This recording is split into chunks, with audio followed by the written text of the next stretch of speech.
All right, everyone, welcome back to Project Ascension Hub. This is Halen.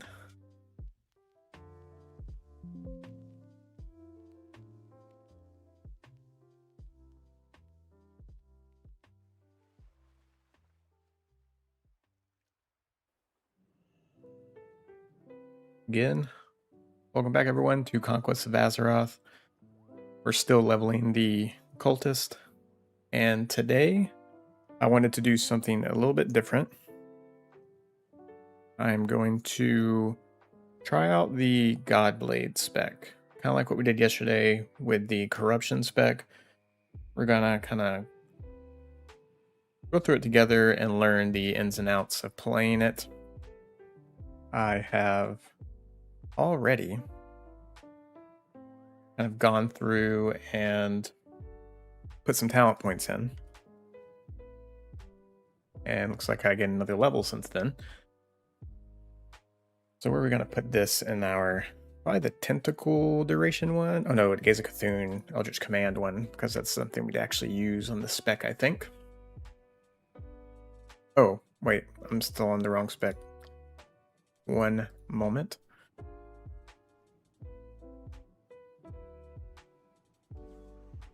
Here we go. Yeah, I was like, I could have swore I put a point there whenever I was looking into this. Well then, where do we want to spend this other point on the cultist tree? Honestly, I'm not disappointed, but the cultist tree is pretty boring in terms of like the things it can do for the overall spec. The old like tentacle synergies and stuff, I think were a little bit better, a little bit more interesting. Saw last night that they had an issue with sanity tap and they disabled it, meaning for a certain amount of time a lot of cultist specs were unplayable because they couldn't use sanity tap. However, let's see here, as oh man, I cannot say this today. As the Prophecy Foretold talent did go up to 5% of your base mana refunded on critical strike. But I can confirm that that 5% still doesn't do anything for us to keep our mana up. We are still constantly tapping, sanity tapping. So unfortunate, but it is what it is, I guess. Let's see here. Go back. Go back to the Godblade. There we go.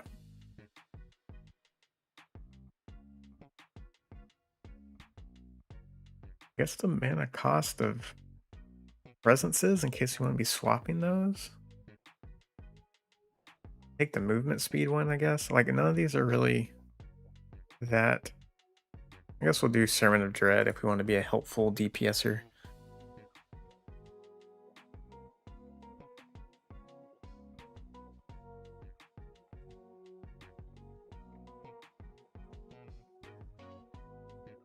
So Tentacle and N'Zoth is like another interrupt, which is nice to have.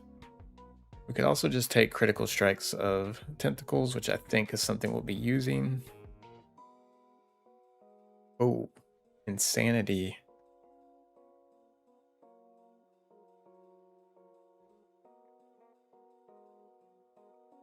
Stacking. I think we want to do that, actually. Alright, so Godblade. This is the melee DPS spec for the Cultist, and I'm just going to go over what I put in the tree so far. We're at level 54, so we are pretty much at maximum amount of points to put in the, I would say, capstone, or prior to the capstone section of the talent tree. We have one more point to place here. And then after that, it's pretty much going to look like the tree at max level, because your other points are just going to go down here. And for the Godblade, as we can see here, these are both very linear. You know, you can either come this way to split down into either these two or over here. So for the most part, from this level upward, it looks the same as it will on level 60. So as far as how Godblade plays, we are finding out right now. The first ability we have to take is Rift. This makes it so that our next Hammer of Twilight deals more damage, which Hammer of Twilight does indeed do weapon damage. Unlike a lot of our other spells, which you would think maybe do weapon damage or scale off your weapon damage, but Hammer of Twilight's and Entropic Slam are insanity spenders. They indeed say weapon damage, and this Rift makes it so that we do an additional 80% of that as shadow damage. It will also absorb healing, which, you know, I guess that's kind of nice. Even for dungeons, there's a lot of healing going on in dungeons nowadays. And then the next thing we have to take is Hammer of Twilight and Entropic Slam and Gaze of Cthulhu. Now refresh a charge of Blade of the Empire. So we are constantly getting charges of Blade of the Empire back, which means we are most likely going to be weaving in Blade of the Empire in between every single thing that we do. I put 2 points in Void Forge Blade. It's just free damage. It seems pretty good. Reducing the cost of Blade of the Empire by 50% and increasing its critical strike by 4% because we're going to be casting it a lot, like we talked about. Nether Strike. Strike an enemy quickly for 120% weapon damage, plus 48 shadow damage, purging one beneficial magic effect on them, only usable on enemies below 35% health. So this is like our execute, and then we have a talent somewhere down here.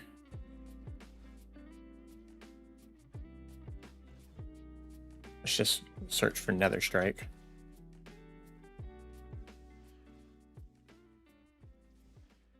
Yep, here it is. So this allows us to reset the cooldown of it and trigger it on a target no matter its health. So this is kind of like execute and that talent that warriors had to use execute on a target that's not below 35% health. And we also have these other talents to scale it up.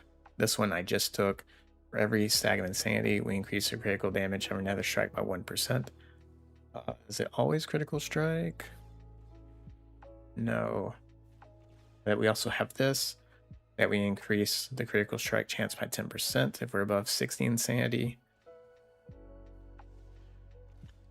And then this one, end times, it feels more like a PvP one. It gives us range on those abilities if we need to like reach somebody.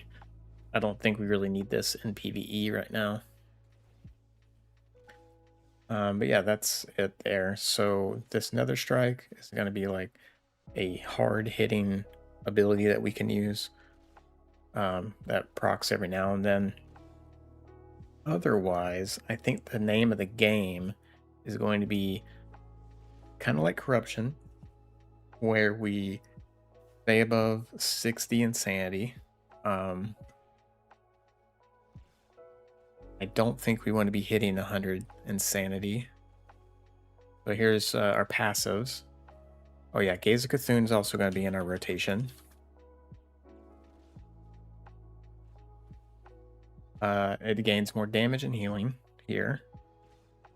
It also refreshes Blade of the Empire. Our critical strikes reduce the cooldown of this and Rift, which means Gaze of Cthulhu will be off cooldown quite a bit.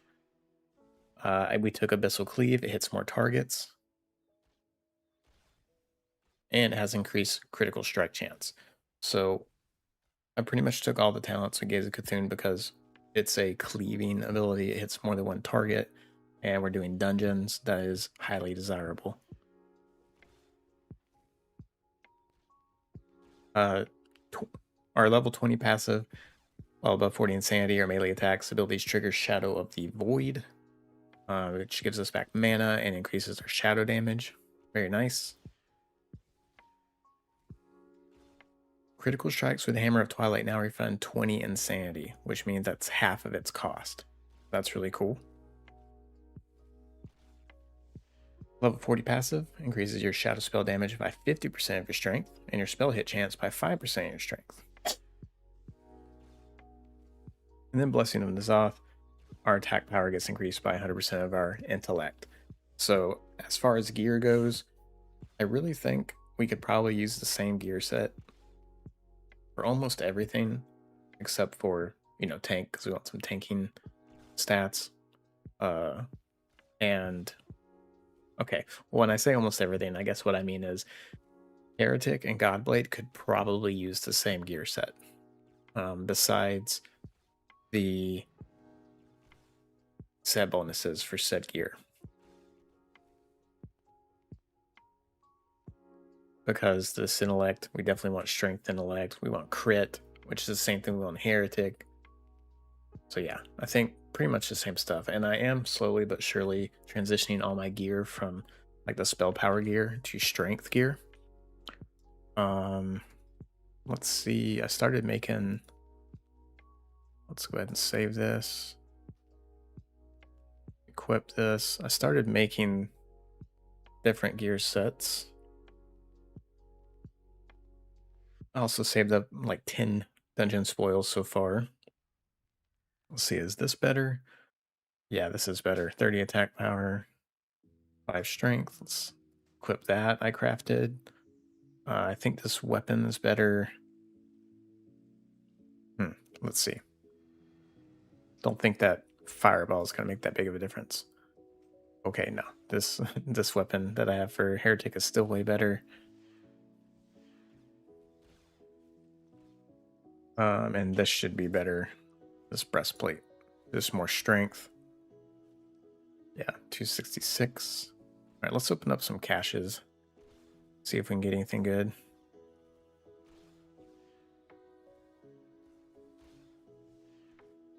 So far, nothing.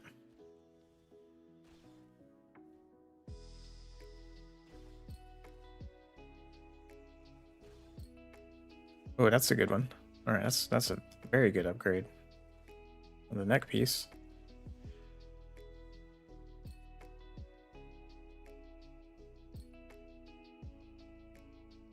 I think we equip this for now just for the attack power. Again, agility does not increase melee or just general attack power. It only does ranged attack power.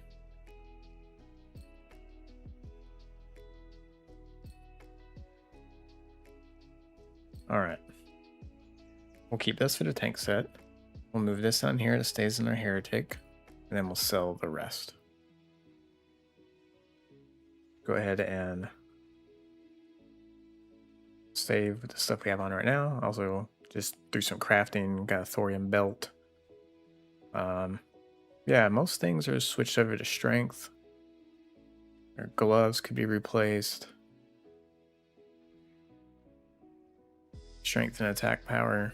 Yeah, most stuff is. Alright.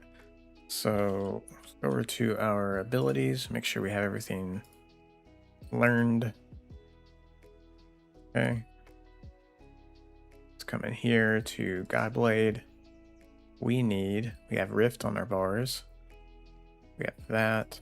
Nether Strike. Let's put our Nether Strike in our number 4 slot. Keep pressing that from time to time. And then is that it? We'll put Isolate on our bars just in case we need to drop aggro. We have Tentacle of Cthulhu.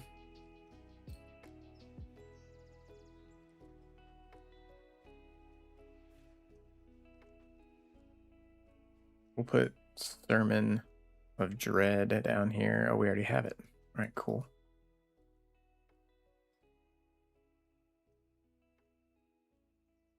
Hey, what's going on, Riders?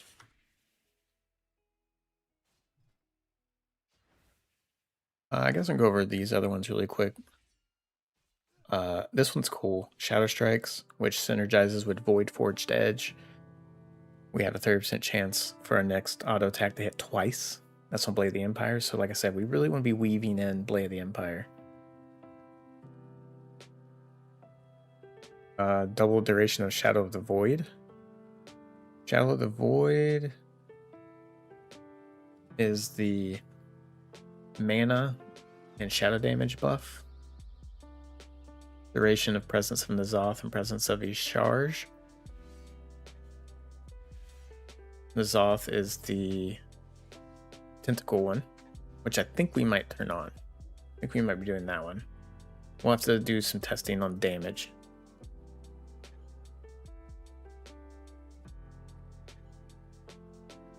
Yeah.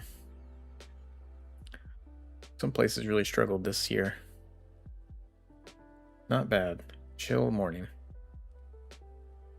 Oh, our Rift can also guarantee that our next Hammer of Twilight critically strikes, which will refund. And then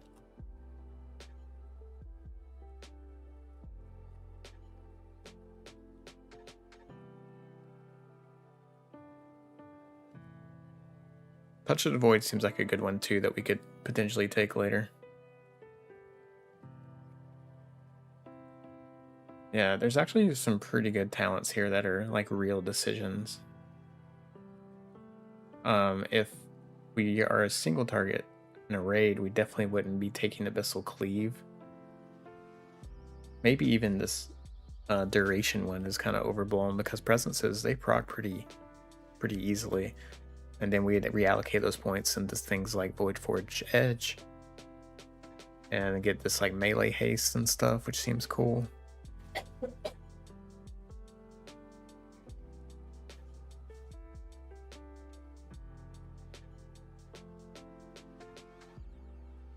Shadow damage of Shadow of the Void.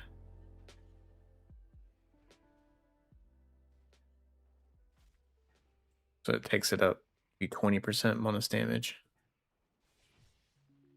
Yeah, so I think we're really just like managing our insanity, which I think we still don't want to hit 100 on. No, Godblade is the melee DPS spec. We're using Gaze of Cthulhu on cooldown. Nether Strike when it pops up. Hammer of Twilight when we have like 80, 90 insanity. And like that's really it. Like it seems pretty straightforward. Let's go give it a try.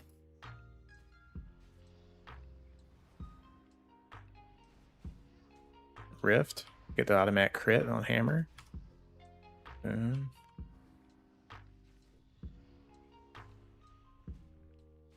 Just going back and forth like Blade, Hammer. I shouldn't have done that, and I should Nether Strike actually.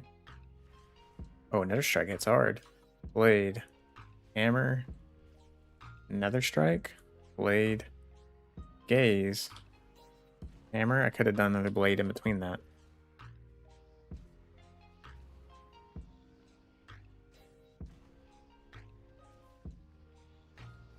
Like, should I be using up a bunch of blades of oh, we went total madness.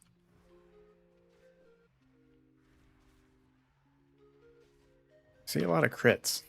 I like that.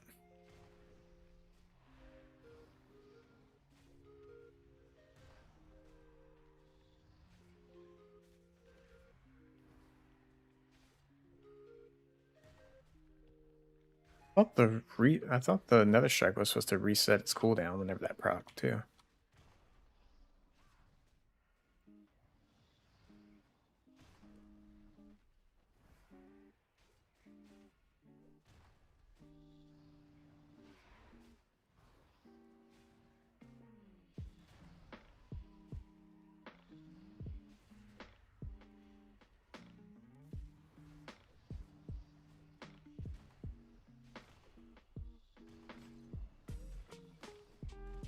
So one thing that I think I misjudged or misread about the corruption is whenever you hit madness, whenever you do hit 100, it takes a while for your insanity to decay. And corruption has that buff where it keeps your insanity from decaying. So right now I hit 100, so I can just spam Hammer of Twilight. I'm not losing insanity until now. I ran out of madness, or the madness ended, and now I lose all my corruption. I have to build it back up. So there's definitely something there of just getting to 100 and then just spamming your spender.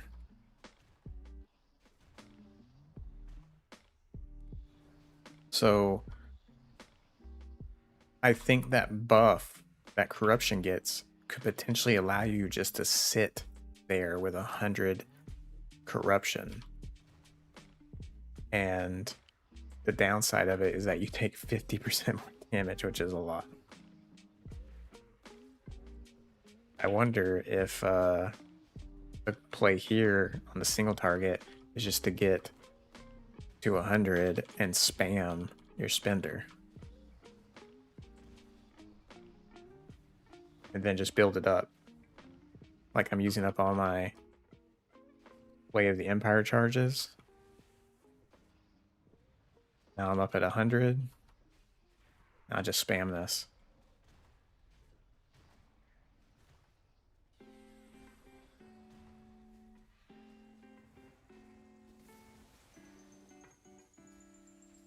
And I can heal myself with Gaze of Cthulhu.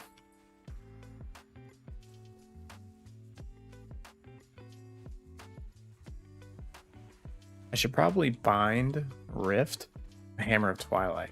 I don't see why not. I just want to use it on cooldown. Or macro it, I mean, not bind. Alright, so let's look at the damage meter. We've done quite a bit of damage. 1100 DPS. And what I like to do when I look at damage on the meter is to look at the individual hit. Like obviously what does the most damage is relative to maybe what I spam the most, and I could be doing things wrong. So what I really want to look at is which thing just does the most damage per button press. So Hammer of Twilight, I was spamming it, right? So obviously this is going to be high up there. On average, it does 1200 hit and 2685 crit. I'm critting like a third of the time almost. So we can see that just on average, the hit, it's like almost twice that of Blade of the Empire. So given any situation, we would rather be pressing Hammer of Twilight or Blade of the Empire because it does double damage. I have to press Blade of the Empire twice for it to do the damage of Hammer. Nether Strike, it's almost on par with Hammer. And whenever it crits, it does way more damage. And we have all those modifiers that help it crit and do more damage, the more insanity we have. So that's really good. Melee comes in a strong 4th. Gaze of Cthulhu. Feel like in a cleave situation, yeah, if it hits 2 targets, we're never hitting those. They're 63. So in dungeon, I feel like it'd do a lot more. Which, speaking of dungeon, we should go ahead and do up. Hey, Koku Sakos, I will open up those talents here in just a minute. Void Forged Edge, not doing as much damage as I thought it would. I mean, still a nice little boost, but I definitely am not valuing this as much as I used to. Seething Void, what was that? Seething Void reduces the cooldown of Empire's Grasp. Why is that showing up on the DPS meter?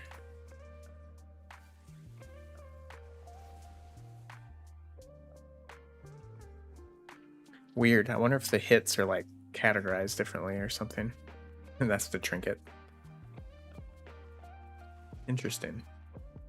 I don't think this is doing just damage in general. I just think the hits where this proc, it got categorized as that.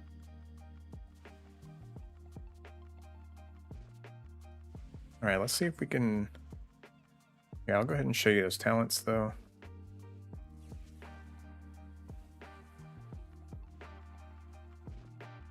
Do I have to actually activate them just to see them? I guess so.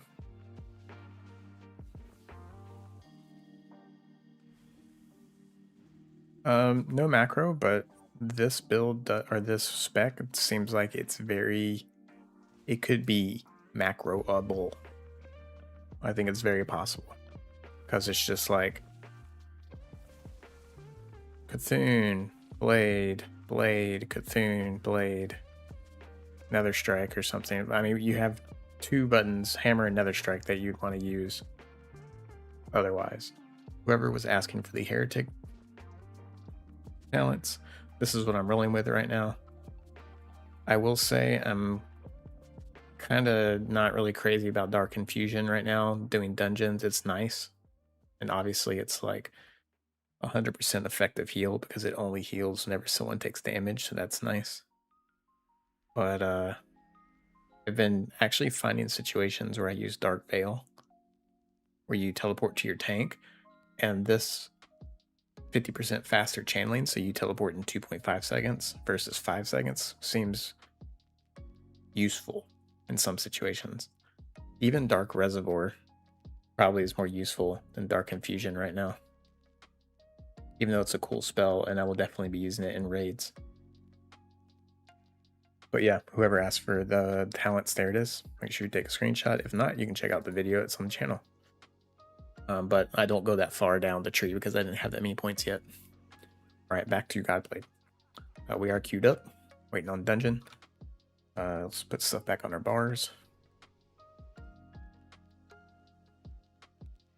Let's do another dummy rotation while we're waiting. Oh, where's my present? Oh yeah, I have to separate out the pets to see how much damage the presents did.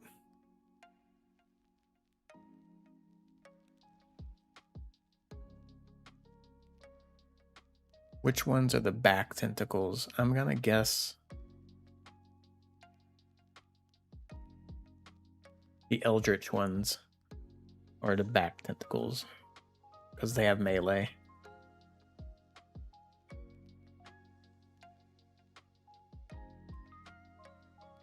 Awesome, Game Bay. I'm glad the add-on video helped you out.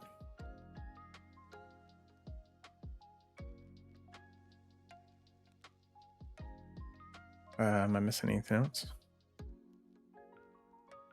Hey, no worries. It's just one ability. It's not that bad. But we want to macro.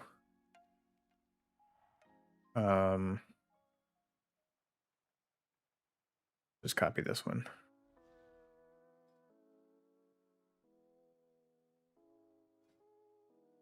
We want to macro.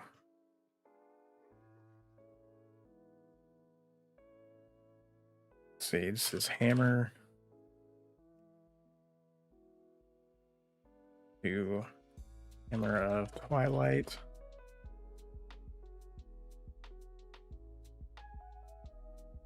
And we actually want to cast it first. So we're going to cast Rift first. I think this will do simultaneous. But if we're spamming it, it doesn't matter. We'll hit it on the second one.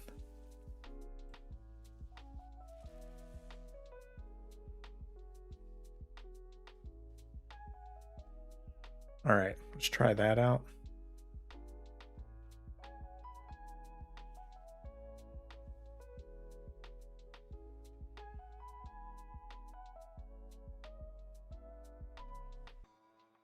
All right, let's go again.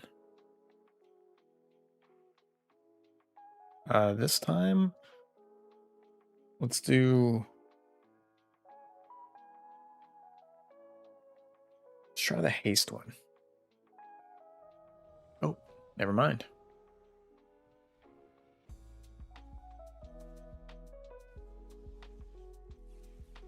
What were all the tentacle? I think Presence of Isharge is how we're going to go on this one.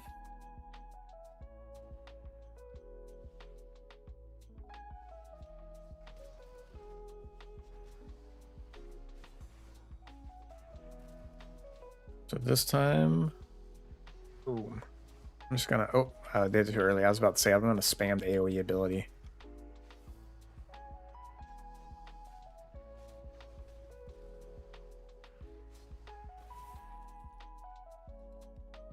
Hey, look at us. We're doing damage. Sandy's is our next closest person in level. I feel like almost 1k DPS is not bad.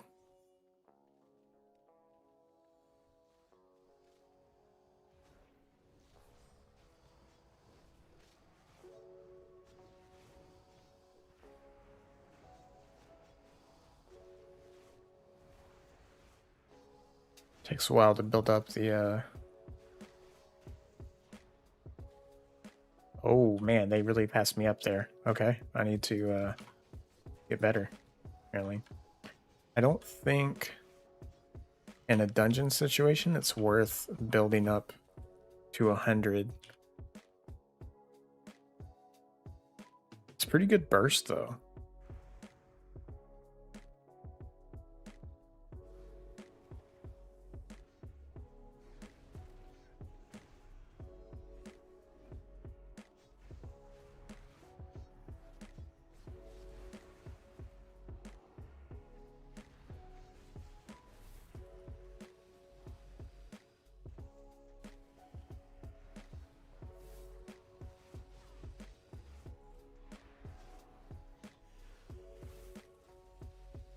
Looks like my macro is working. Rift is going on cooldown.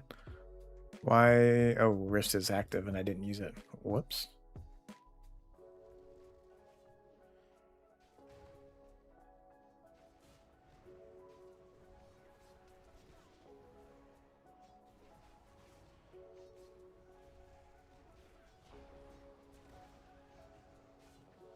Decent AoE. Oh wow, that Gaze of Cthulhu hit hard.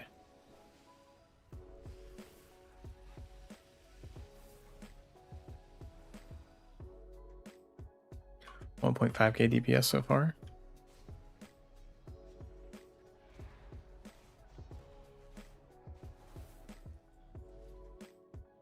We hit 1.5k DPS on a semi AoE pool right there. Oh man, those Gaze of Cthulhu's feel so good to cast on multiple targets. Yeah, I think you want to float right at around 60 to 80. And then when you know you can just go to town on a single target or spam Entropic Slam on AoE, that's when you hit 100 Insanity. And then you can just go to town. So like while the bot tank is pulling a group, I want to make sure I don't go 200 yet. Right now, it's not worth it hitting 100. Oh, but I did on accident, so.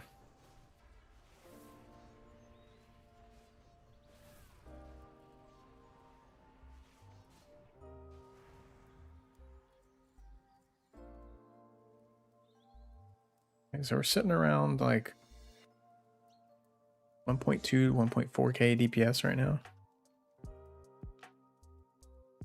Gotta go to Scum.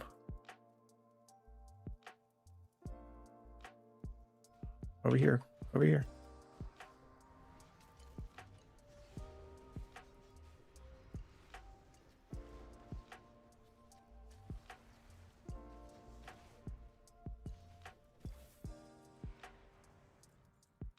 The bad thing is if you haven't macroed, you accidentally miss. What are we doing, Meliodas? Come over here. You accidentally hit your macro. You pop Rift. I dislike abilities that's like, hit this ability and the next time you cast this, do that. Like, I would rather it just be built into a proc.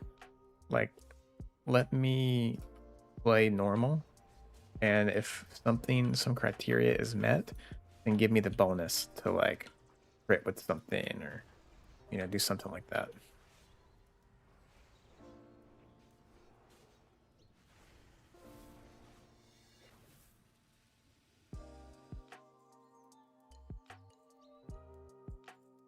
Yeah, if you go into your game files, you should be able to launch from the .exe file.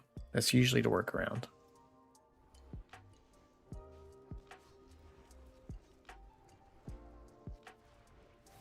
I definitely need more of a heads-up display for insanity on this spec. Even more than the other ones.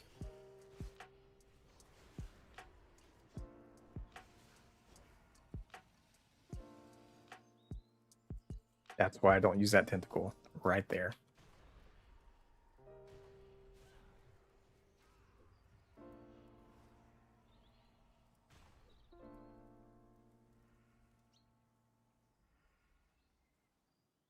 Now, whenever we get done with this dungeon, I'm gonna see if it's even worth it to press Entropic Slam, or if I should just be pressing Hammer, even in an AoE situation. That seemed worth it, the press Entropic Slam right there.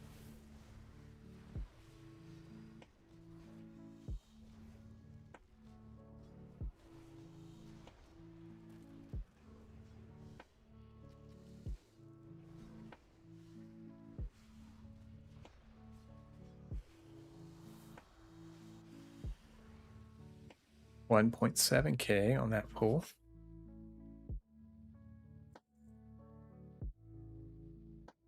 Uh-oh. Ozfang is back. Now it's upgraded. Alright, hammer right away to get our insanity down, I think.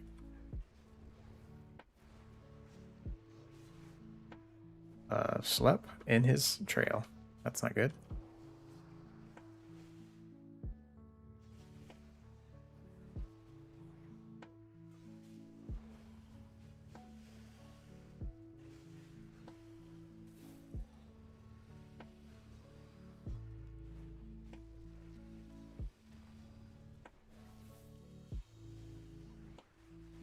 I'm gonna get my insanity up to boost the damage of Nether Strike. Everyone's favorite mechanic, the fear and run around in circles.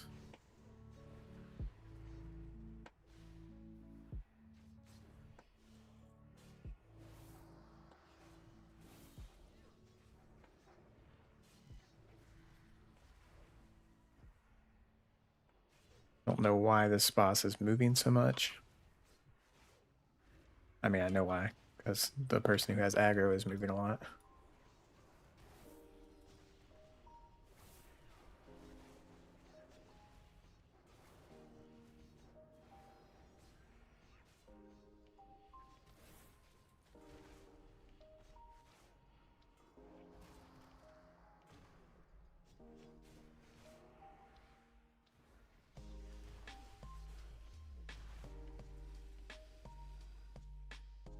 All right, let's do a post-mortem on the damage here.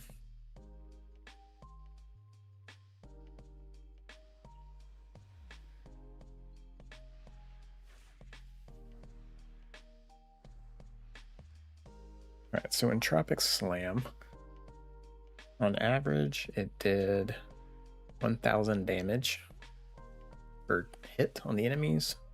Hammer of Twilight does 13.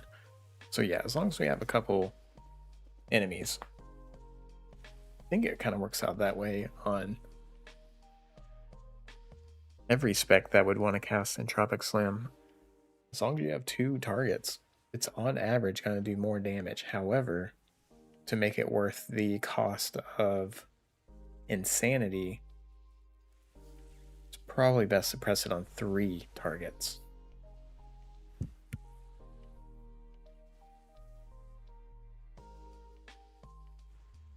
The Spoiled Ground did 8% damage.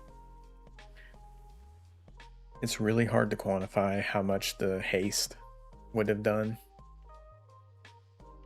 but I think that's definitely a lot more damage than the back tentacles would have done. So what's the tentacle bonuses we have here? Critical Strike. This ability seems good for like Mythic Plus. Another Silence and damage. Okay, and this whole left side is tentacle related. Eldritch Obelisk. Create an Eldritch Obelisk beneath you for 20 seconds, increasing damage to your tentacle by 100%. Ooh, that seems pretty cool.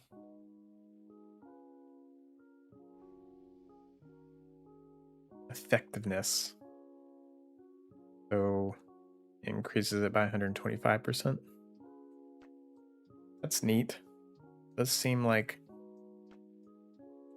very bursty PvP. Like you want to capitalize this one moment where you like silence somebody. I don't know.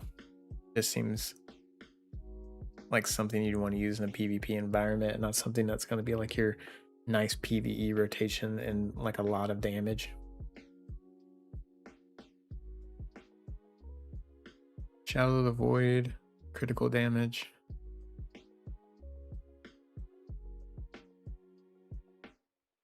This one seems really good, the Nutcase talent. Oh, and it stacks twice. This one just seems like really no brain, nothing extra. It just boosts everything. Path in the middle seems really good. Oh, this is definitely like more PvP related as well. Voidborn. Because you have immunity to stun effects, you do tons more damage, 25% damage and critical strike chance. It's like I'm unstoppable and I just want to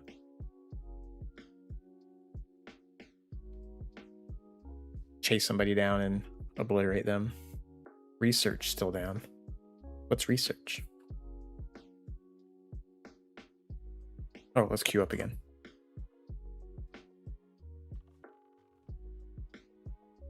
Did we get any upgrades? Not really. But we did get a new Dawn's Fang. We need to go get more enchantment mats to keep enchanting our weapons with greater impact.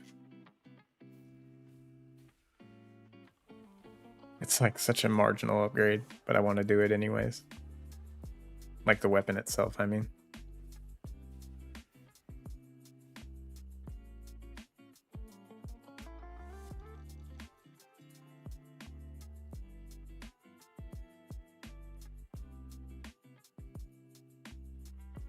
Oh no, they're 2 gold? Oh my god.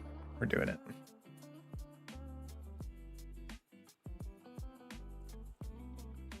And Dream Dust? I'm surprised I don't have Dream Dust laying around. No, we're on Vulcan. Oh yeah.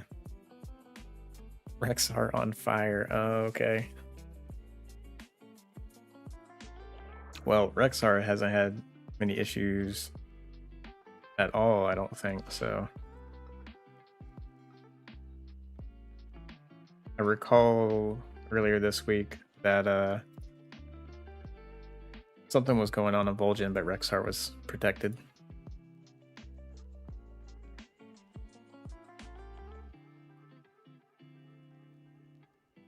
Oh yeah, look at this. We're gonna do that, and then we're gonna put a heavy sharpening stone on it. Oh man. We just gave it 11 extra damage.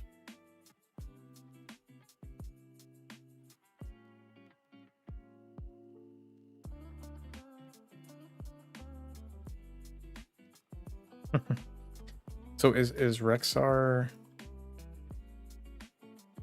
Is Rexar still getting a Q? Or hasn't been getting a Q at all?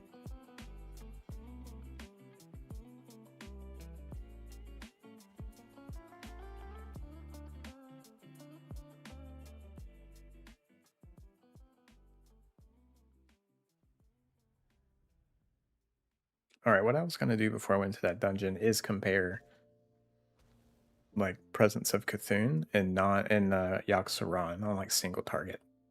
It's going to be hard. I'm going to have to do a timer actually.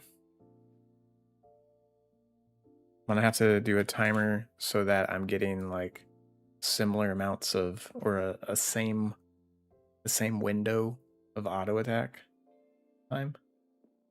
because it's like haste is going to benefit us in the auto attack department, which we do kind of care about because we do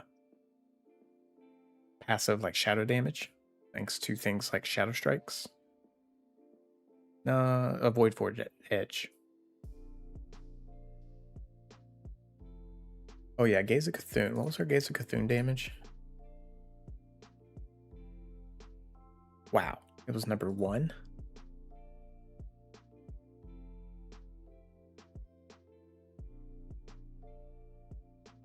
And we were casting Entropic Slam way more than Hammer of Twilight.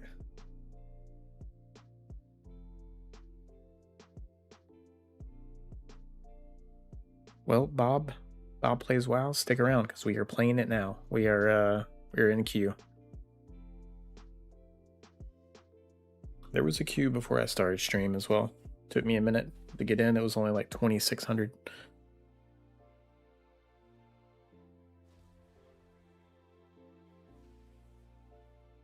So far, I think it's really good. It's super simple. Like this and the caster spec are both very simple rotations, it seems. Like, and if you like big crits, both specs kind of do that. The nether strike crits are huge. Guess it's not that huge, but about 3k. Hammer of Twilight can crit for that too. Play of the Empire does pretty well. It feels like I hesitate to say this because it's been a while, but it feels like a mop era Shadow Arms Warrior, sort of.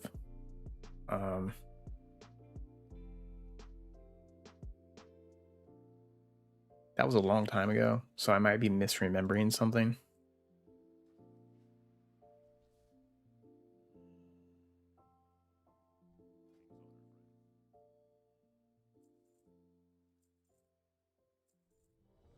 There we go. All right, let's go.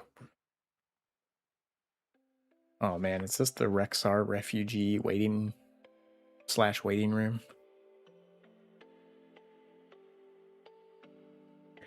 Hey, everyone from Rexar, how's it going over there? What's the I mean, not right now, obviously. We know how it's going.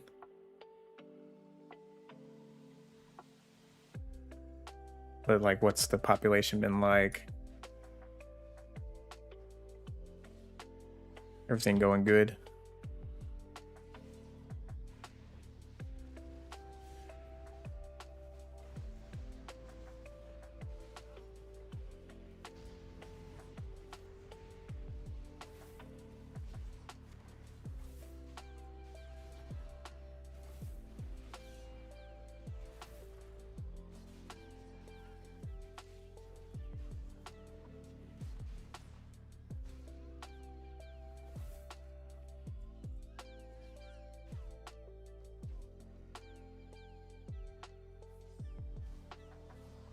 Uh-oh.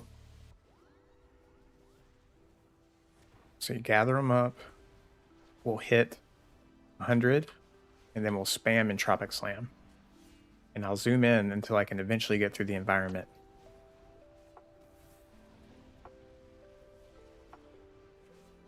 Okay, now we're out of insanity.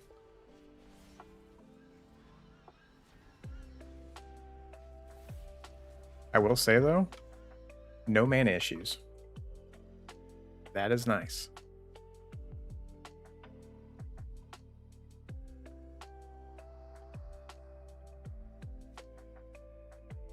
I did create... Oh, we have more stuff back here? What's going on?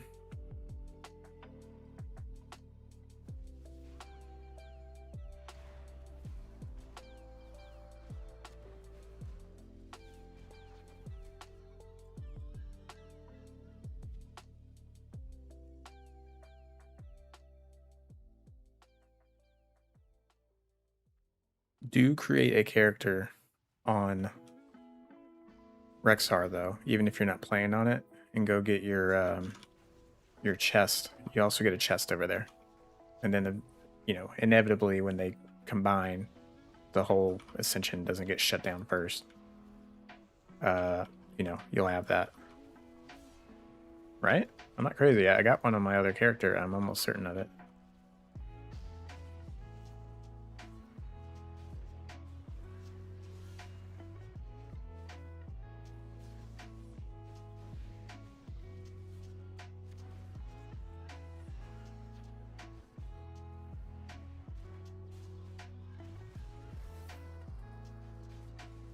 So the one thing about eating max or spamming blade is that blade, I should be spamming hammer right now. I'm maxed out on insanity. Working in hammers reduced the cooldown of Gaze of Cthulhu. So it is casting Entropic Slam, if I'm not mistaken.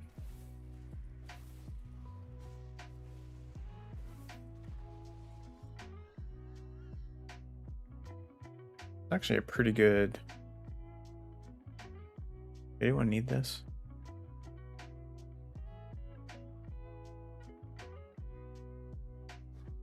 No one needed it. I'm gonna need it for the corruption spec.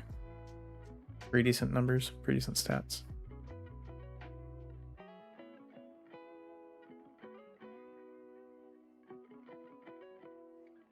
Where's this guy going? He just realized that this is the final boss.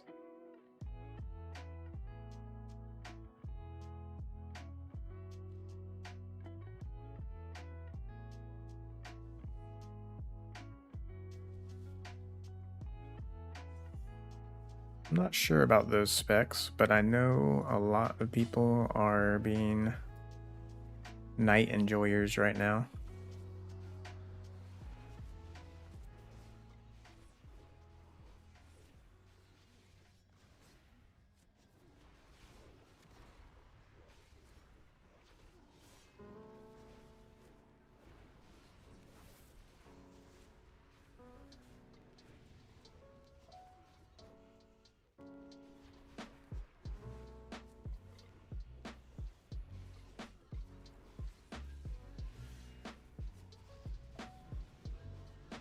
Yeah, so just getting up to 100 and spamming Entropic Slam on AoE seems like a pretty good play.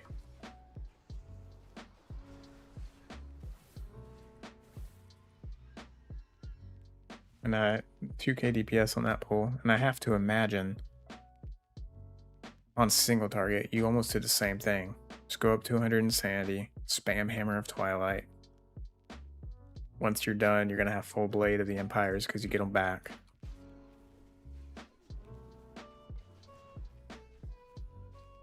And in a single target situation, you probably don't even cast Gaze of Cthulhu.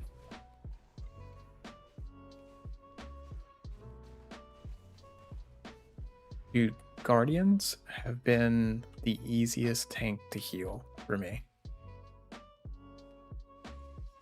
was talking about it yesterday, like all tanks, it seems like if someone doesn't know the rotation or like how to play them, like they don't keep their defensive up, then all of a sudden they become paper bags. The Guardians, their health just like doesn't move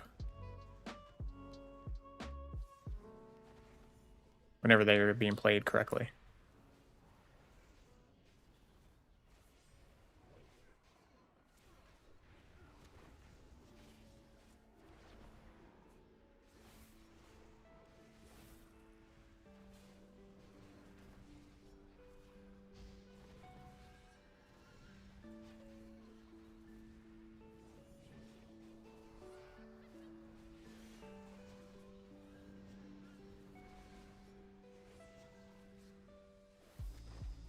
And we spam.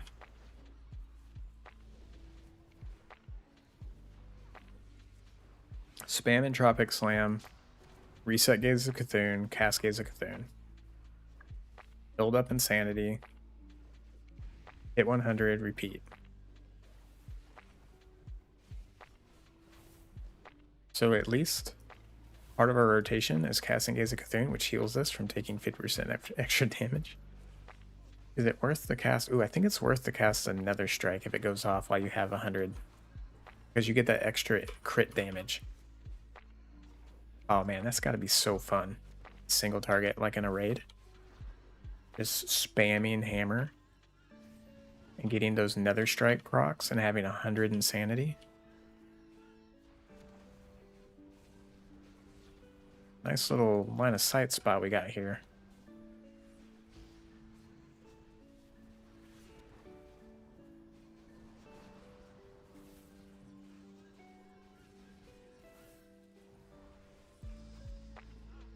And we spam again.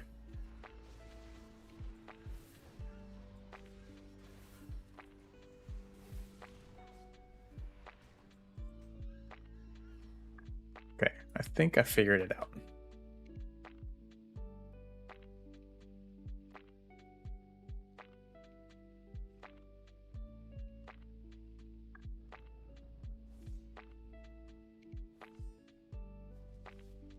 They're not. It's just the scaling. Like you're seeing me doing level 54 numbers and everyone else is like level 20 something.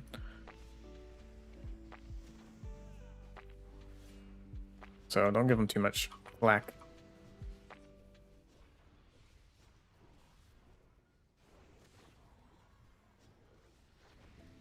But we'll get to do single target on a couple bosses in here. Alright, spam.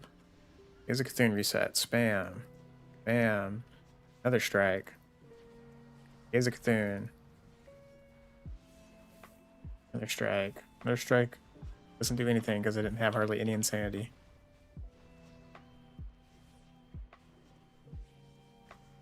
I'm gonna spam single target to kill this guy really quick.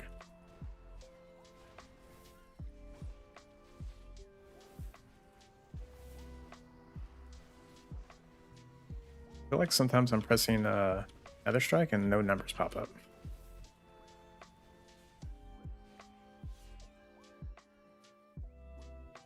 Yeah, see this Turtles? He's getting respectable numbers because he's level 42. But he's showing up where...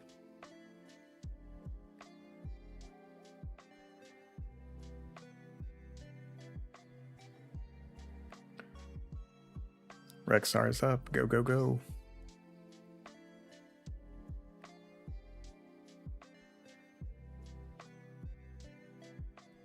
No, come on. Ulti-man.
Come on now, team.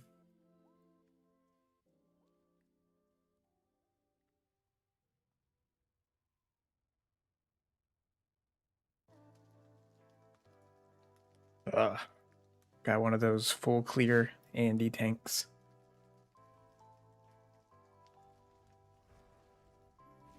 I mean, I guess for DPS it's not bad because you're probably getting more EXP per, you know, minute. Just full clearing it because you have to wait in queue. But if you're a tank or a healer and you don't care about that, just finish the dungeon. It's better EXP.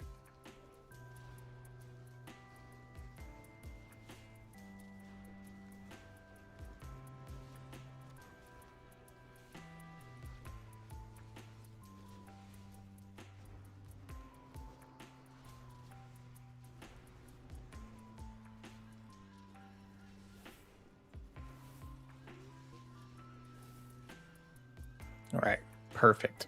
We got 90 insanity ready to go off on this guy. Oh, 100 insanity, Nether Strike. I'm not pressing Gaze of Cthulhu here. All right, now I got to build up insanity again.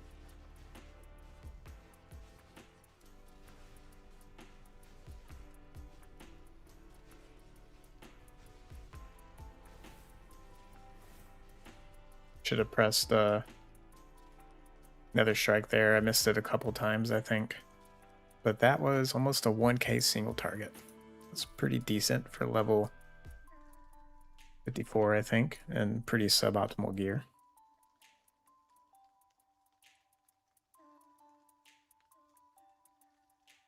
And we had presence of Isharge on, which is AoE centric. We should have been switching to Cthulhu, I think.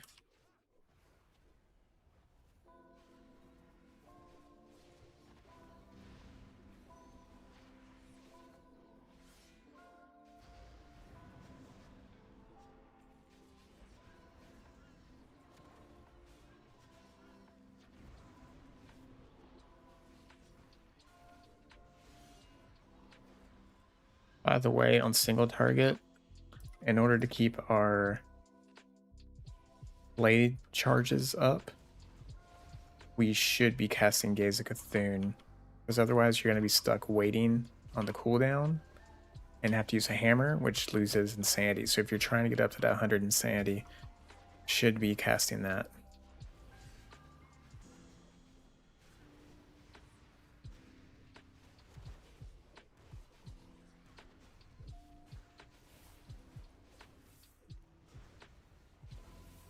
Because it'll give us back a charge. A blade. Oh man, another strike dodged. Gross. 1200 DPS on a little bit of a cleave. Alright, what's giving us back mana? I guess it's just our passive. Shadow of the Void. Is so much better.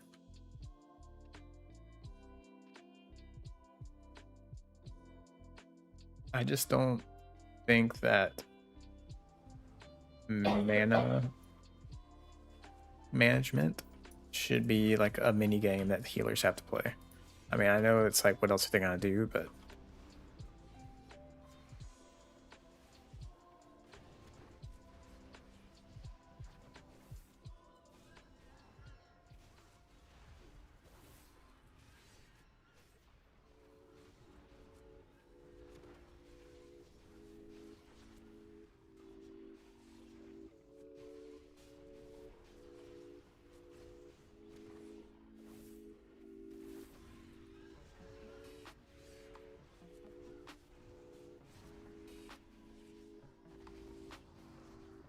I mean, I could have death gripped that dude over here. Got him. I should have done that a long time ago, though. I was so good at that during the alpha.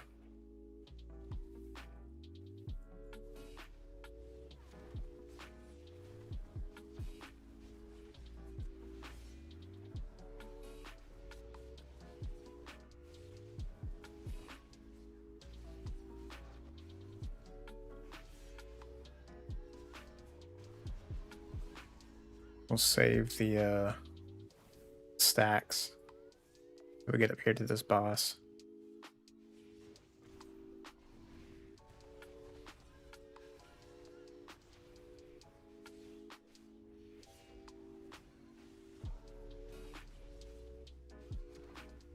All right, here we go.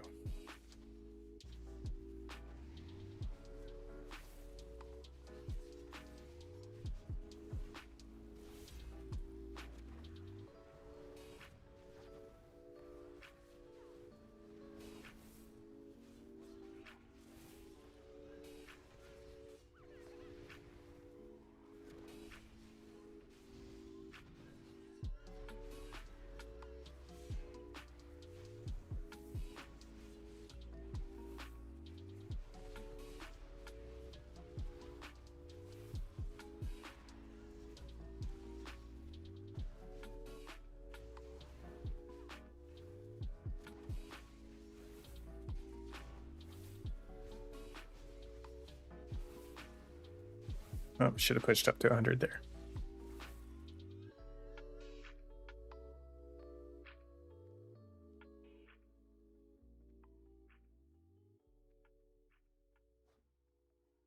I think this might be an upgrade for our healing set, but no matter. Ooh, do we have a strength? Scroll? We do.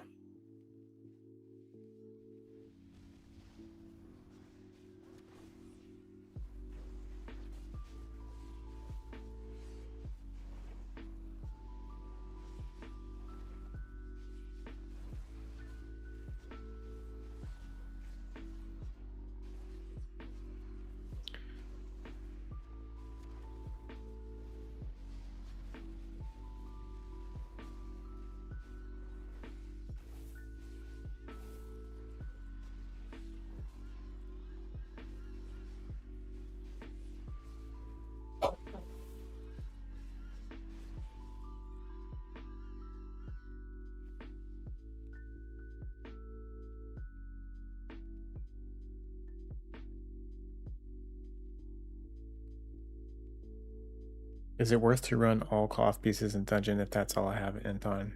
Are you talking about for like Heretic? Yeah, I run cloth on Heretic just because until you can start getting. Well, actually, I take that back.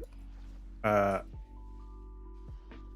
think running cloth and intellect is the best go, but you end up pressing Sandy Tap no matter what. Like, you're going to be pressing that all the time. So you may as well like get more attack power.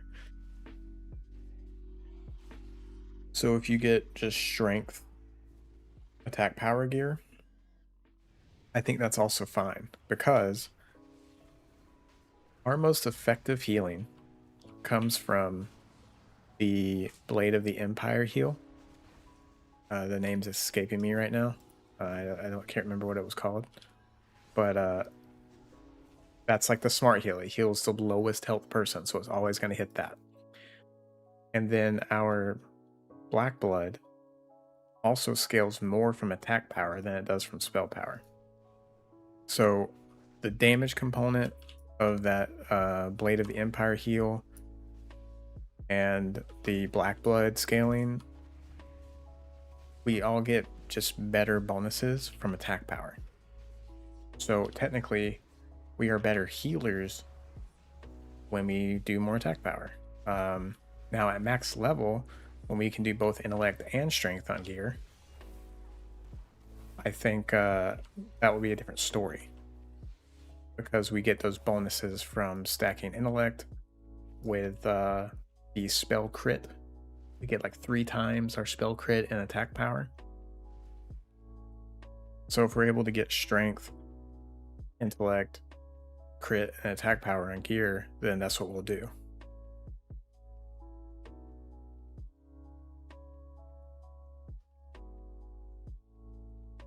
Yeah, but you're talking about, well, I guess I saw dungeon and I assumed leveling, but yeah, in dungeon though, like if you're talking late game, if you can get, I think, intellect, strength, attack power, crit, I think is the stat prio.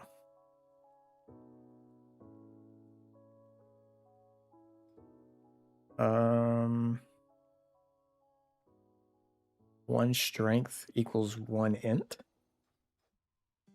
No.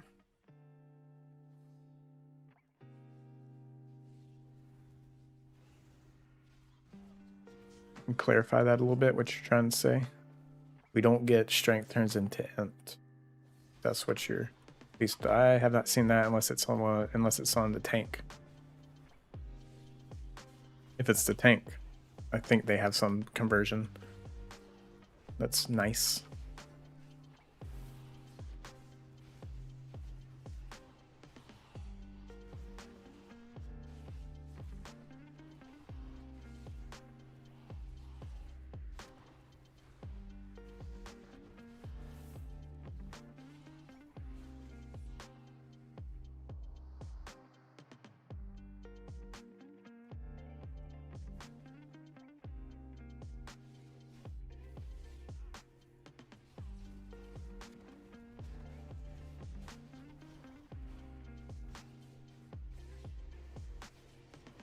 Yeah, there is. There's that's what I was talking about. There's your spell critical strike chance to attack power. It's the last level 50 passive.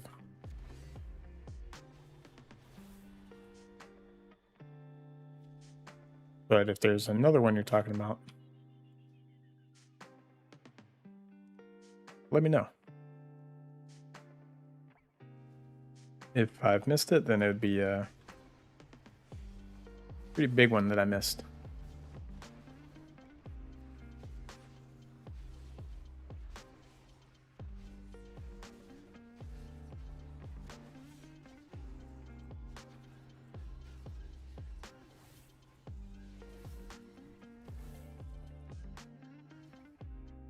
Ooh, I need this iron.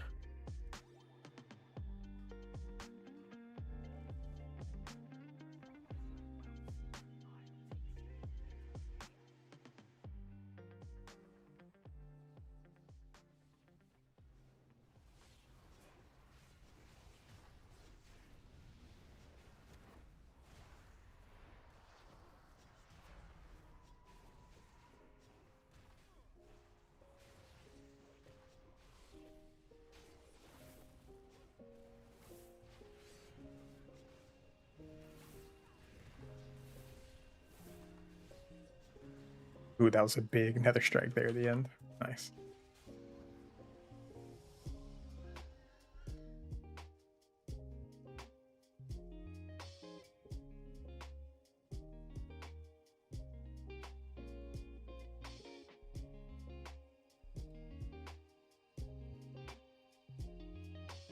All right, let's evaluate the damage one more time. Nether strike. Great, we have a 33% chance to get that dodged. That's awesome. Crit. Critting half the time. I mean, that's not surprising. And we only have 3. Whenever we have full insanity stacked up, the crit chance should be really high. But overall damage. Spoiled ground coming in even more. The spoiled ground's coming in even better on the damage. Entropic Slam, that's what we're spamming. But it's just good. As long as we're hitting 2 targets. Gaze of Cthulhu. Really good with that cleave in dungeons. Play the Empire. We're spamming that. Get up to full insanity. Yeah. Alright. Let's go ahead and I'm gonna do this next dungeon. I will do a narration on what exactly I'm doing and why. We'll put this in the video. Yesterday I did Cetus and we were 2 cultist healers. Our biggest heals were the Forbidden Ritual shields. Yeah. Yeah, Forbidden Ritual. Is there a cap on that? Let's take a look.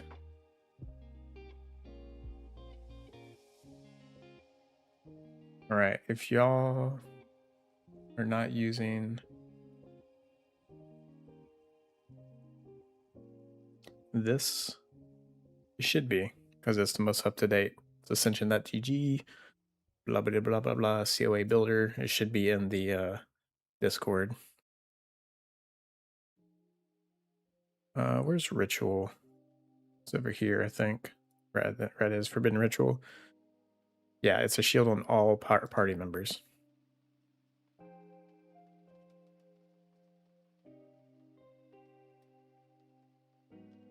And it scales with 50% of our healing. We'll look at the passives really quick too.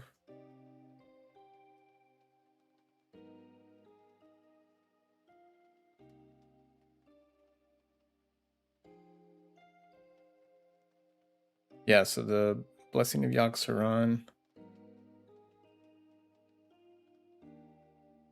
Not showing what it does. Okay.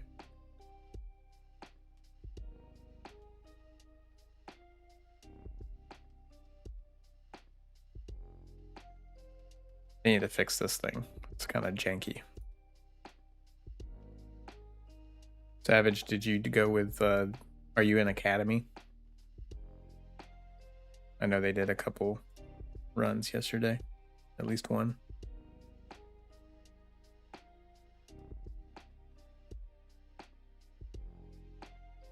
Oh, transfers from Vol'jin to Rexar are happening.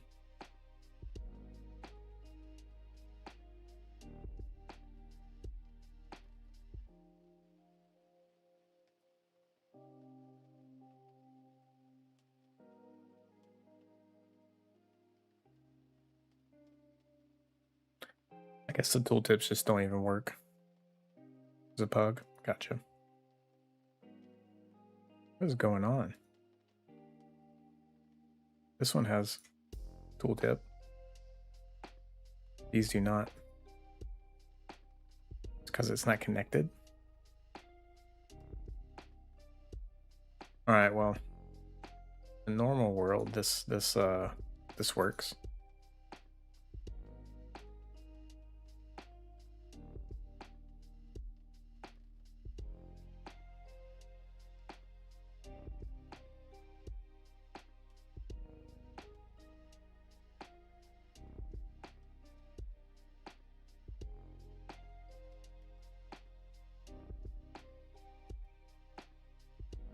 Oh no, I missed it. My bad. Alright, almost level 55. And I think at level 55, we're going to put another point in Void Forged Edge.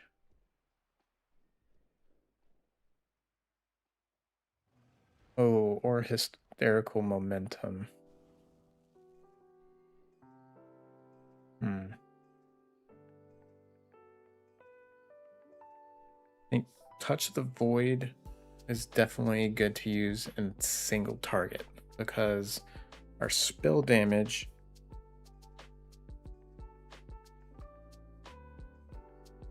Hammer of Twilight. Oh, I guess Blade of the Empire and everything. I think everything has a spell damage component in this kit.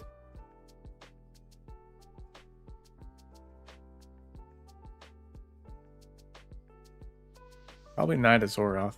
I think it does some self-sustain and a good amount of damage. Is there a page where they share their talents? I mean, you can look at that, but there is a build page on the website.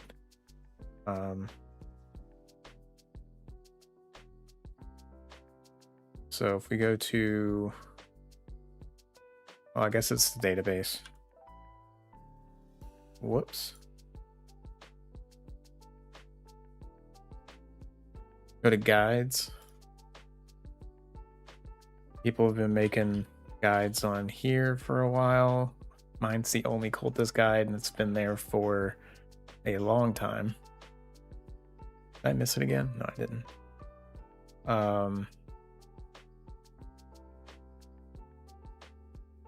But yeah,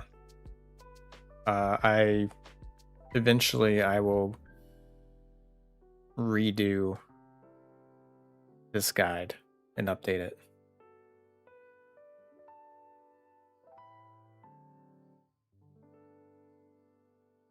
Yeah, and the other thing about the talent point tree is like, look, there's only 1, 2, 3, 4, 5 talent nodes that I'm not taking. So just eliminate the ones you're like, I would never use that.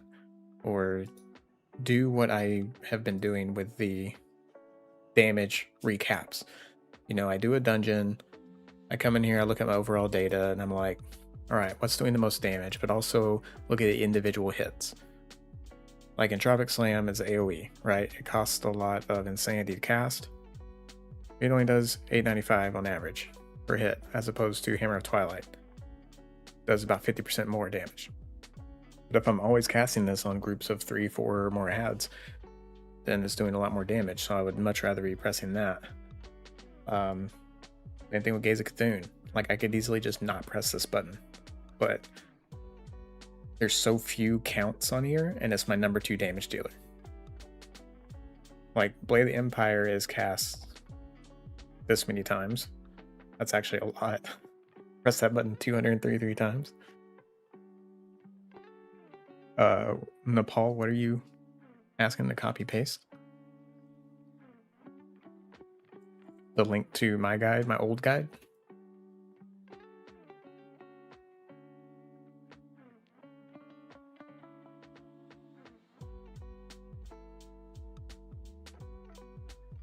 Let me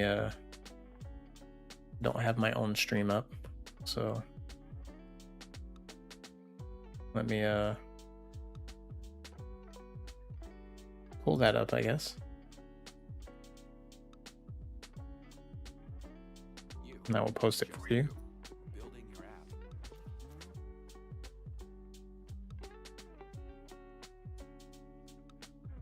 There's the link if that's what you're looking for.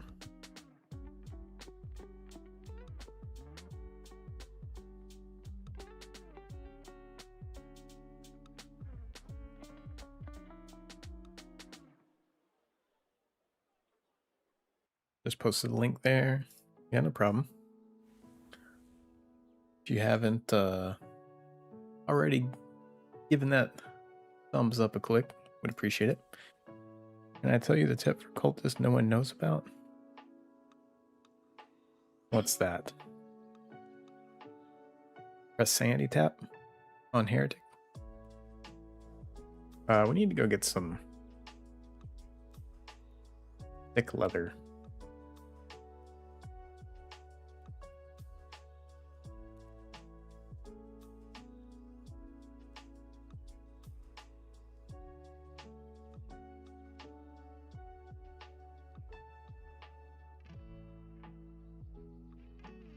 Any star collar build? I don't know. You know what? All right, let's do this. I am going to make the post right now. What class do we play next? All right, enter dungeon.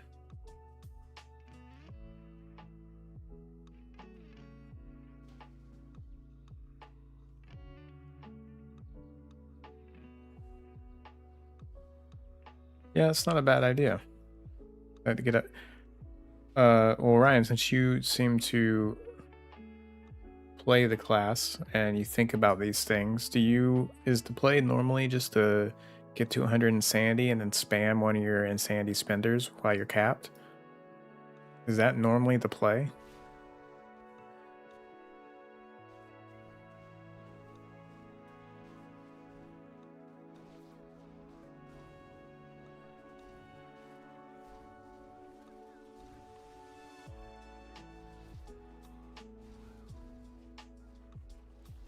Yeah, I would have gotten up to 100 a lot faster if I did what you were suggesting. And if I didn't get stunned for like 15 minutes.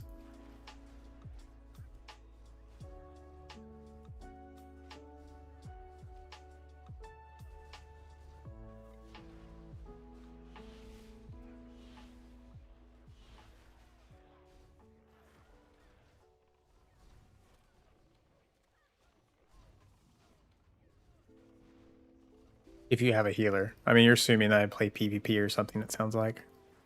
Which is not the case. I'm strictly always talking about a PvE scenario. If I talk about something, it's almost always going to be PvE.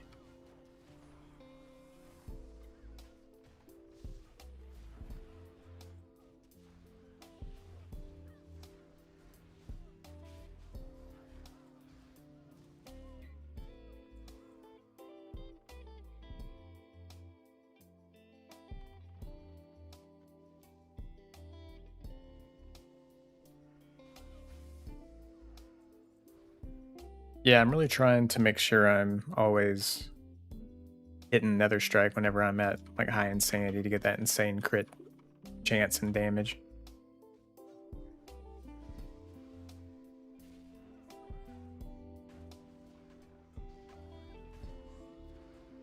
Parrying that taunt, because I didn't notice that the taunt gave us, oh my god, stunned the movie. I didn't realize that the taunt gave us insanity. It's a good tip to pair with the threat drop, which is amazing. Our threat drop stuff is really good. Oh, I keep pressing Entropic Slam and I'm not capped.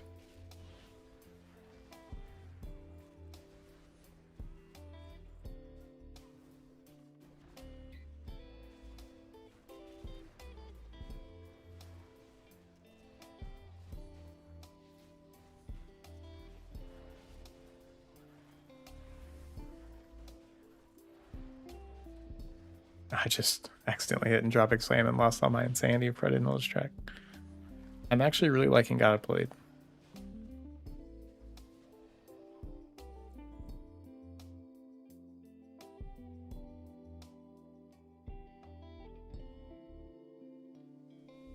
It's pretty straightforward.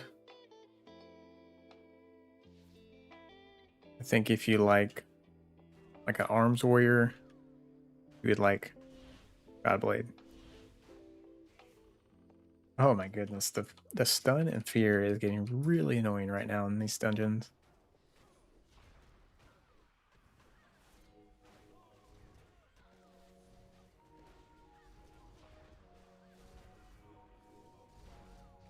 Yeah, all right, I need to set up that macro because I would be already at max insanity for a while if I did.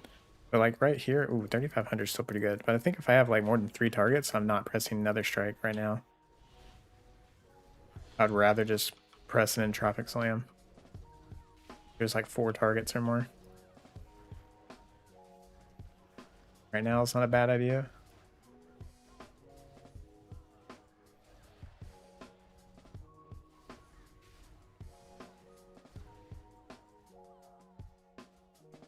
Okay.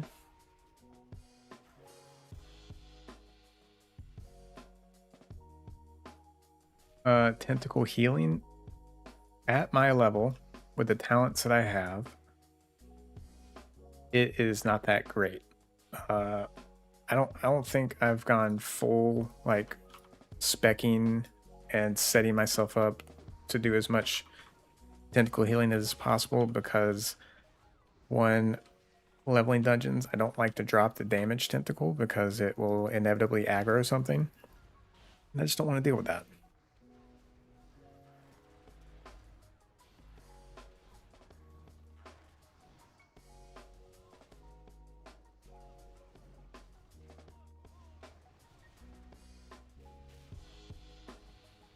But so far on the meters, the healing numbers have not been great with the tentacle.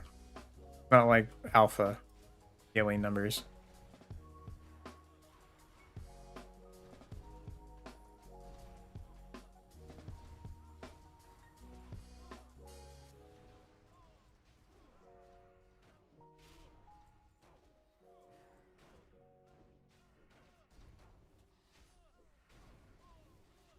Getting some lag right now too.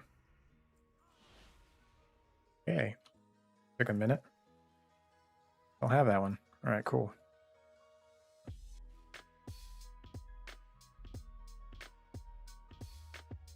Yeah, put all the Godblade tips in there. Because we are day 1, like dungeon like what, 4 or 5, just doing stuff. Right now, funny, I said I was gonna narrate what I'm doing so that people could see a little bit more clearly. Right now, I'm essentially just getting up to 100% insanity on these big AoE pulls, and then I'm spamming Entropic Slam and Gaze of Cthulhu. And I'm not even, like right now, I think it's still better to press Entropic Slam over Nether Strike in that situation because I had like 3-4 targets. And right now, I'm probably not hitting 100. I'm going to maintain my insanity for the next group. So I threw out a Hammer of Twilight there instead of getting to 100 insanity. Same thing here while the tank is pulling. I'd probably rather bounce my insanity back and down until he gathers everything up, and then I can go crazy.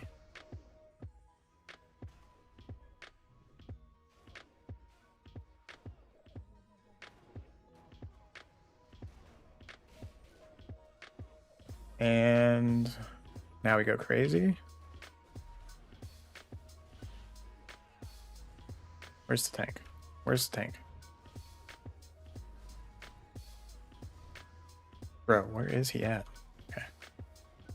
Couldn't tell where the people were facing.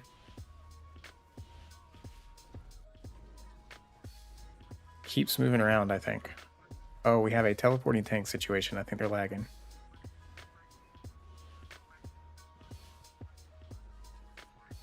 Then I'm casting Gaze of Cthulhu whenever it gets reset from the Entropic Slams.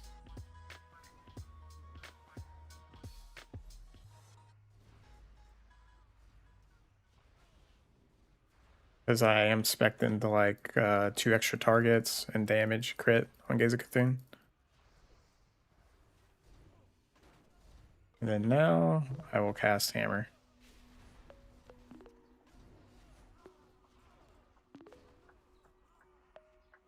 Okay.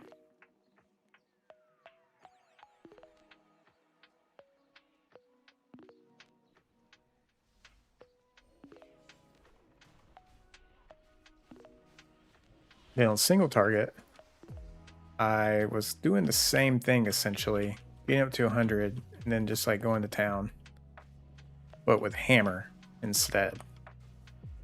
And Nether Strikes, of course, because I have 100 insanity.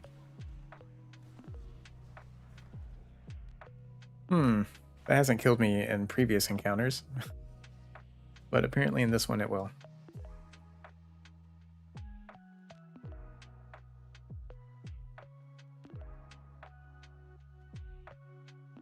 Shield builds? No, not yet. Yeah, it's definitely where I want to go though. Shield healing is just like a premium in WoW in general, and yeah, it's definitely really good numbers.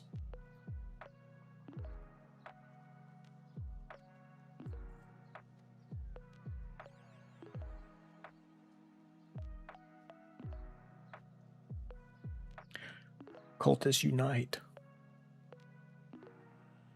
Okay, what were the tips? Did I miss the tips?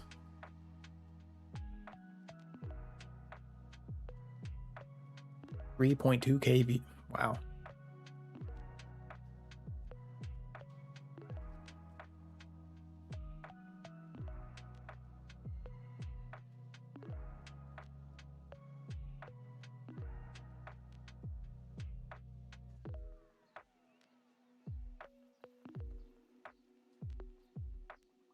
Reapers have been pretty good, I think. Do they also have like a mana regen thing that they do? Because I feel like anytime I've been in a group with a Reaper, I get a lot of mana back.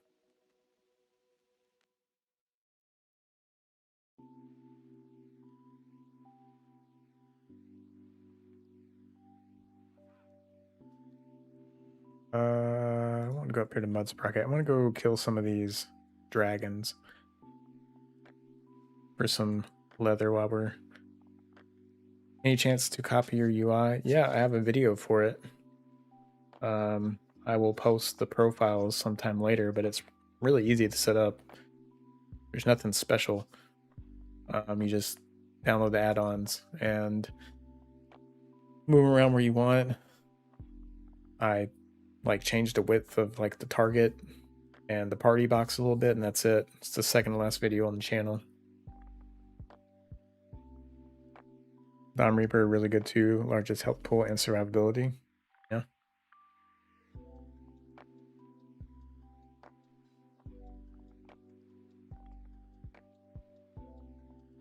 I was actually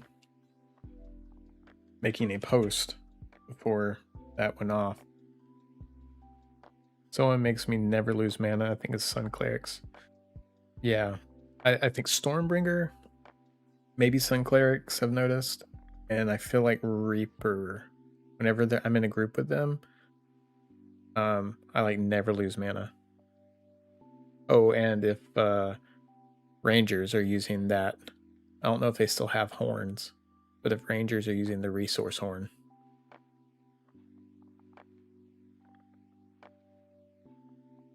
Yeah, wise guy. People are always going to complain that stuff's bad, but to me, it really comes down to what feels the best to you, because most of these classes they are balanced pretty well. Like, sure, there's going to be outliers and broken stuff, but I think most classes can play to like a 75% performance level of like the top classes. They do pretty well, like in whatever niche or area they were made to be in. Yeah, I have seen very few Rangers. Someone was asking me the other day about what the most played classes were, and I was like, well, I can tell you what I haven't seen very much. Ranger, and I actually haven't seen that many Tinkers. I've seen more lately, but I was surprised because whenever COA was announced or whenever it was like still in alpha, people were like crazy about the Tinker. Yeah, Reaper and Witch Hunter seem like Witch Hunter, I think, feels like one of the most thematic or like different feeling. Yeah, Guardians are very few. I think just because they're just Rangers and Guardians are just your normal guy with a bow, guy with a sword and shield classes. And I think that's why they don't really pull people in.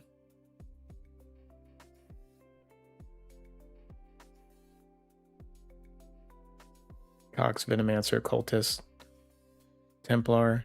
Yeah, I think Venomancer, Cox, and Cultist are definitely in the top ones I've seen the most of. Hey, is it Witch Hunters? Is it true that Witch Hunters don't get like early AoE for tanking? I had a Witch Hunter in a group yesterday, and they were not able to keep aggro on more than one target. And they were like, yeah, I have no AoE. And I was like, I highly doubt that.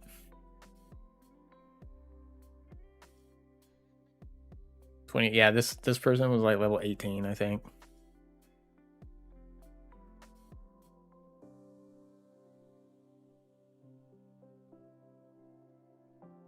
Strongest caster? I mean, I've heard Stormbringer is really good.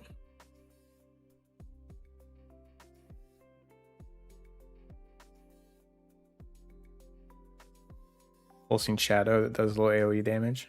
And I mean, the taunt stuff is so strong, you don't need to do a lot of damage. Like the threat generation is so strong. They get AoE later? Okay. Feels bad. It's almost like Heretic, where it's like, I could just wait until 20 when I get my passive, or I can't miss or be parried until I heal to make my life way easier. Could you imagine if you didn't get Sandy to happen until then or later? Ooh, that'd be crazy. Annoying. All right, let's see. Can we do damage before we die here?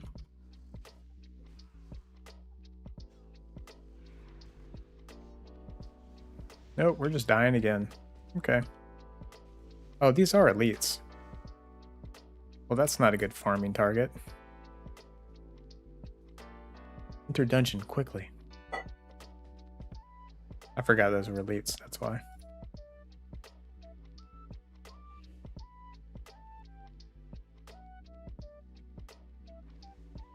Where are my tips? Where's that person that said they had tips for me? Did I get them?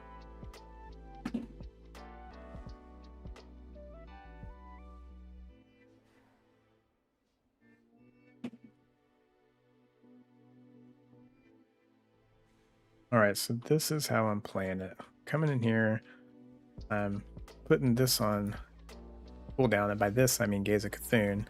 Now I'm spamming Blade of Empire, and I'm already up to 100 insanity, so now I'm just going to spam Entropic Slam because it doesn't lose insanity while I'm at 100 until the madness runs out. Like that. Yes, it is laggy. And now I'm just building up 100 insanity again. Actually, no, I'm waiting until I'm not stunned anymore. Hitting 100, and I'm spamming death.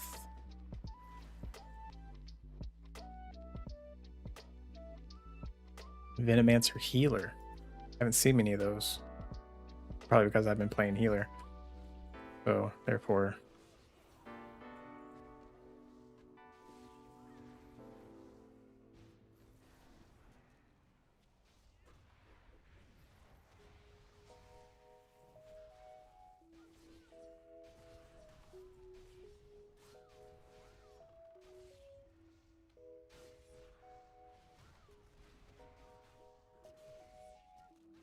Alright, just doing some single target, hammer, of twilights.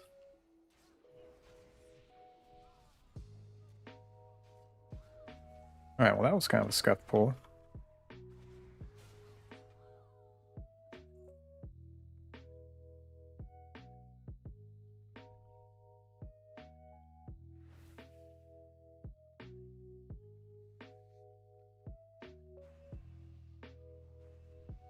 Runemaster caster?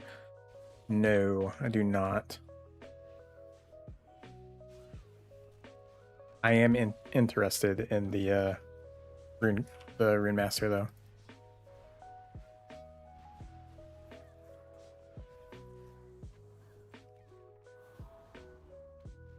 Oh man, between the lag and the stuns, this is it's fun. It's fun.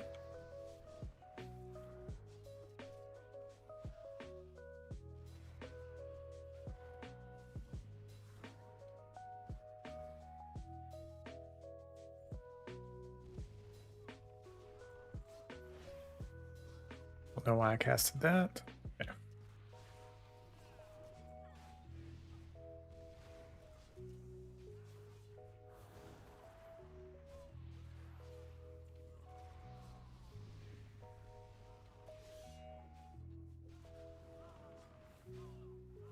Need to set up the weak aura that shows my button presses in what order. I think that would probably help people see what I'm doing. Yep, I'm on Vol'jin right now.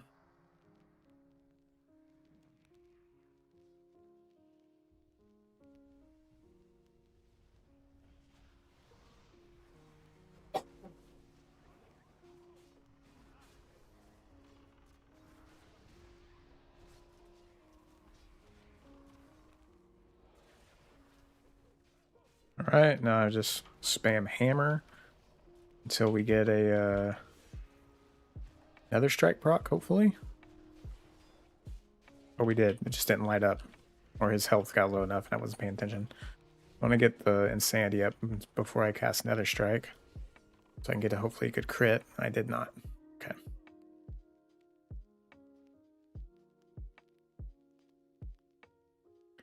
Played Gravement Remaster. Really strong in AoE, but you basically got no new abilities after 30, and the rotation gets boring. Like 3 to 4 buttons.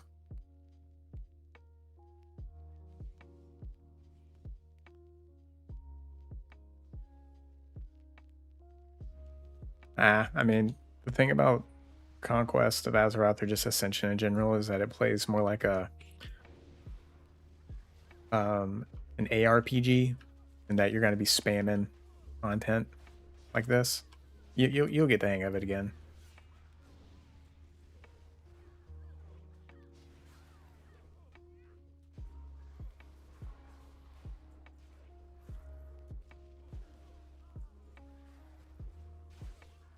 I think Cultist is pretty fun. It's a good balance between simplicity and like performing well and fun, and the flavor, you know, if you like the flavor. I'm a big Warlock fan, so this is essentially a dark paladin. So if you played or have played a paladin in WoW before, essentially what it is.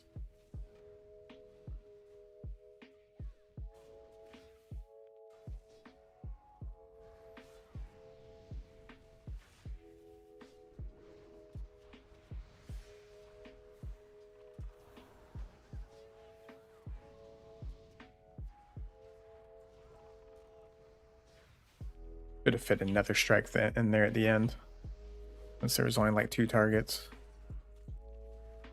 Ooh, big nether strike.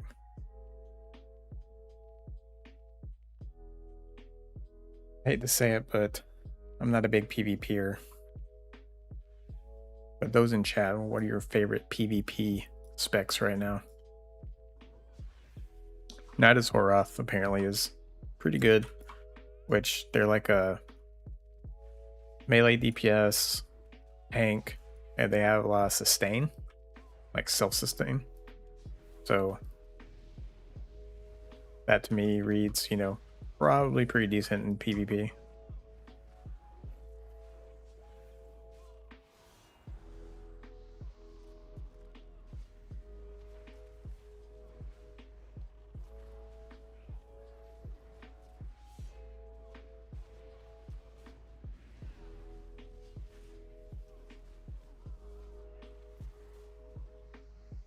Well, apparently whoever had tips for me,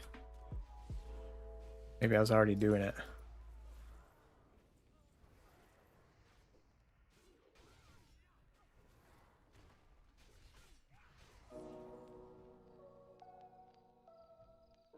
Tank meta.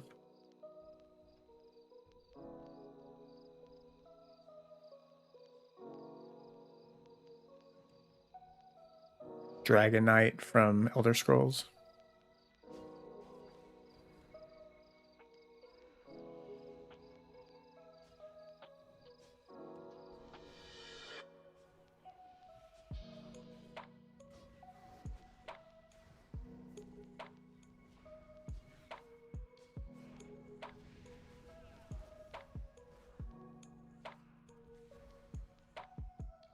What is...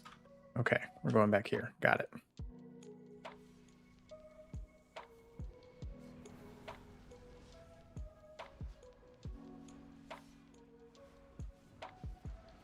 Spamming.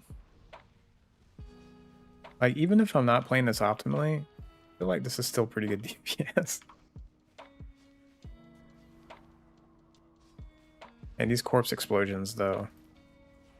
Like, I sit here and I think I have more time to do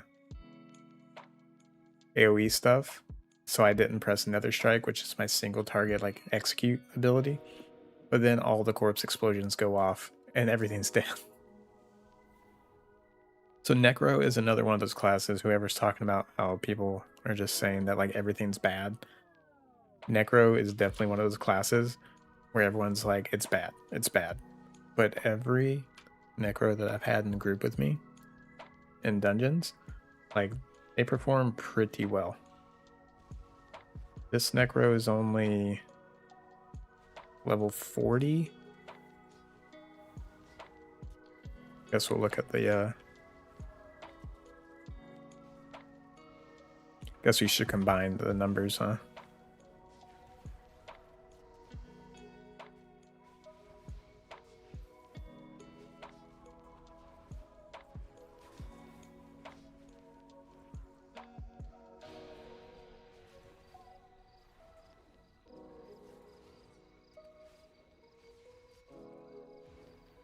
Yeah, we'll combine the pets again. I guess they're not doing that great right now. But...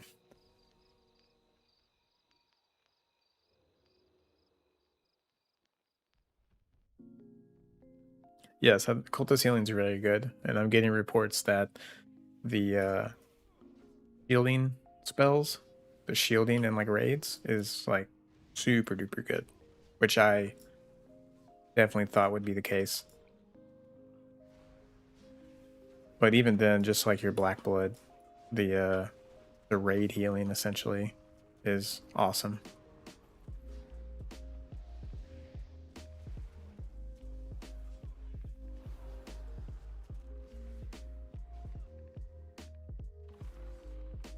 Oh man, lag is real.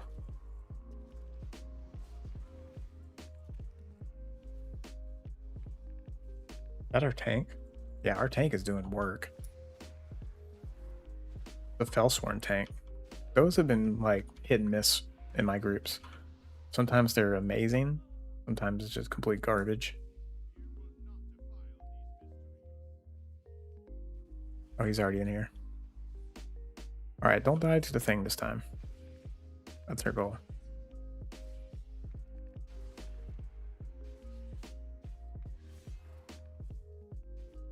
Also, not getting stunned would be a nice bonus.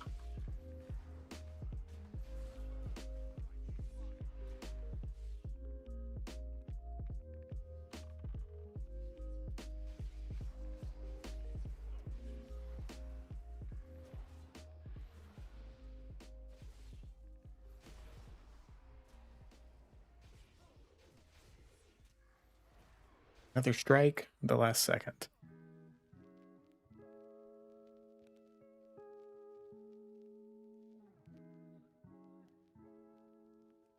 So having to run away from the target, single target, we did pretty good. 750. Ritual and Void Shield mixed up to 40. But the other thing about shielding, it could be misleading. Like, definitely, like, the numbers are huge. And you get to exceed somebody's health. Like, that's the biggest thing, right? You're effectively increasing their maximum health. That's like the biggest part with shielding. Am I full on my bags? Almost. So that's why shielding is such a good healing effect or mechanic. You get to heal ahead of time before damage happens, and you get to heal, not just before like a big hit of damage, but just in general. You're pressing a button that does a thing regardless if they needed healing or not. And not a lot of classes can do that in Koa. We don't have like any super duper shield healers, I don't think. Yeah, the reduced racked mind talent is really good. Selling a bunch of gear here. Yeah, that's good. No, not really. I think we're done with that. That's our healing gun. Our healing sword. Healing.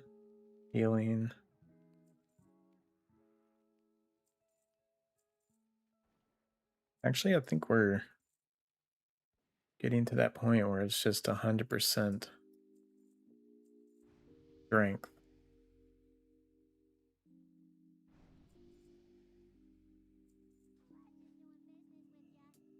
It's the same thing with like Black Blood.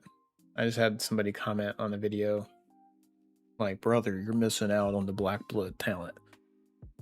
You should be putting more talents than that. And I'm like, yeah, you're right. Black Blood does heal for a lot. Now click on your overhealing done in your DPS meter. What does it say? Oh, 80% overhealing? Okay. Now click on your effective healing.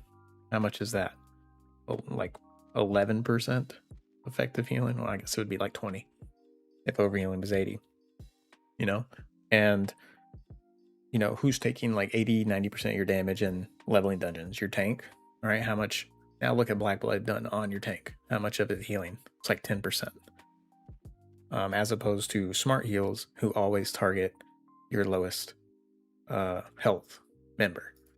So it's always making sure that healing is going to who needs it. As opposed to this, like 100 to 200 heal per 3-second heal over time. That's quite a difference. Do you know where to get hiding bar? Are you talking about like this one?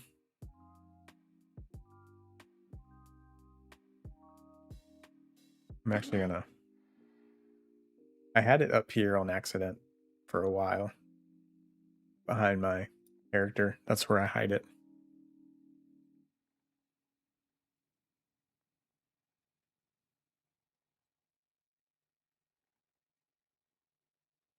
Tendril mechanics? I mean, I really don't think... Like, there's a lot of tentacle synergies. I just don't think they're that good. Like, even this one over here. I mean, we'll see. We'll test this one.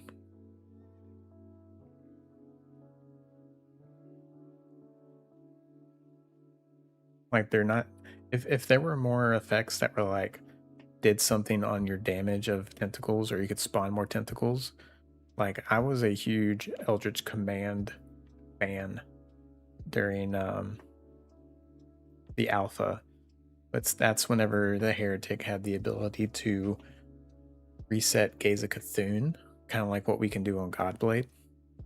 Almost exactly, actually.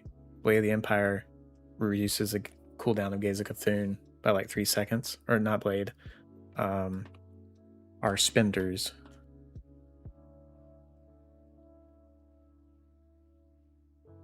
Oh, critical strikes. Never mind. So just critical strikes in general. Reduce the cooldown. We could do that on Heretic, and then we could also have a chance to spawn tentacles like this tentacle Cthulhu on Gaze of Cthulhu. Yeah, Waller. Same thing. And like it wasn't crazy, but you know, there would be times that you could have like 3 to 5 of these little guys like on the ground at one time. And then those talents that were like heal based on your tentacle damage were like actually pretty decent. Like they did a thing. I don't know. Maybe we will get a Knight of Zoroth face off.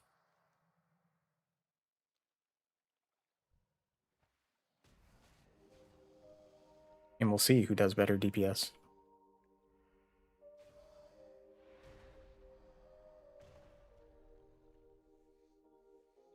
We got some sustain with this Gaze of Cthulhu, actually.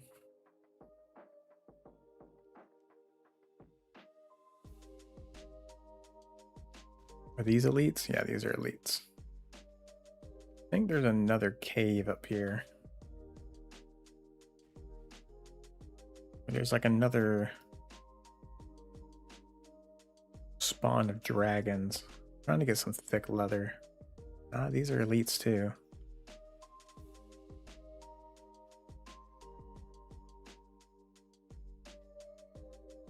Let's look it up. Thick leather farming.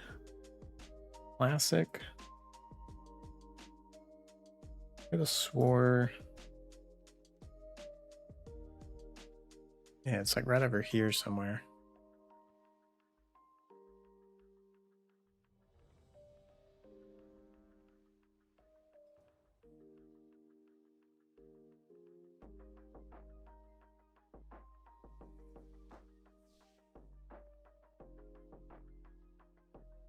Well, don't speak Portugués. Pero si habla español. Entonces, si entiendes español, puedo hablar.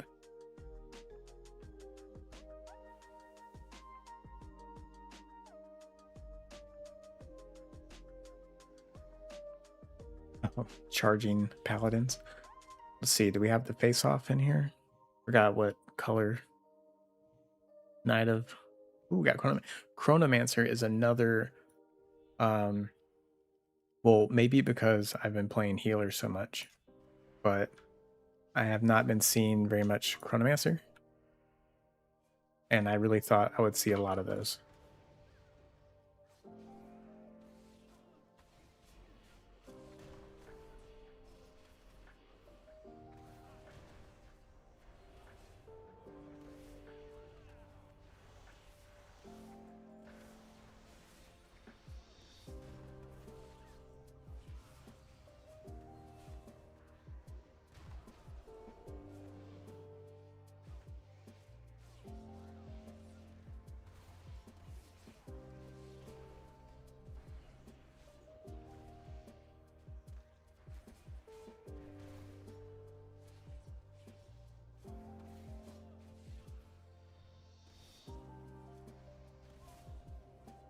Ooh. And let's go to town.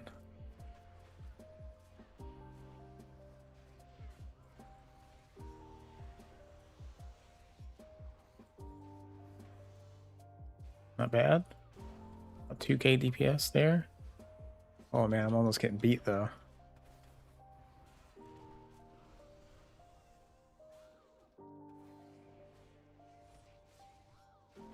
Only I wasn't stunned. What am I getting beat by? And they're only level 45 too. Sun Cleric. 44.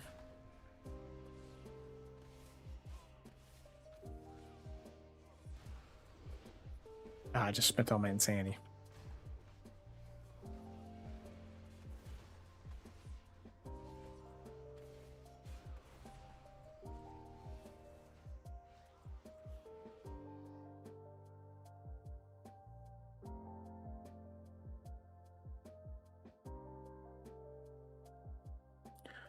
No, ahora el Sandy Tap está disponible. Se puede usar. Parece que solo fue por un momento ayer o hoy de la mañana.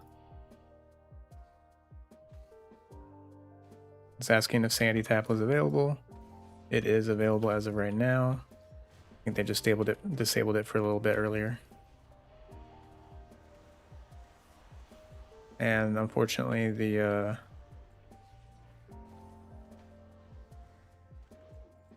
boost to mana regen was not as great as I thought it was going to be. Elena, no way. No, don't do those.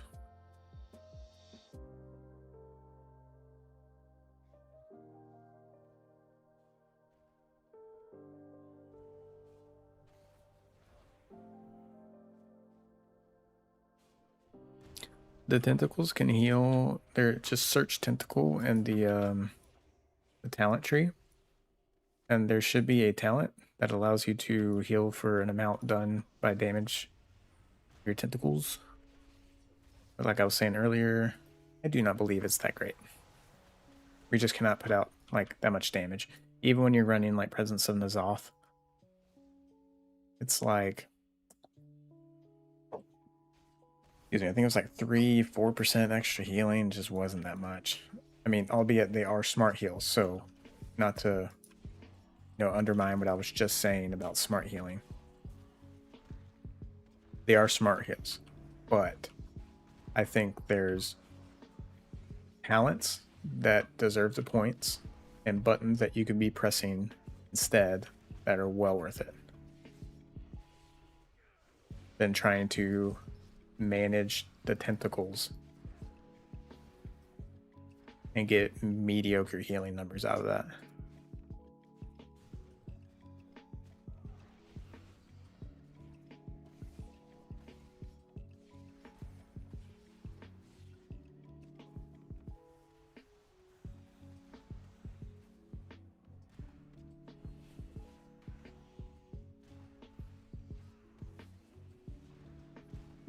Oh no, heal. It's probably a bad one to be maxing out my insanity on because we do take a lot of damage here.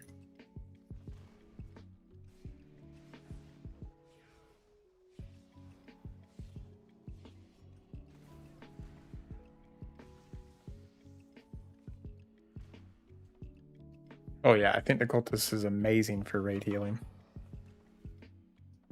Oh my goodness, is he pulling it or is he keep getting feared?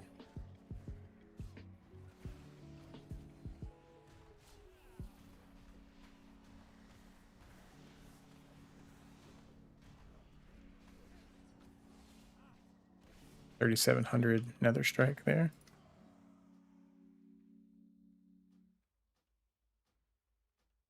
Morbid Dawn, still not better. Is it possible to completely ignore tentacle talents? Yeah, like I don't. I think the tentacle talents are just like some flavor. Like I don't think. I mean, correct me if I'm wrong, somebody. I haven't had anyone come in here and be like, actually, tentacles are your biggest source of healing, or anything like that. Haven't had that happen yet.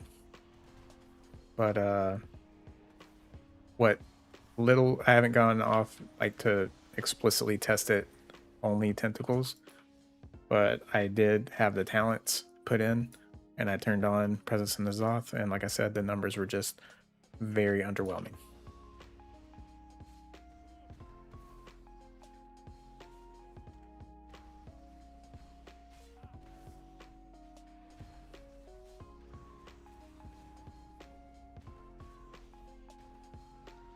Oh no. I was looking down at chat and then looked up and I was like, oh, I'm really low on health. I should probably move. They're gonna kill it before I get back though.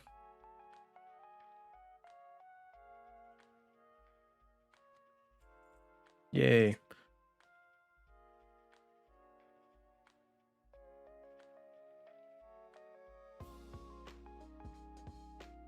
Yeah. Like you're taking it to Forbidden Ritual anyways. So like why not? But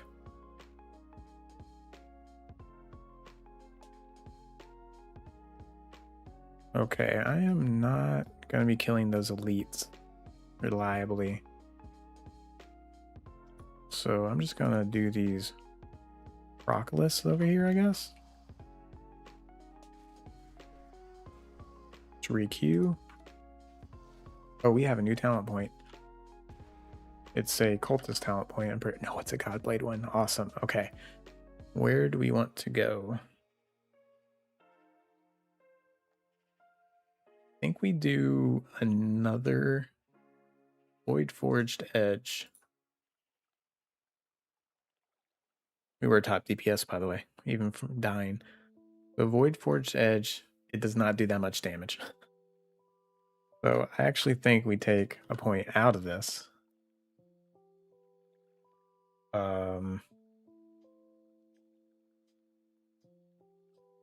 Yeah, 2 points here is probably way better. Oh, I guess we have to put a point in here. Whoops. Can we...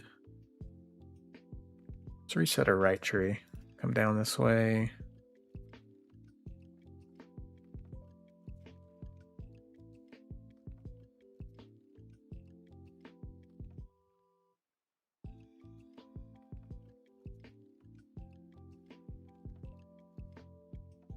Target enemies, summon the tentacle Azeroth, silencing them.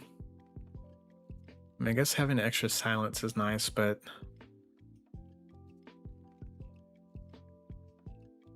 melee critical strikes, yep, we want that.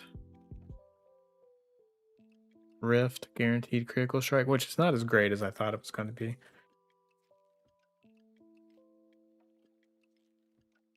Increased shadow damage, yep.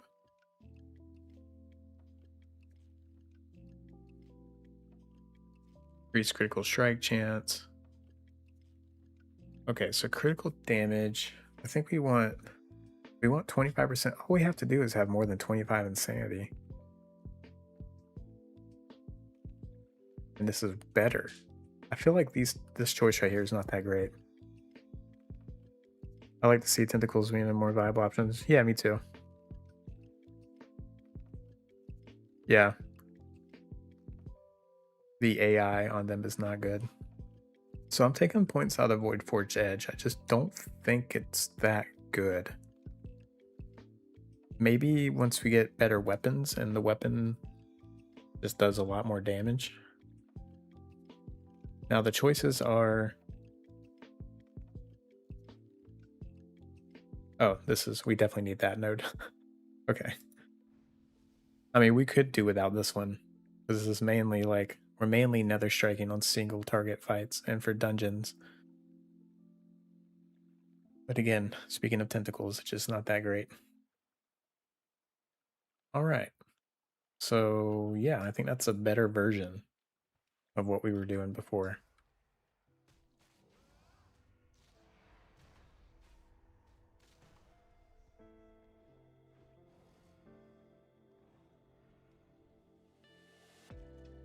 All right, these are dropping Levar.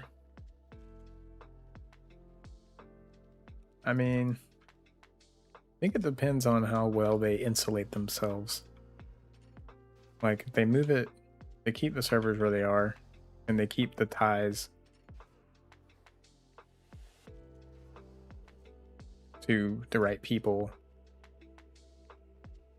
you know, I think it just stays. My main hope is that this ushers in a time of like, can we just let people rent servers and do what they want, make their own custom thing? Can we just do that?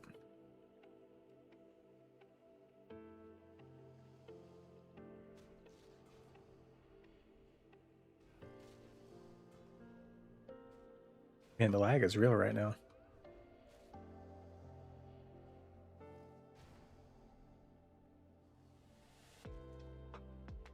I'm talking like,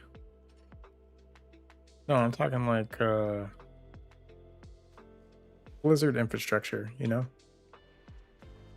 Like just like people can do private Minecraft servers or something. Or almost like a custom lobby, if you think about it that way. Yeah, you know?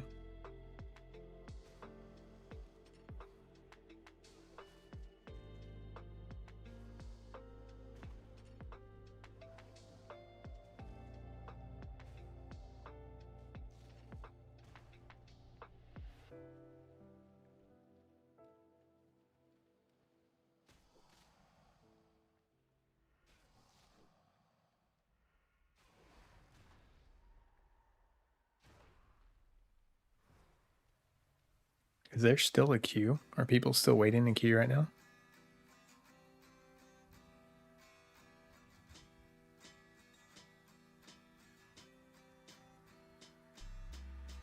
Yeah, launching WoW 2 and being like, and WoW 1. Or, you know, $500 a month. You can rent your own server.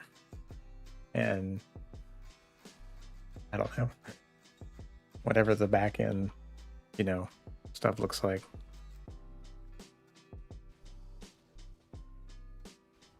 Still 4,000 people in queue.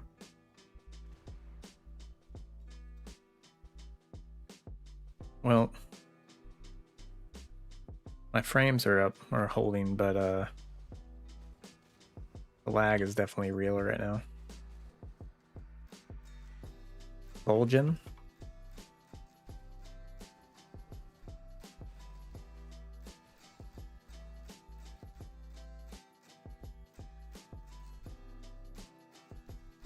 And this pet. Sometimes the pet works great, sometimes I think it's maybe the lag too.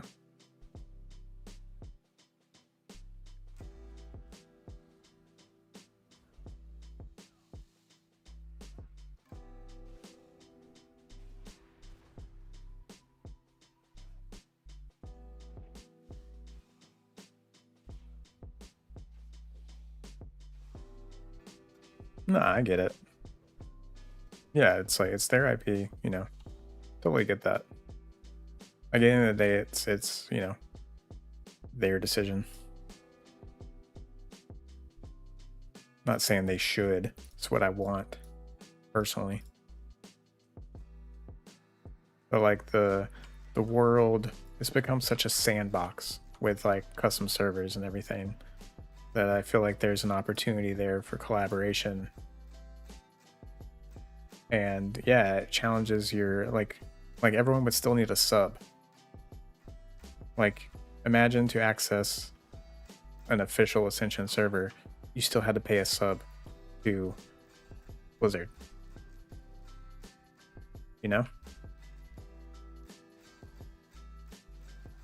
I mean, that right there, just that, in addition to like any running costs that you charge somebody to host said server, which I feel like would be minuscule if you wanted it to be, you know, somebody to make like POW World and WoW with the pet battling system or something, or some other crazy thing.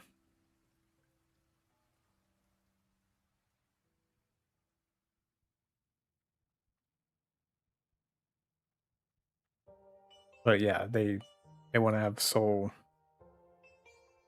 everything of it.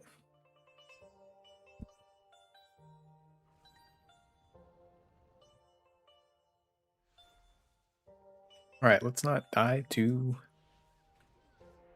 the flame strike this time.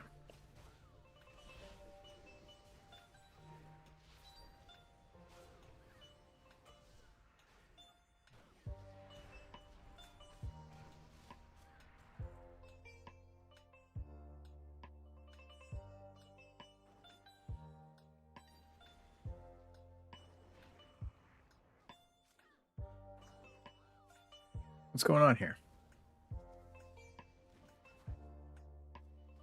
What we doing? What are we doing? Yoink, that guy in here.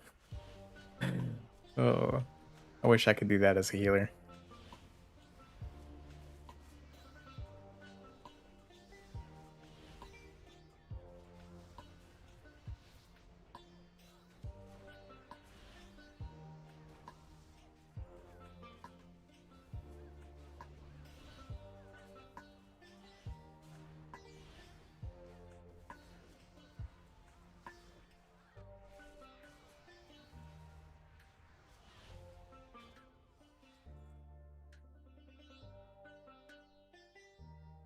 All right, current fight. Let's start doing insanity management. Oh man, it's so satisfying to hit things that hard with a hammer. Instead of maxing out insanity, let's like manage it and see what kind of DPS difference we get.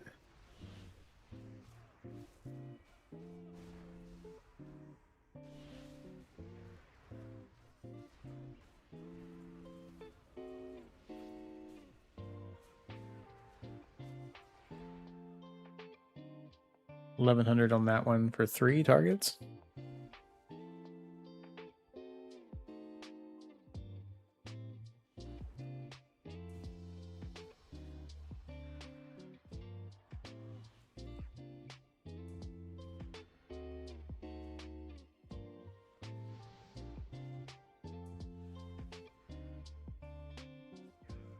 Cultist, Pyromancer, Witch Hunter, Starcaller Tank.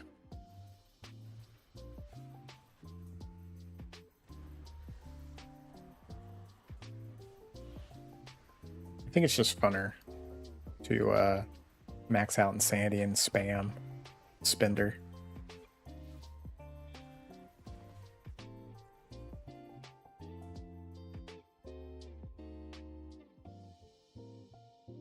All right, we got a good tank that knows not to waste time on 0 XP bosses. Going all the way? Yeah.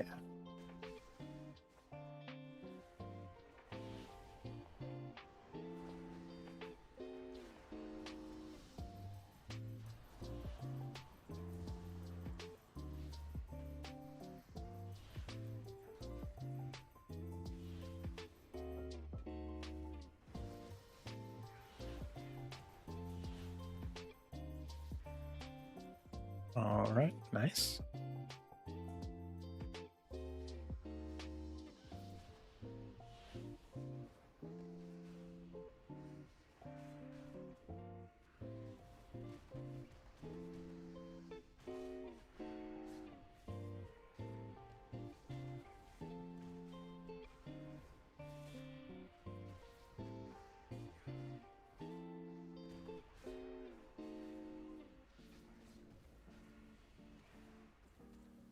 $16.95? Was that just on? No, that was the AoE included.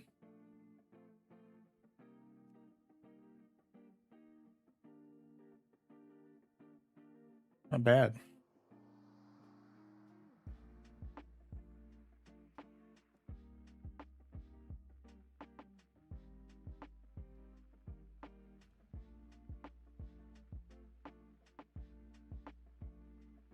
Yes, I've been impressed with the Starcaller tank. It's actually really good.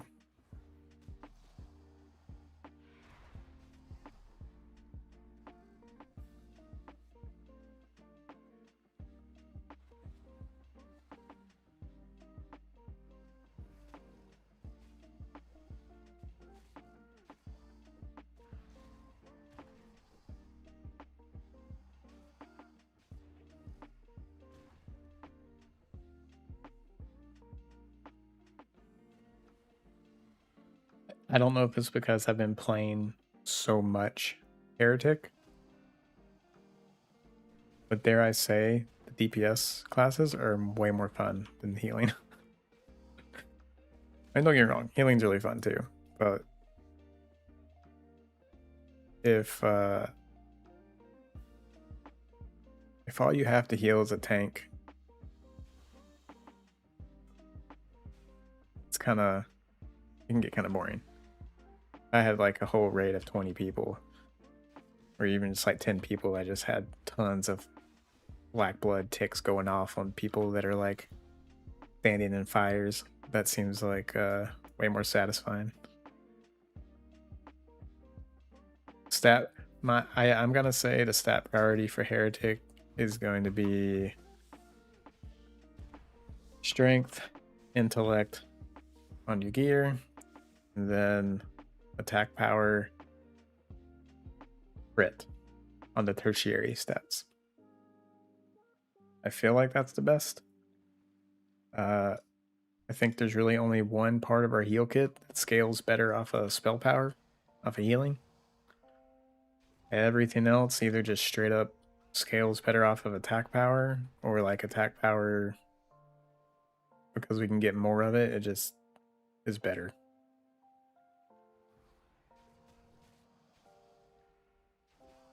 I'm definitely going to do a test at level 60 with like straight up strength, no intellect gear, and see how it goes, see how much more attack power we can get.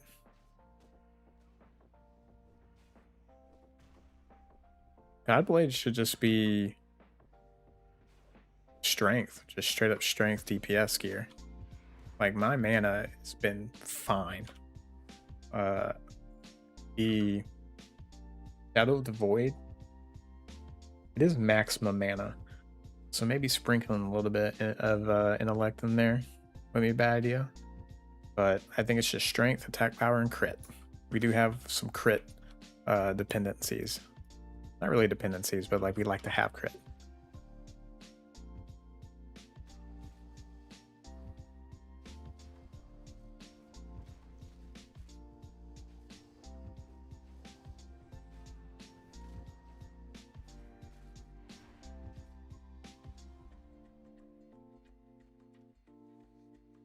This pet is doing nothing.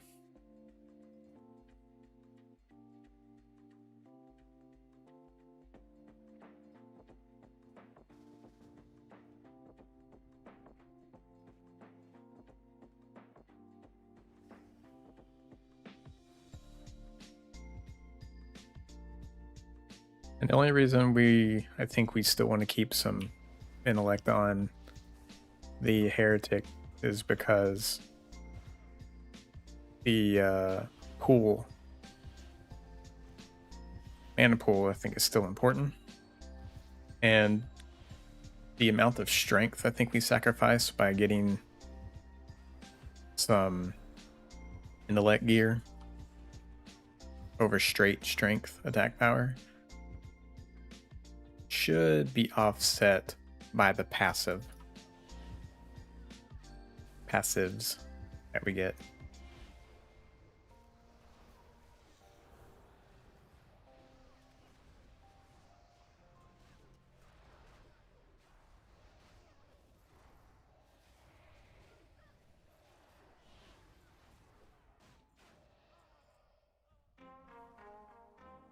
Say who's our a level 50 Necro. Now we have someone to compare to.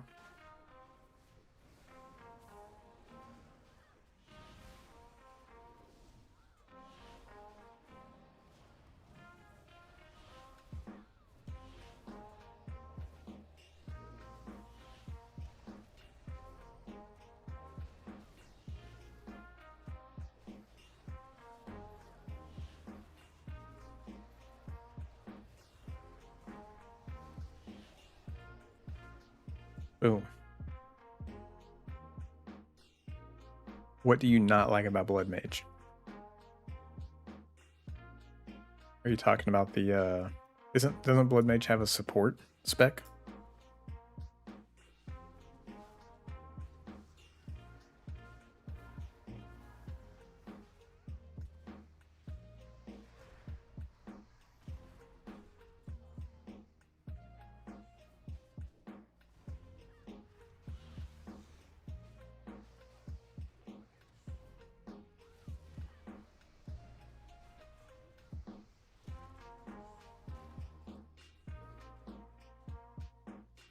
I wonder what my healing is like. Oh, look at me. I'm doing 36%. Oh, that was just on that pool.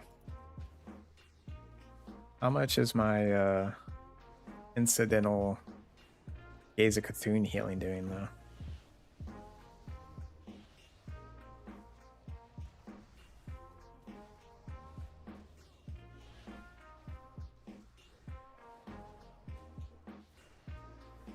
Wait, am I really doing that much?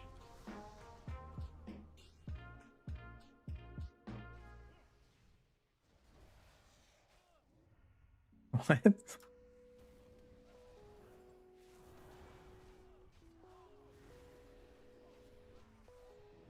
I mean, we haven't been pulling huge packs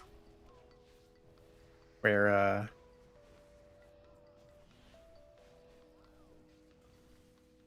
I could have been server crashing.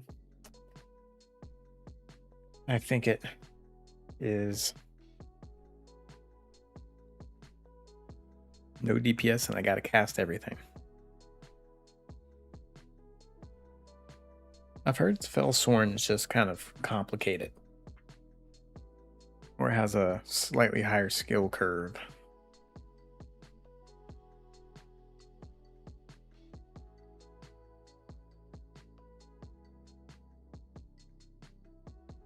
Alright, I'm gonna take this opportunity to go to the bathroom while we're waiting to get back in.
Alright.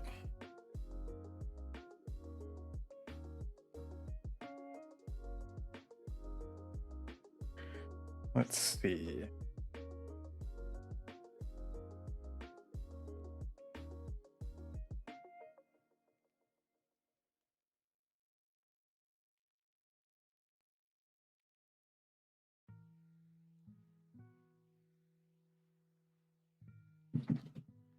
don't think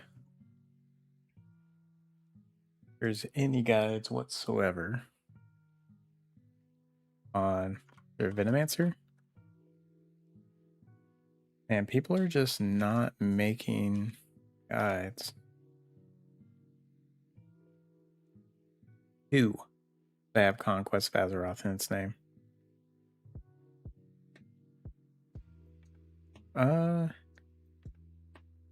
Well, yeah, there are transfers available.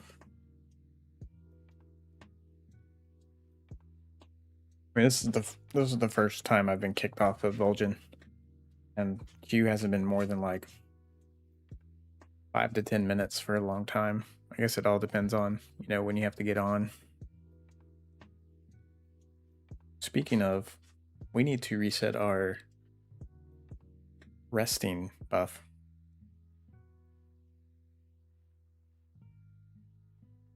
I've been losing 8% XP. Yeah, and I've heard Rexar has had issues lately. We were talking about that earlier. And now I think with the popularity, they have the same queue issues.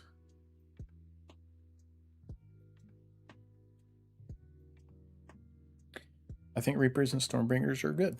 Stormbringer, you know what? Let's use this time to actually make that post. So what class do we play next? We're gonna do Stormbringer, Venomancer,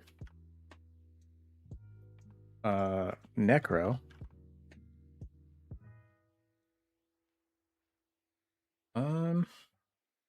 what was the other one we were talking about earlier? I want to have 4 options.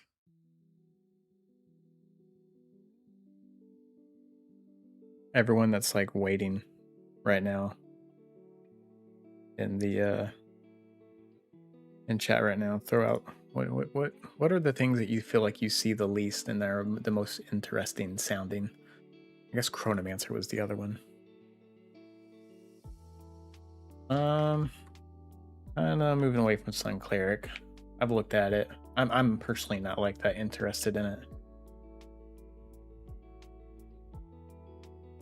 Witch Hunter, Chronomancer, Witch Hunter, yeah. I guess Venomancer tank, you just see it way too often. Stormbringer support, to be more specific. Support DPS. Venomancer tank. Will eventually play everything.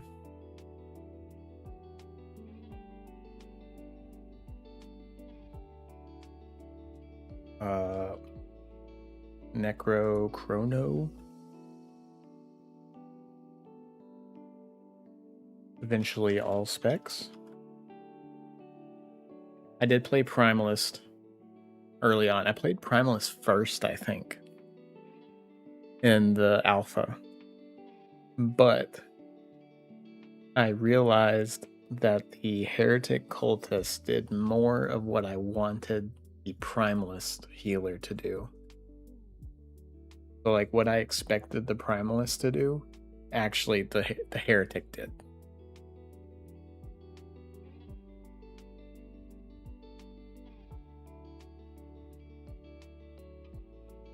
I'm afraid to click on Rexar.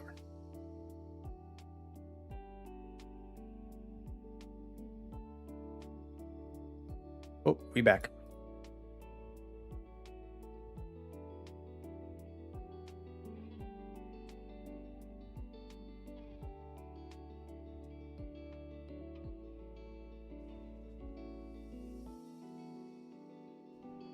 Oh, we did. Unless get out of jail free, but yep.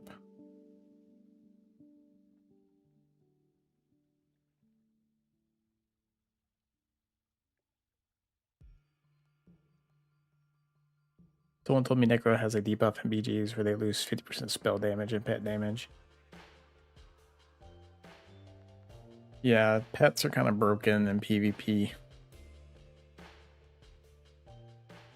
So that's just like their ripcord. Make them better. You know, I have not seen that many Primalists, to be honest with you. Unless I just haven't been paying attention. Like, I really haven't seen that many. And yeah, I'm sure they're all pretty good. I see them questing, but not in dungeons.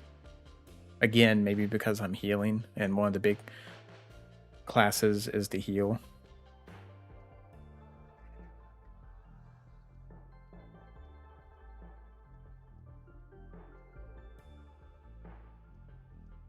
What class you seen do the most damage? Me. No, I had a Stormbringer in a group that was just doing insane amounts of damage. Like, oh, is this our tank? Could I maybe keep him alive with my Gaze of Cthulhu resets?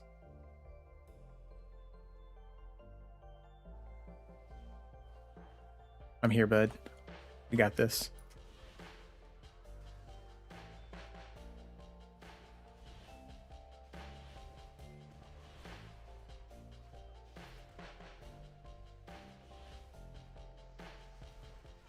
And someone was saying earlier that Stormbringer is just like a glass cannon, which makes sense based on what I've seen. I am surprised so many people are PvP centric though.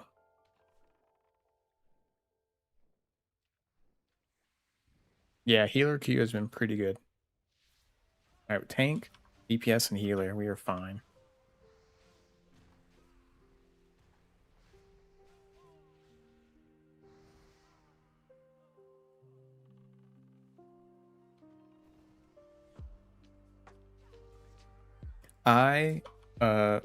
Vitality Lab, I did int spell power, but looking back, I think I would have been fine with just strength attack power gear.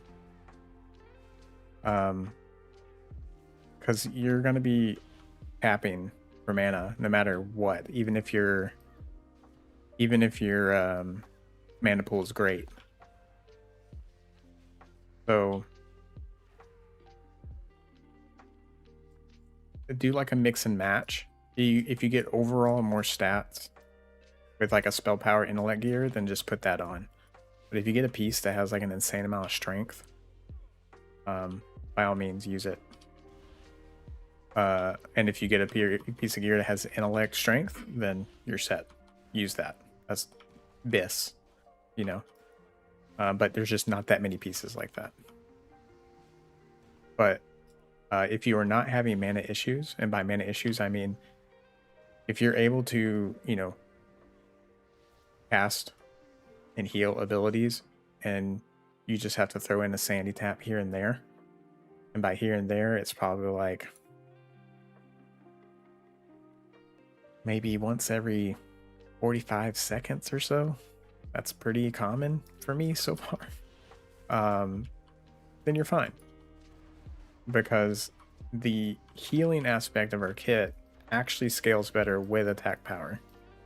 Your black blood scales better with attack power, and the heal from casting Blade of the Empire,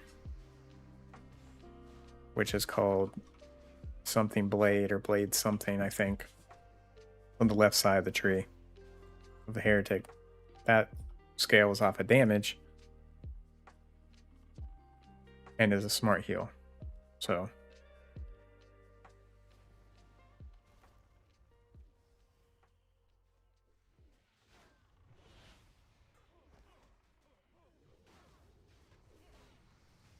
whoops, we are 100 sanity.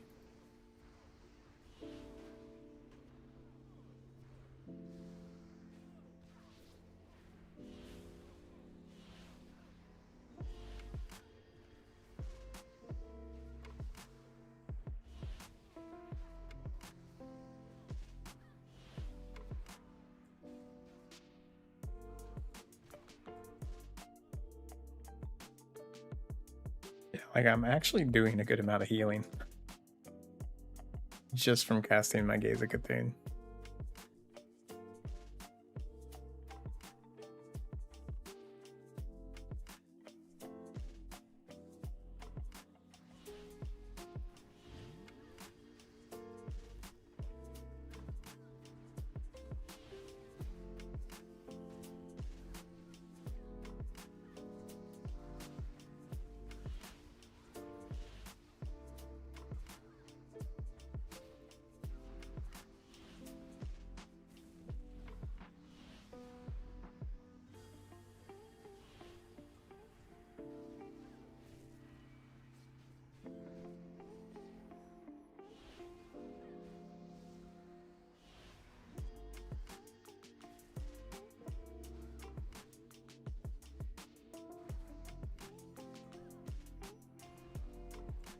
Does Primalist also have a tank spec, right?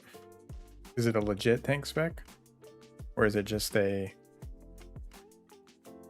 I'm really survivable melee spec? Couldn't remember if it was a legit tanks spec.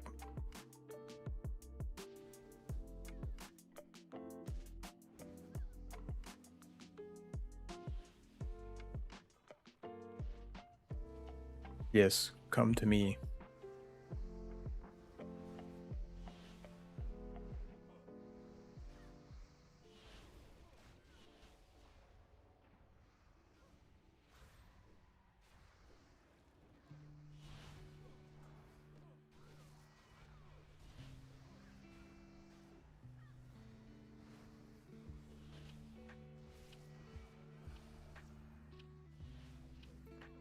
Basically an off healer.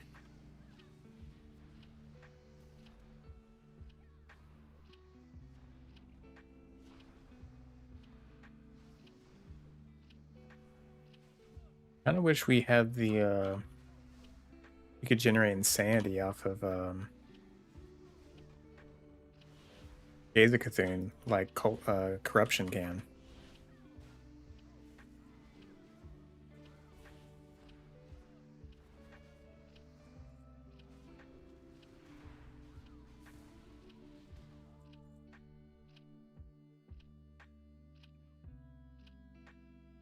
Okay, yeah, they have legit tank. That's what I thought.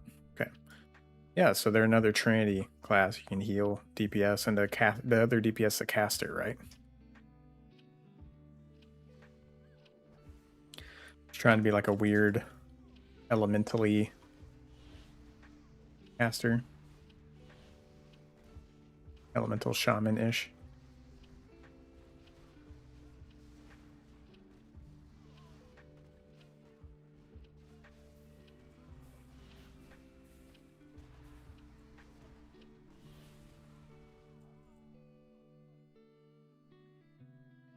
Geomancy. Well, now you got me thinking about Primalist over Chronomancer, because I definitely prefer the healing gameplay type.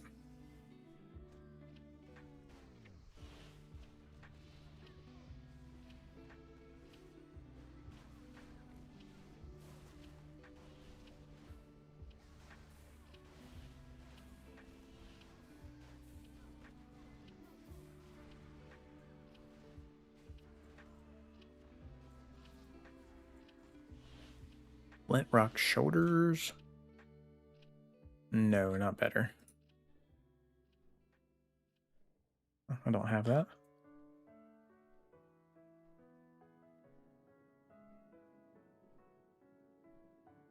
Yeah, the like stone prison thing that they can do. Oh, it's a support. That's right. Right? It's technically a support, not a heal. So they have the boons too.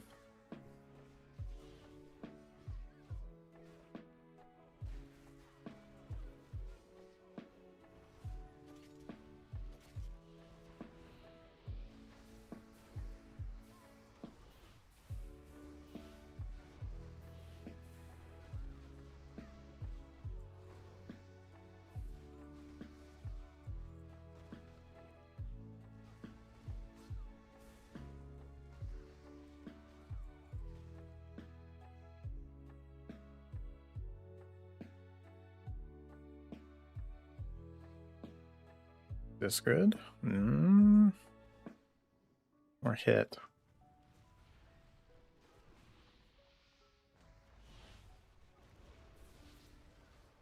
Oops, forgot the Cascades of Cthulhu. Where are my crits?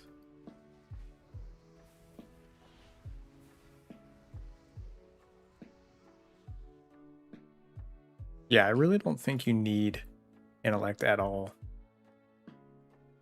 on this spec. Like, it's your maximum mana that's generating, but you just get back so much mana all the time. Even if your mana pool is like super low, I think it's still fine.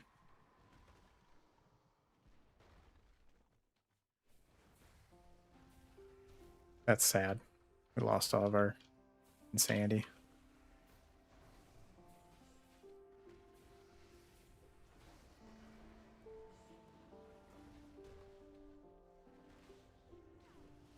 Oh, jeez. Thought we weren't going to interrupt that. 7 strength. It's 14 attack power, 620 plus intellect crit rating, so not better.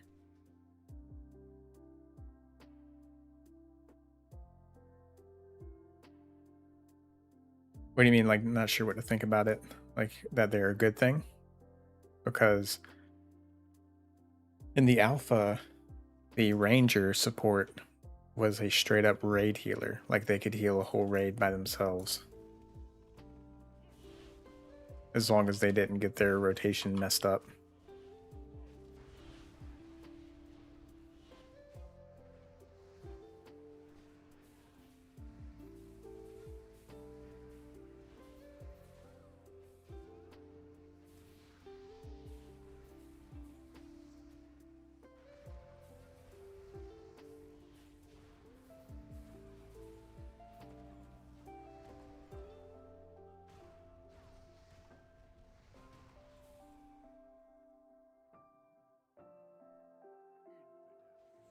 Like, do you think they should be able to queue up as a healer if they wanted to?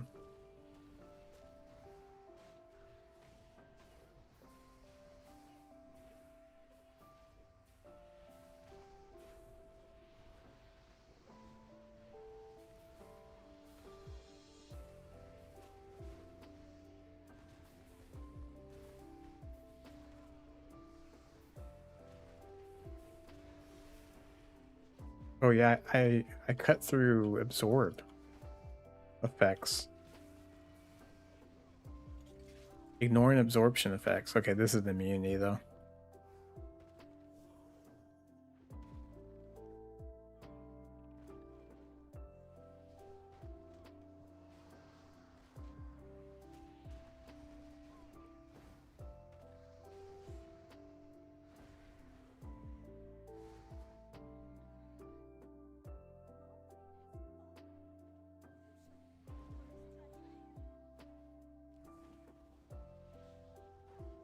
Yeah. So just the whole idea of having a, I think what you would call a Z DPS in WoW. I mistimed that. I actually thought about it when I was fighting the other dude, how I needed to time my insanity cap. Or right after she did that. I forgot.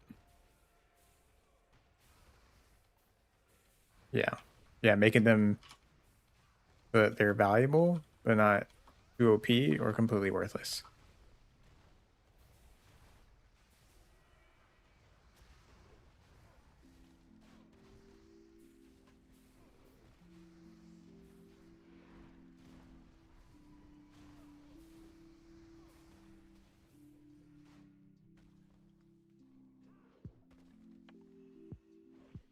Hey, nice. Well, if you play Godblade and you see me doing something wrong, how about you tell me?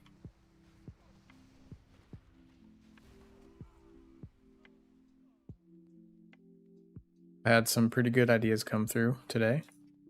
One, I should be macroing my taunt and aggro drop together so I can get some free insanity that I have not done yet. Maybe I can do that really quick. And they use axes? Yeah, I'm using a two-handed axe right now. Oh, level 15. Okay.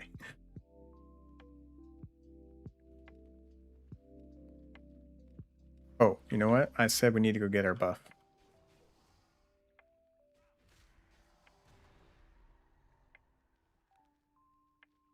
Let's go do that.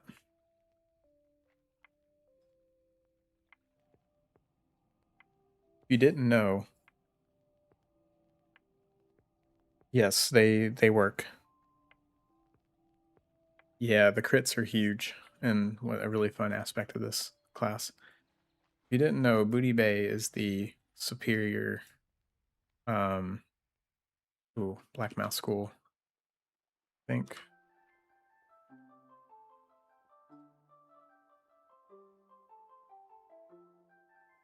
Blackmouth are on the call board today. The swim speed.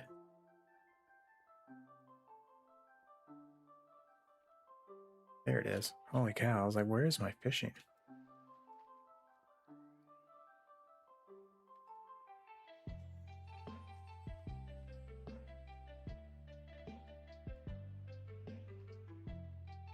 But Booty Bay is the superior... What? Why can't I use that? City, because it has everything in really close proximity. Auction house, bank, mail, all that kind of stuff. And you can get the buff. You can't get the buff in capital cities from what I can tell.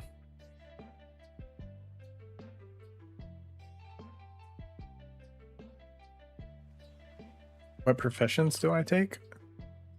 All of them. But I think blacksmithing's a nice one because we can get like the weapons and stuff later. In vanilla in general, I just don't think it's that big of a deal what you pick.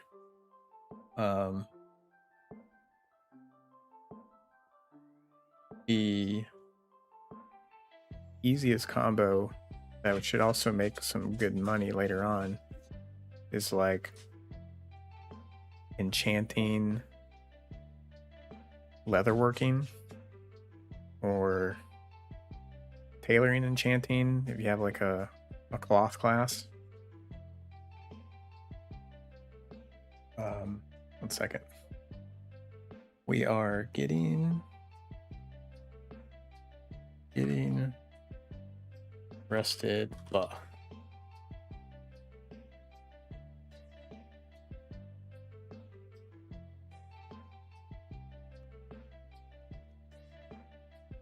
But if you are familiar with Ascension in general, oh, my fish got away. The HR or high risk crafting is like the end game, and the biggest money makers there are going to be like alchemy to make the, what am I trying to say? The flask, and enchanting. And alchemy is super cheap to level, even just buying herbs off the auction house. So you could just go alchemy. And enchanting to make the most money in in-game, because the enchants are worth a lot. And you don't actually have to farm, like gather the mats in high risk. You get them from killing mobs in special zones that drop them. So how worth is Lootbot? I think I did a playthrough before without like vanity stuff to kind of test that feeling of like what's really worth it and what's not. And the Lootbot was probably one of the most felt impacts to convenience.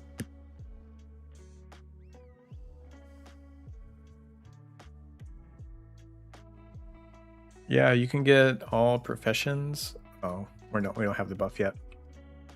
You can buy them in the store, or you can dump your gold into this. It used to be a lot cheaper. It used to be only 1,000 gold, but now it's 2,500.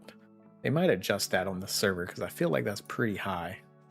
I think they adjusted it because of inflation on the other servers.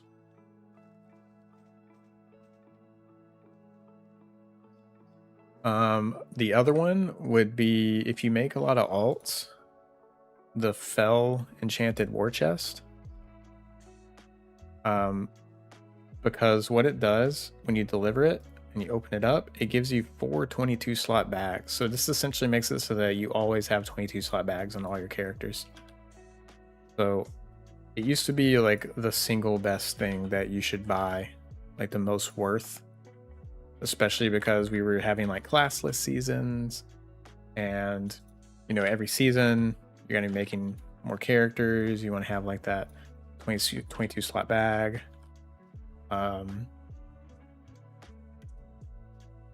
So, but now if you're not planning on making a bunch of alts, because you get like a whole set of 30 slot bags and even a 36 slot, I think we got, unless I got this somehow. You know, it's not too crazy. Yeah, professions aren't shared. So I like the idea of having like a mega alt, or excuse me, a mega character that has like everything on it. That's why I did. And it was on sale. Um, there's a creator program where if you create guides and videos and even do some streams, the Ascension devs will give you some free donation points for it. So I just had a bunch stacked up and I saw that all these Craftsman codex were on sale in the store for like 15 donation points or something. So I just bought them all.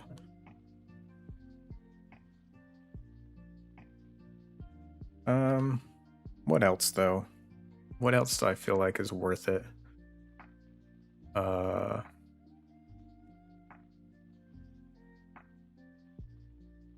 Used to be the dealer's draft deck for the bigger starting abilities. That's no longer a thing. The feather.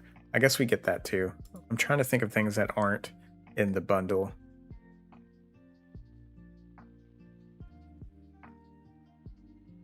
Banks are in the bundle. I guess the call board is kind of nice. That kind of helps so that you can be out grinding. You don't have to go back to town. Pick up some Stones of Retreat for places you like to go. I started doing that later on, but like those go on sale a lot too. So they can be like 8, 9 DP. Did you put on the HD patch? Oh, by the way, challenges.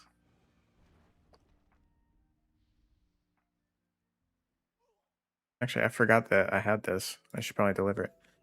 So I did the hardcore crafting solo crafting challenge, and it gives you this campsite thing. It's like it's like a 3% EXP buff. That gives you it's an hour cooldown. Not good. Just not good. Yeah, repair bot, but at the same time, that's also one that like depending on who you play with, if someone has it, you don't really have to worry about it.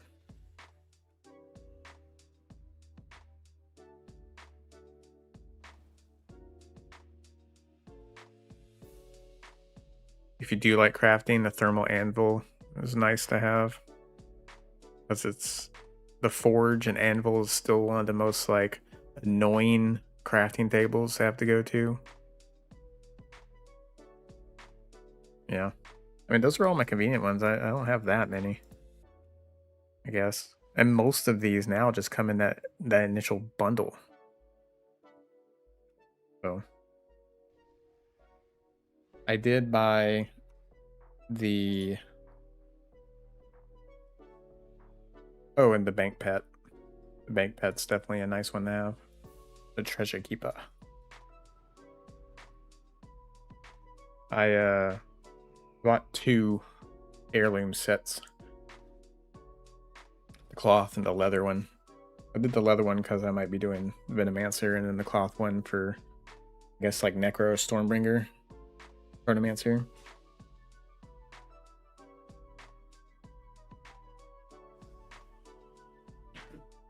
Yeah, I mean, I don't see why Bronzebeard wouldn't sync to here. All my stuff synced from the other 2 servers. I mean, Area 52 is like the baseline. But good thing is we all get Vanity Sync, so you can just log in and click it and see what happens. It's not like you have to buy the Vanity Sync.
Yeah, Area 52, you get a free, because like Area 52, if you played seasonal servers, like that's where all your stuff went once the seasonal server ended.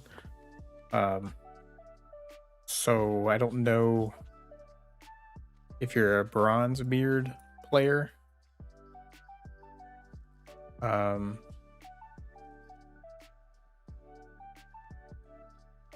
Does your stuff automatically sync to Area 52, or are you saying you get a sync to use on Area 52 to pull stuff from Bronzebeard?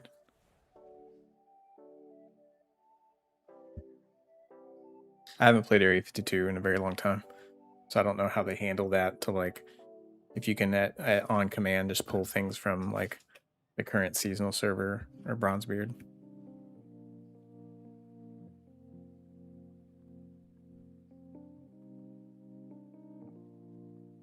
So it just constantly syncs. So anything you do on the other servers just like immediately syncs back to Area 52 now. Ooh, Bloodsail Wreckage. We gotta fish that up.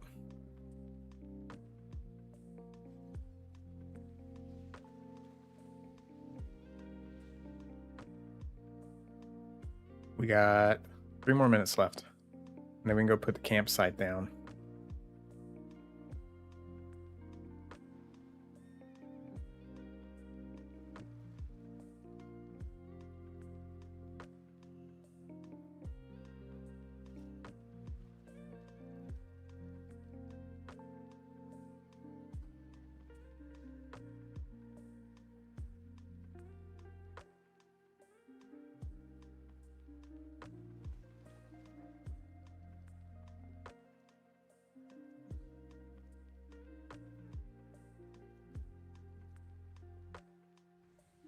To center myself a little bit better here. I don't think that's close enough.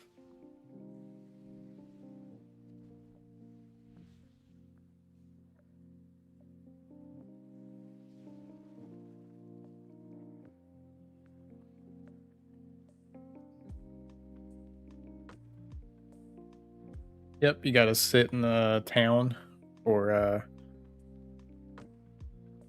15 minutes. And then you'll get a 2-hour buff, 8% buff. Just know that it doesn't, I don't think you get it in capital cities. It's just towns, which Booty Bay counts as a town, but also has all the conveniences of a capital city because Ascension has a high risk mechanic where you can become an outlaw and you're like not welcome in either faction's capital cities. I don't know if it still works that way, but it used to. So they put a lot of things here in Booty Bay, make it more convenient. It's like the outlaw town. Put my main weapon on just so I don't forget.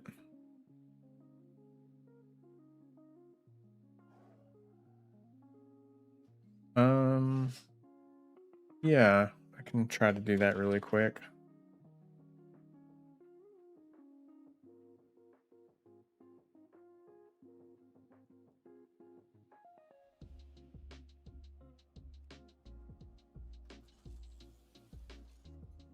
Let me put it on the guide.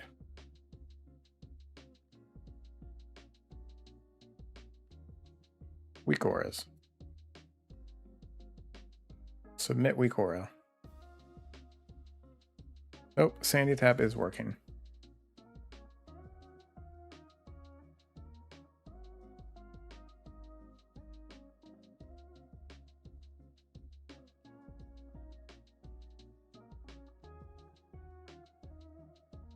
Game. Cultist Sanity Bar.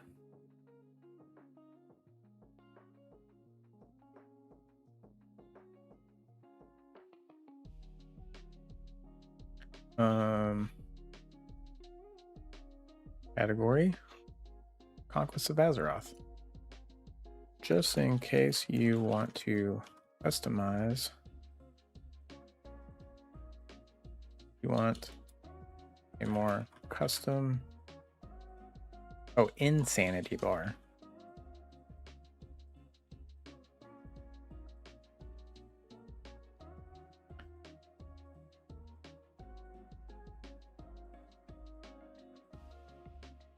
Okay, well, it's being submitted for approval. I don't think I can.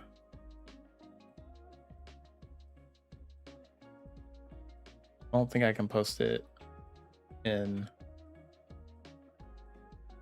chat. Probably too long of a string. You can try. Nah, it's too long.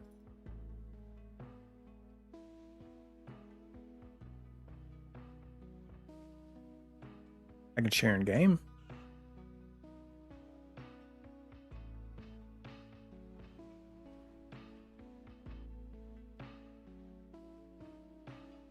But I posted it on, yeah, I can do a paste spin.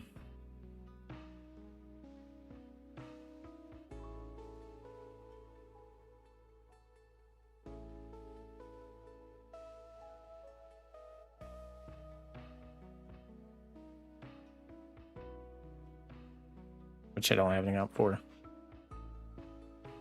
Well, you can search it on the database whenever it gets there, but here, let me just show you. All it is trigger. Just type in insanity, find the one with that symbol on it, and make sure you change the type to debuff, because it is a debuff.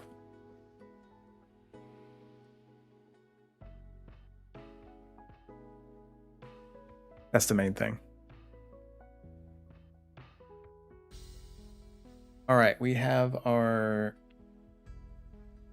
buff. Let's now, I don't think I can put the camp down right here. Yeah. Let's go outside the city, put the camp down, get that extra buff.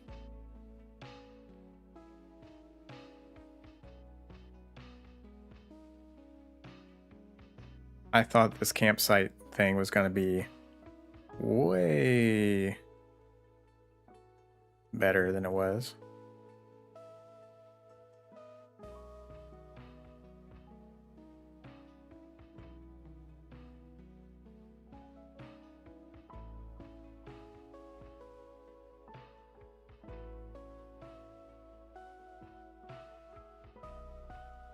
I have to sit here for 3 minutes.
Oh, sorry, I was muted.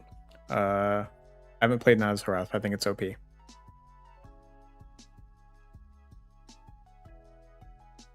Okay, cool.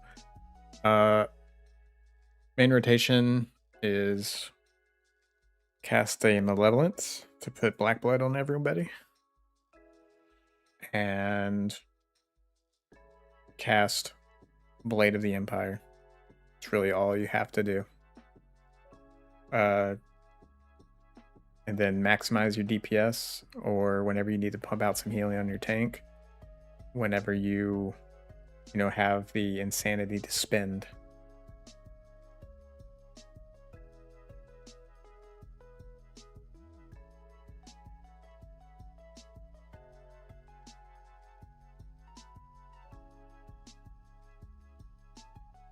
And then the next level of like complexity or skill curve is to I usually hold the Gaze of Cthulhu until you need it. That's like your emergency thing. You'll eventually get the Void Touched passive at level 30. And I just wait until I need to use that. It doesn't have to always be on CD, but like you at least on CD, you always want to at least be used one charge so it can be recharging. But Blade of the Empire is like your lesser spam heal. It's smart healing everybody with the with that talent.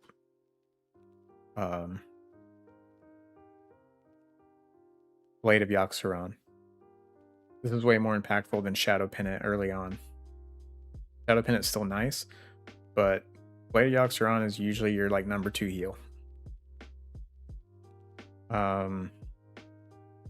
You can just spam Malevolence, especially really early on because it's your cheapest ability. Blade of the Empire is a little bit more expensive. Not in this spec because we got 50%. And then, yeah, that's mainly all you're doing. And then you're just doing like a DPS rotation to help move the dungeon along.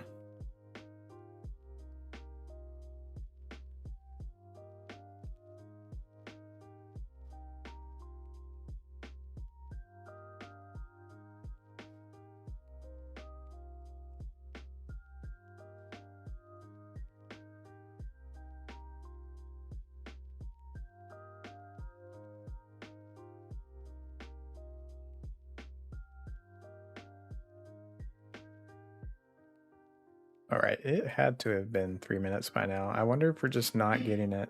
Yeah, it's been that long.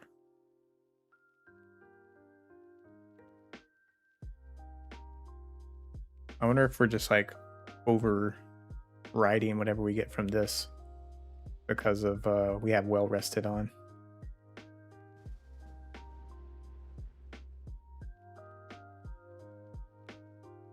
Oh well. Artificer? What am I missing? Artificer? What's the context of that? It's not jumping into my mind right now.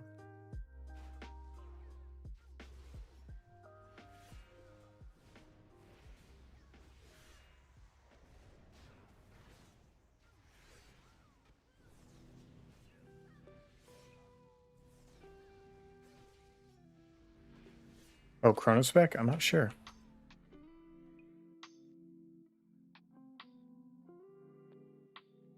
Let's see.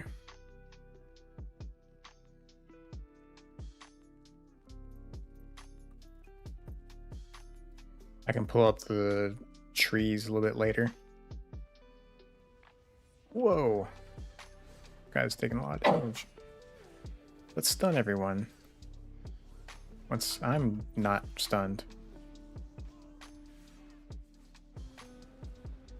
Alright, everyone's feared. Hopefully I saved the day with that.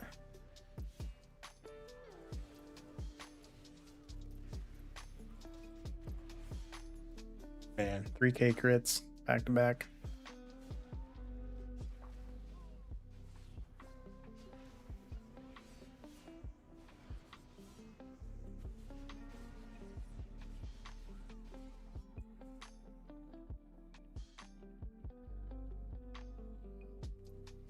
Yeah, I think I've only seen, when I do see a Chronomancer, it is a healer.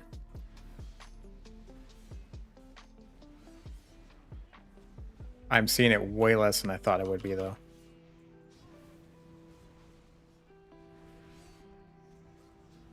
Oh man, I'm just refusing to press Nether Strike for some reason.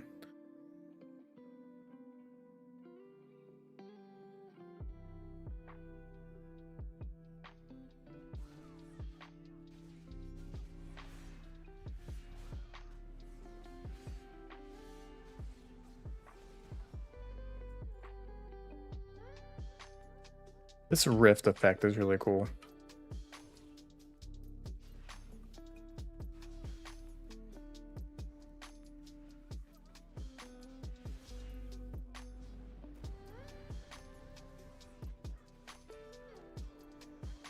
And now let's do AoE spam.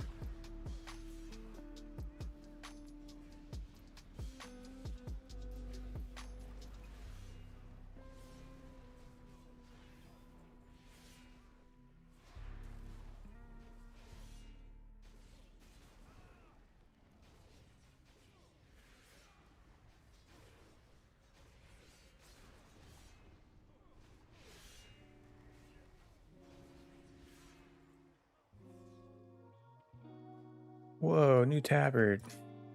Let's do it.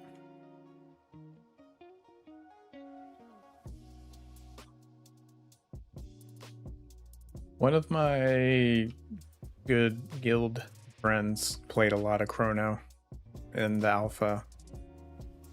I can ask him next time I talk to him about the changes or how it is in its current state.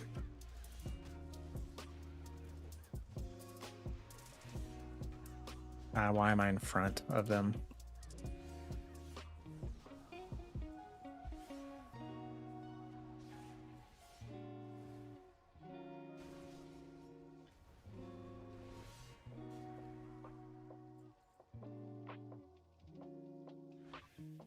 Ooh.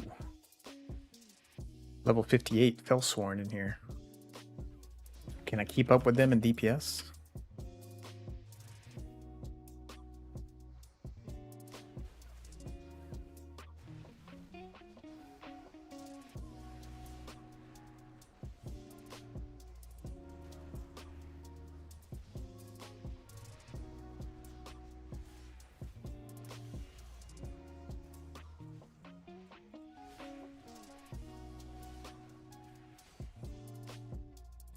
Ooh, we're pretty close. We're right on their tail. Essentially the same DPS.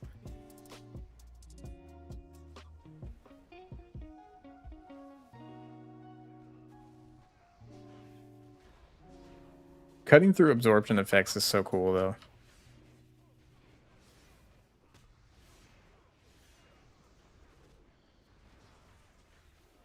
With hammer. That must be super strong in like the matchups in PvP where somebody's like shielding. Oh yeah, we're keeping up with this level 58.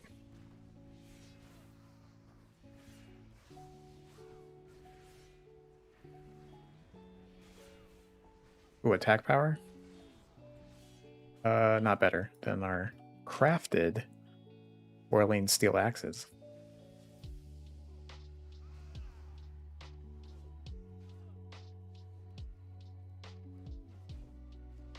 Oh, I shouldn't have capped out my insanity yet.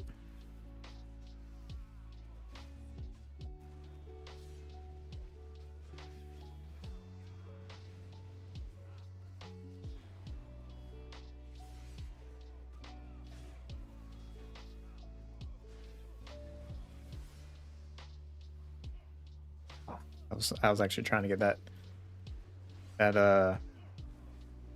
Gaze of Cthulhu out. We're off healing. We're off healing. Oh, can we stun everybody? We didn't stun everyone, but we got close.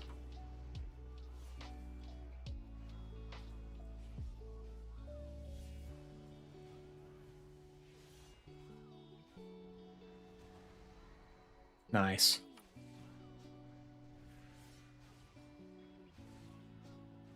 See, even through the mana burns, we're not having any mana issues. So I think it's safe to say probably don't need much intellect on the Godblade.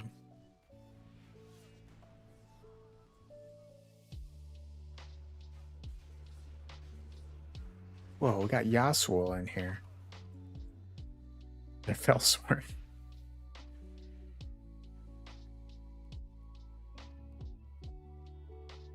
I probably don't have the bandwidth to manage a guild. I have a guild on the other servers that I will...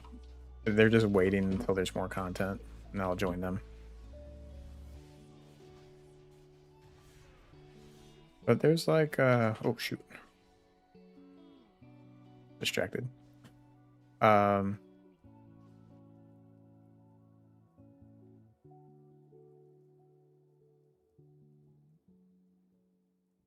Yeah, that's what I've heard of Sun Cleric. It's like boring, boring, boring, but then like later on it's good.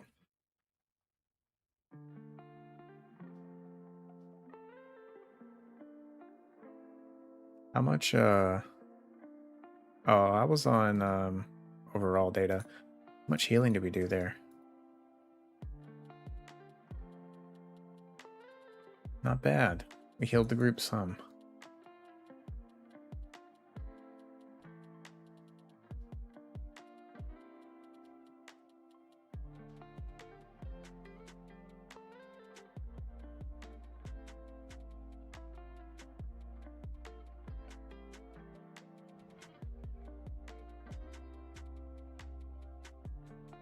Does Witch Doctor have a support?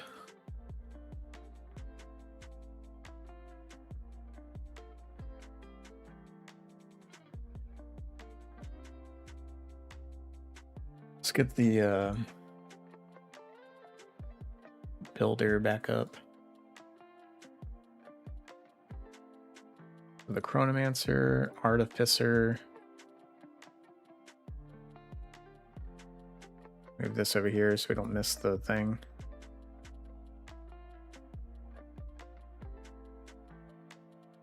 Huh, they have 2 nodes at the top.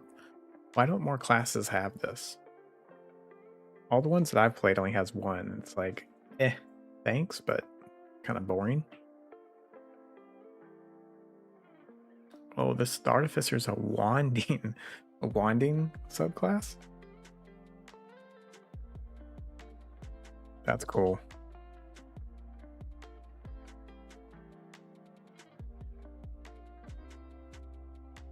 Artificer's Wand. 2 wand attacks dealing range damage plus 5 or 1 second. So it's like, this seems like a machine gun arcane wand mage or something like that. And it's spirit gearing. This actually sounds kind of cool.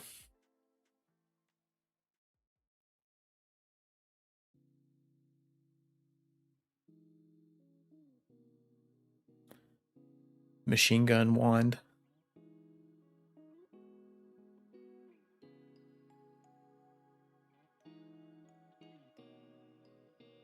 How about this?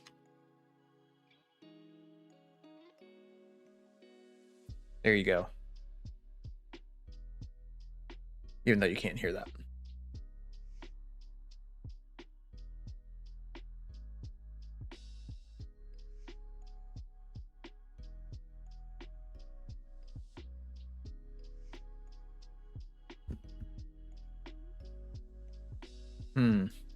This might keep Chronomancer on the list.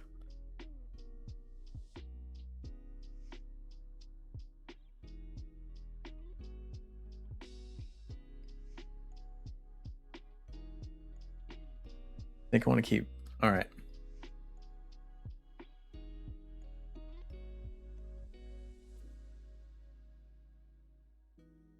Let's let me post the link to the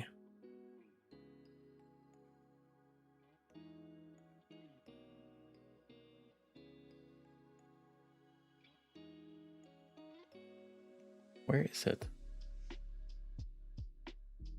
There it is.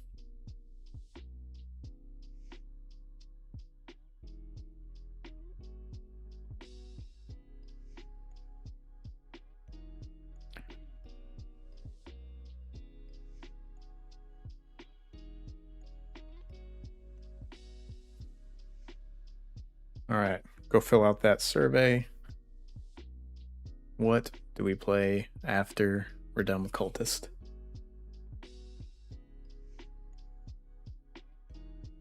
Shadowhounds? That does sound fun. The Witch Hunter does sound fun, but I think these others are a little bit more what I'll be at. Oh, this guy's fishing that. I'll let him do that.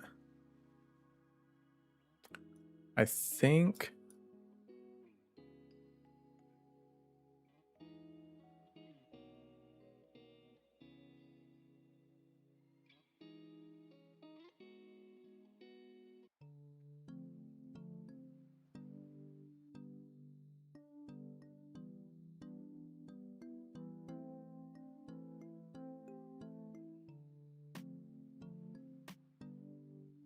warrior tank. I do like so I want to try this tank. The Venomancer, because I do enjoy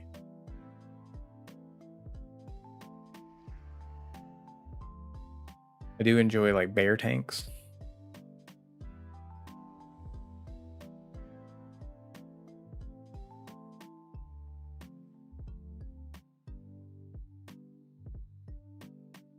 Venomancer mushroom build.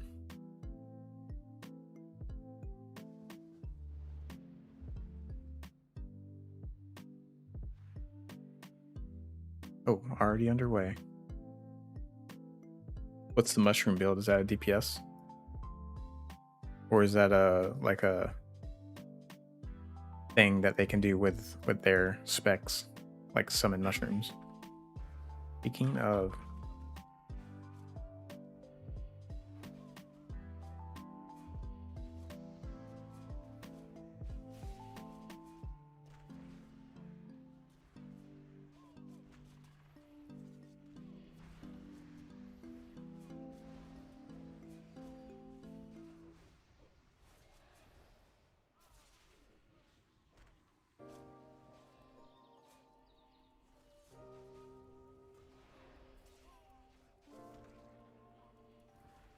seems like there's a split in the different ways that you can build the beetle. I have seen a lot of people build it with intellect. I don't know what the pros and cons are of building each.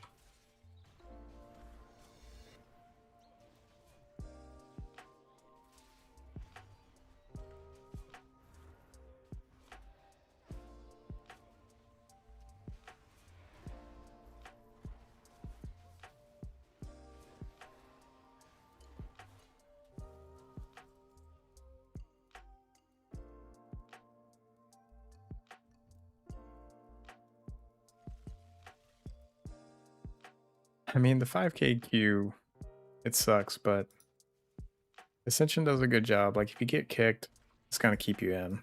Like, you're not gonna have to send in again. They have a system in place so that, like, you can get your place back.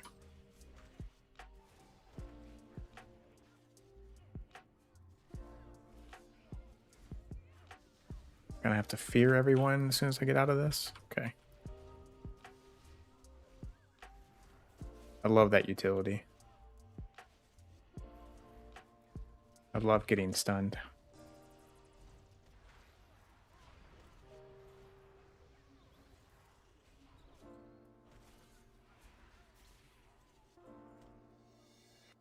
All right, not bad.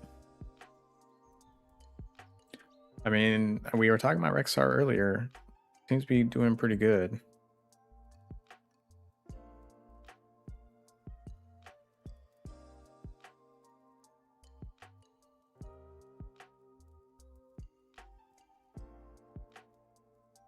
Chronomancer getting a lot of votes.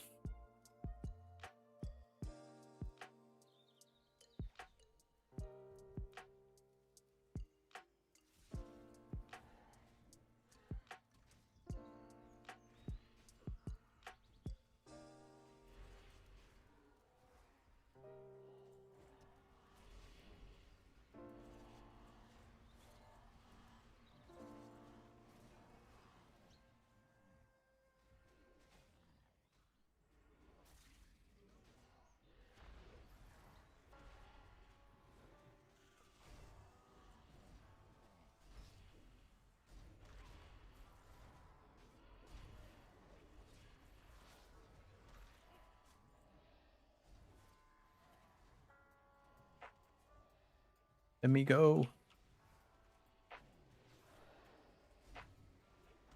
I feel... Uh-oh. I feel rather supporty on Godblade with, like, the effects that I can do.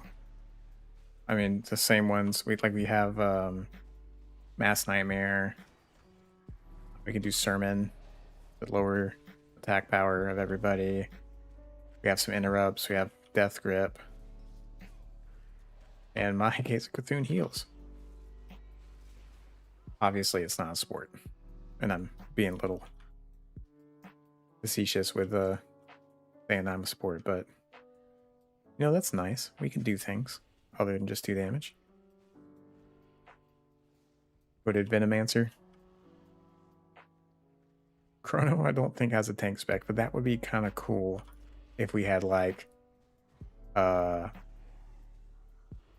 don't know, like time reversal like effects, like you can reverse your health and like maybe dodge and stuff, like phase, like avoidance. That's how I see that working.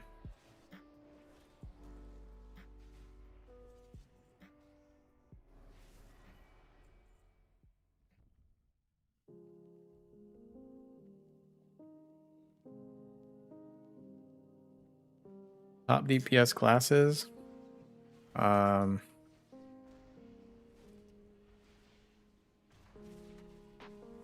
am not too sure right now what they're shaking up as at the top on like the max level, but Stormbringer I think is like up there.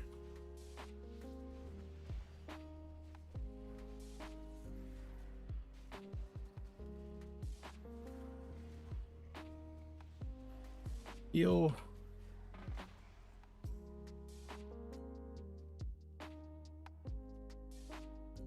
They're gonna yeah, Stormbringer fell sworn. Fell sworn. I've heard that fell sworn can be a little high on the skill curve.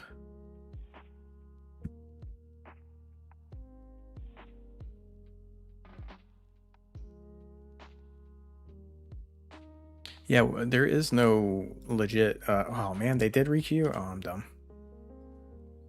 Oh, okay. The dungeon queue thing has been a little bit broken. Like even if you leave a group, it'll still go through. Which in my case, it just worked out to my advantage.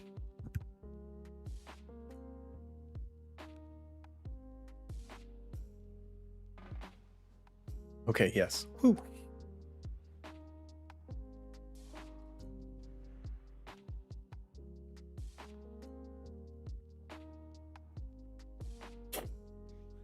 For melee?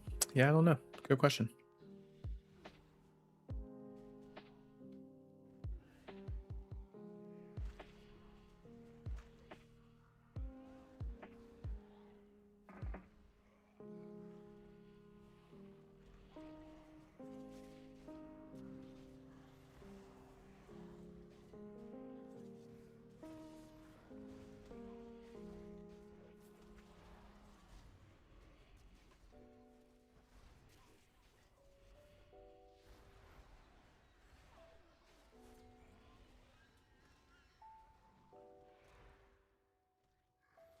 Come on, reach him, hammered.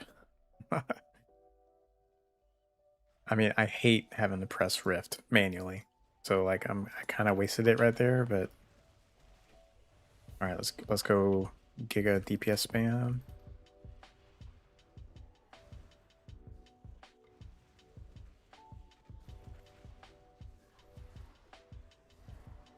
Oh, so that was wasted, but I saved the tank, I think.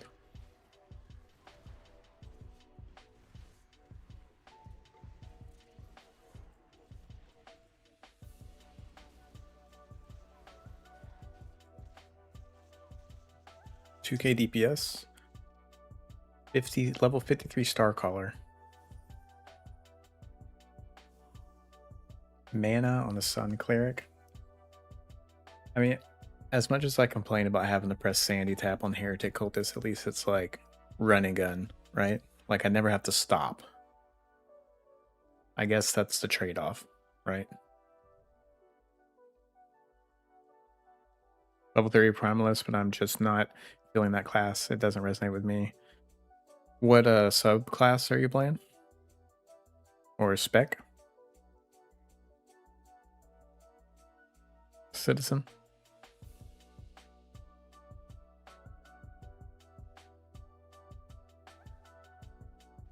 Is Shadow Hunter like literally Shadow Spell Hunter spec?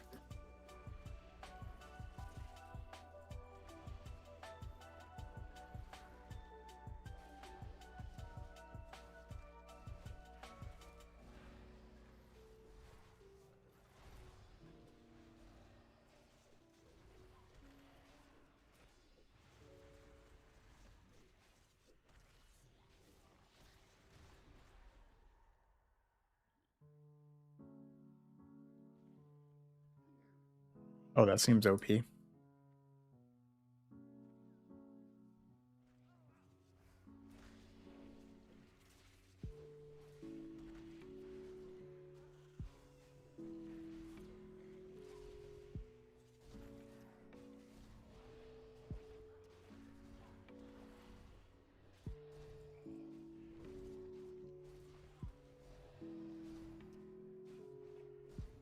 All right, let's go mad.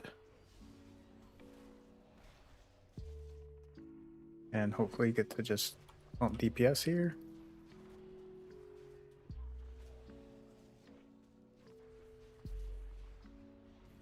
And we're done already.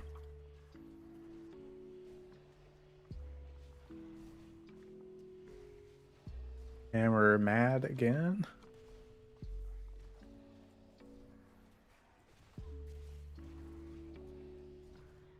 Oh, 4K on another strike. I like that.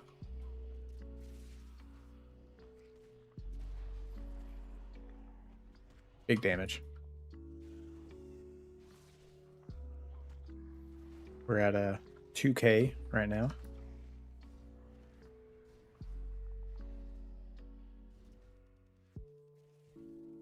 And if we get our crit really high, just get 20 insanity hammers over and over again.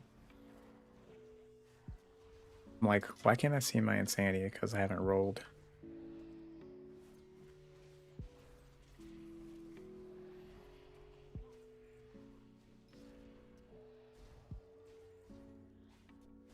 Oh, what am I doing? I walked past him.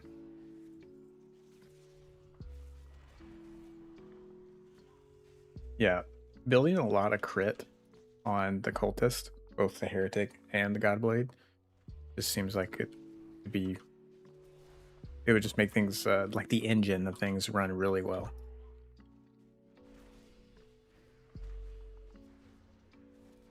Like procs go off a whole lot better. I hate this one. I always fail this one right here.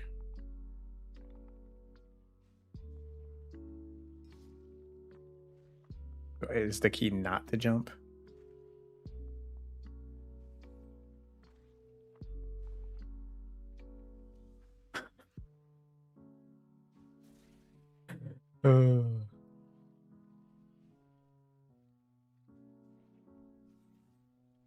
Why am I struggling? Is it because I'm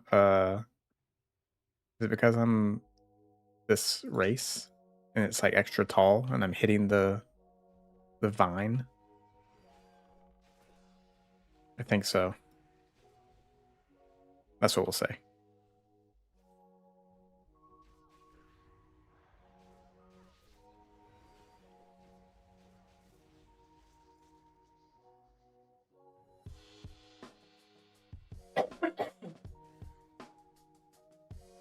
Alright, we're gonna come over here. I'm gonna drop aggro. I'm gonna pour it out, which I don't think I need to do.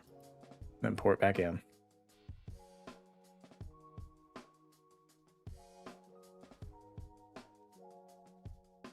And I believe we can just walk over on the other vine.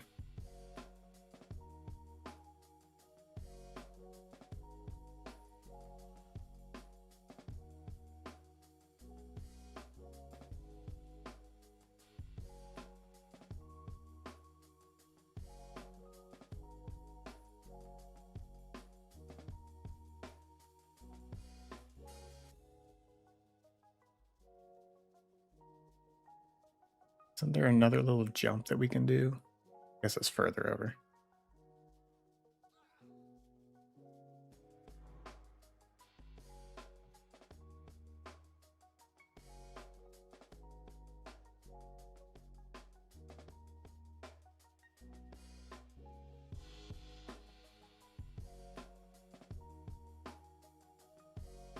Is this Arthas tiers? I think we might need that later. Do you know how melee Fellsworn?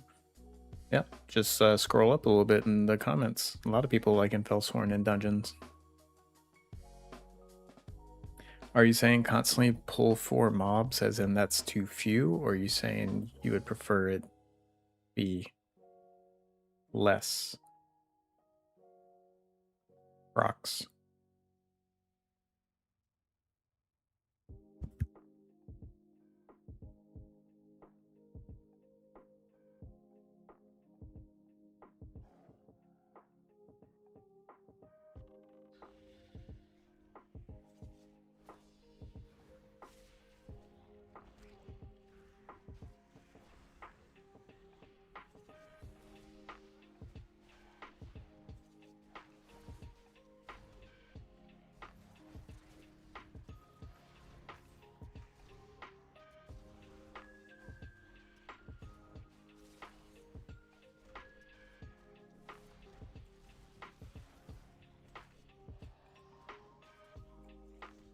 What's the other talent stat above insanity? Okay, 60, haste, 60. Okay.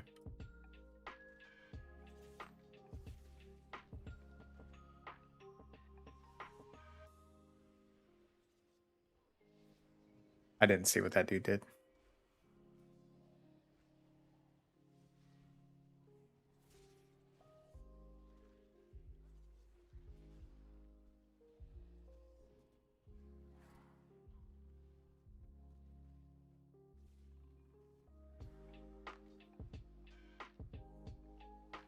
I am struggle busting on this one.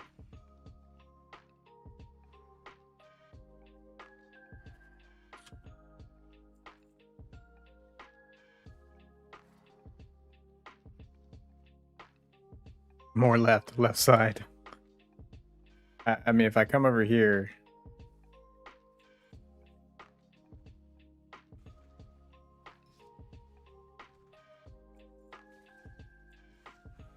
oh, okay. There we go. That far left. Thanks for trying to help. But I was hopeless, apparently.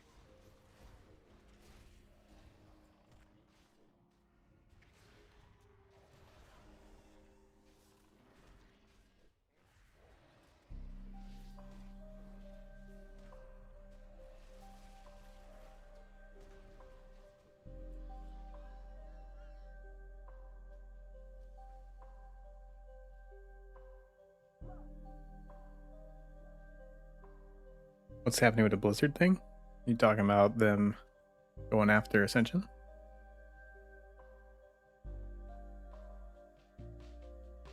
Yeah, see, at least we don't struggle with mana like this Sun Cleric is.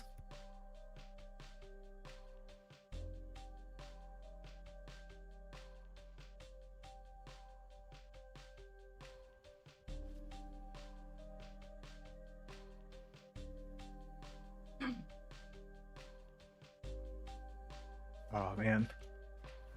Like right there would have been a perfect time to pop the low cast.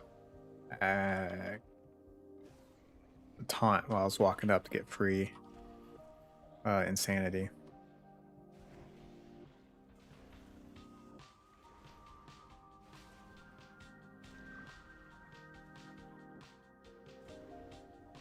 The lag is insane right now.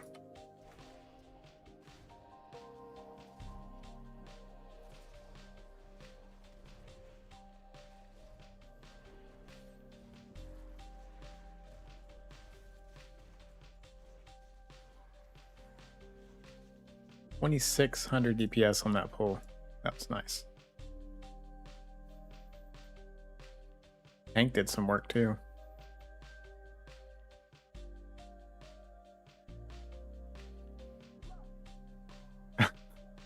Lag is fake. They're doing it to encourage people to go to the other server. Okay, maybe.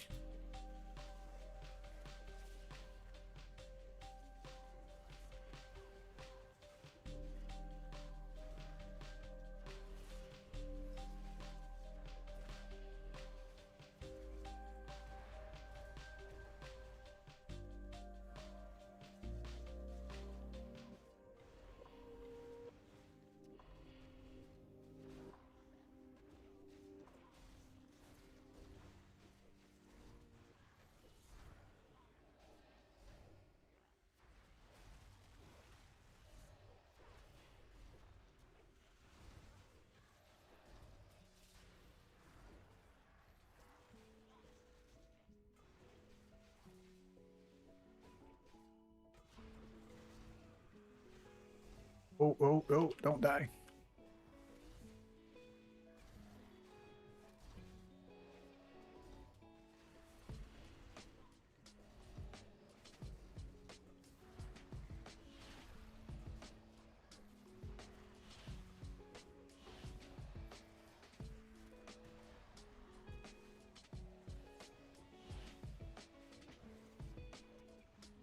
Yeah, so I wonder in a raid situation if we're not going to be able to go into madness at all because like we just can't afford to take that much damage.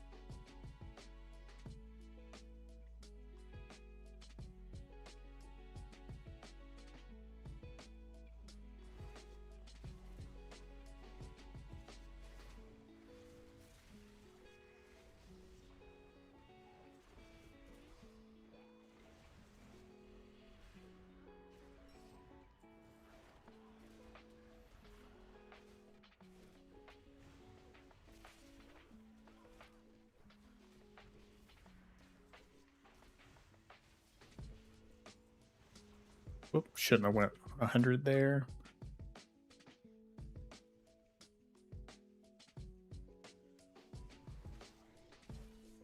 Yeah, playing Ascension is like, it's free. There's really no risk, as far as we know. And just enjoy it while it's here. Like, don't invest more into it than you're willing to lose.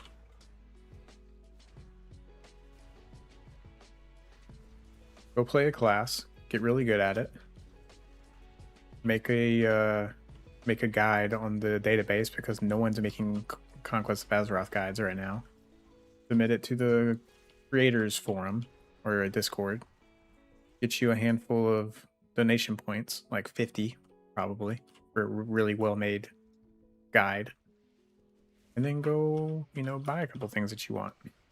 Get you a full set of like,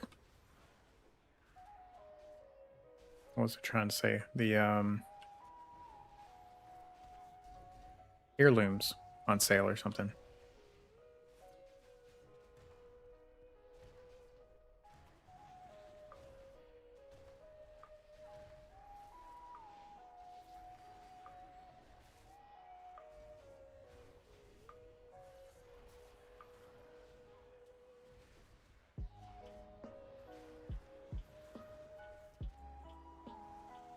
Nice.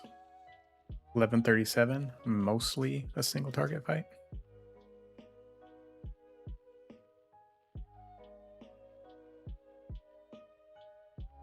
Go to db.ascension.gg. It'll take you to their, essentially like a wowhead for Ascension.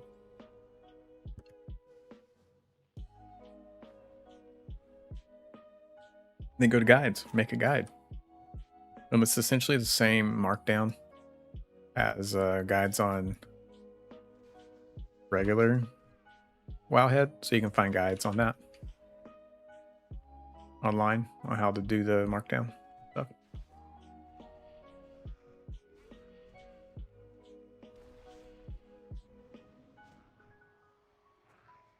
I think I'm gonna have to stun this group when we get around here.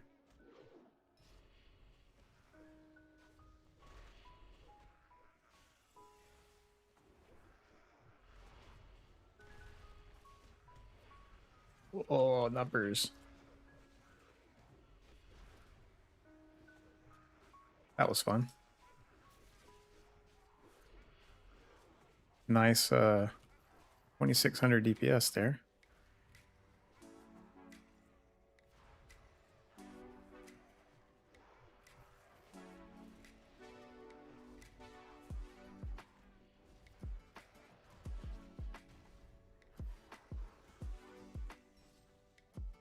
$2,500 DPS on that bull.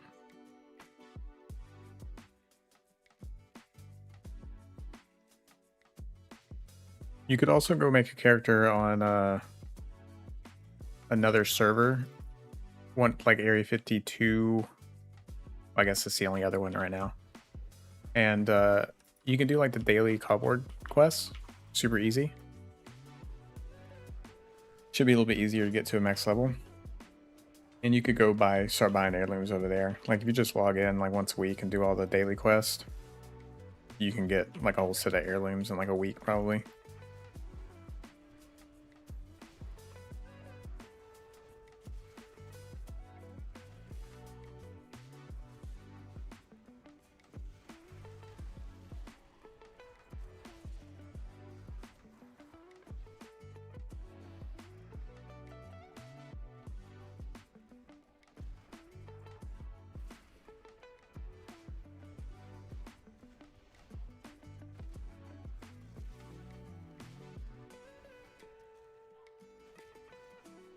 Yeah, the crits would make this build more consistent because, well, our Gaze of Cthulhu would be coming off cooldown. But I believe our Rift resets on crits, or is it just use of other stuff? I think it's crits.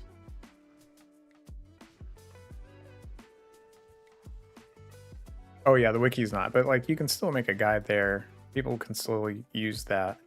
But if you're gonna link things, yeah, that's a problem. Wrist, 11 strength, 9 critical strike. Yeah, this is an upgrade. First upgrade in a very long time.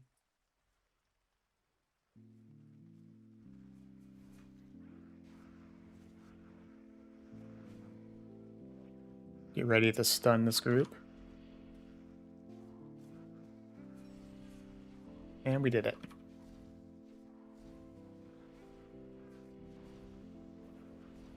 I'm gonna drop the rift to do anti-healing.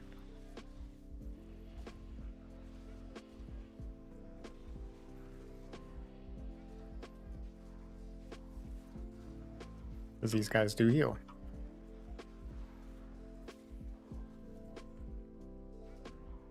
Alright, the star caller beat me on that pull. Wow, good sequence. Got the boss pulled. We were clearing that pack while we were doing the bosses. Oh. Dropped aggro just in time. And I was taking 50% damage.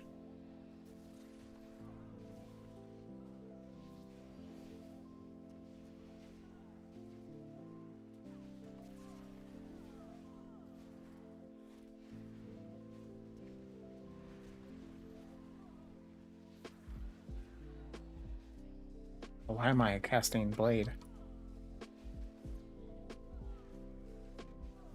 Should have been casting nothing but Hammer and Nether Strike there.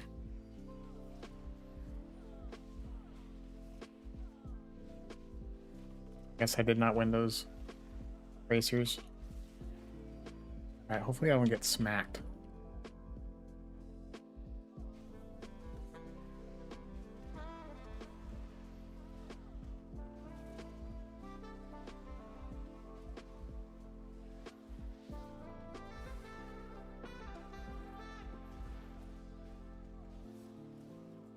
But single target, not bad. 1.7. I think we've boosted our DPS on single target from the first big single target fight that we did. Let's play in this class.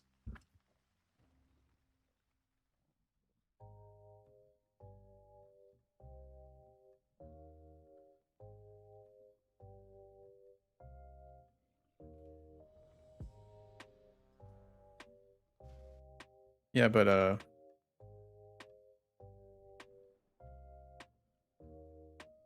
I'll pull it up again. I don't think it did it reset? Hmm.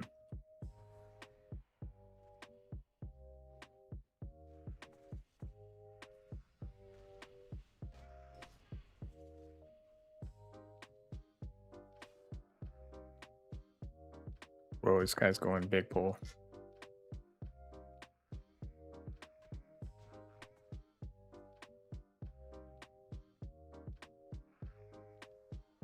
What the heck?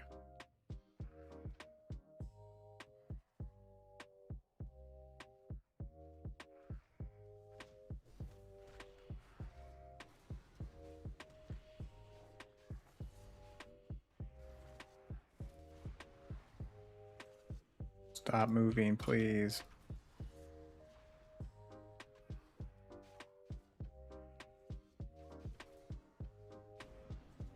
I think we need like the Benny Hill music playing right now.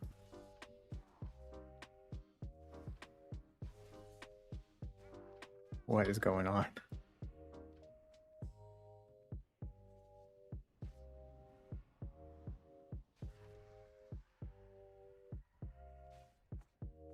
I don't know what the goal is right now. Are we back here now?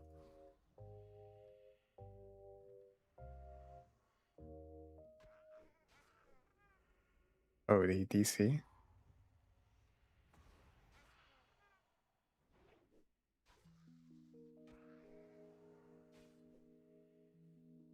I'm level 26 now. I wanted to try something. I went to the Orkstarn zone and I'm Blood Elf. I'm not getting credit for the boar kills. Yeah. Oh, wait. So do you not have level scaling on, or you do?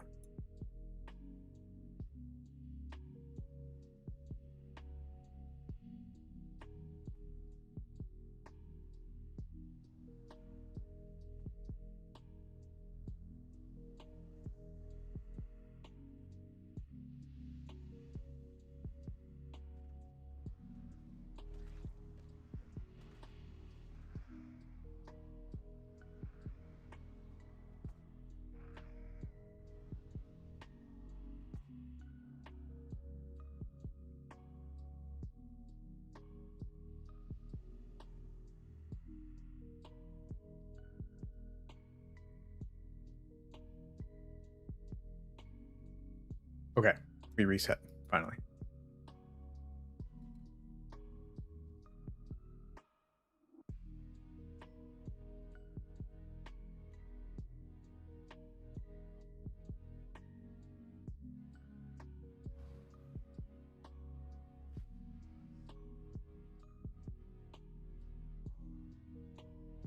What is the spoiled ground damage like on this?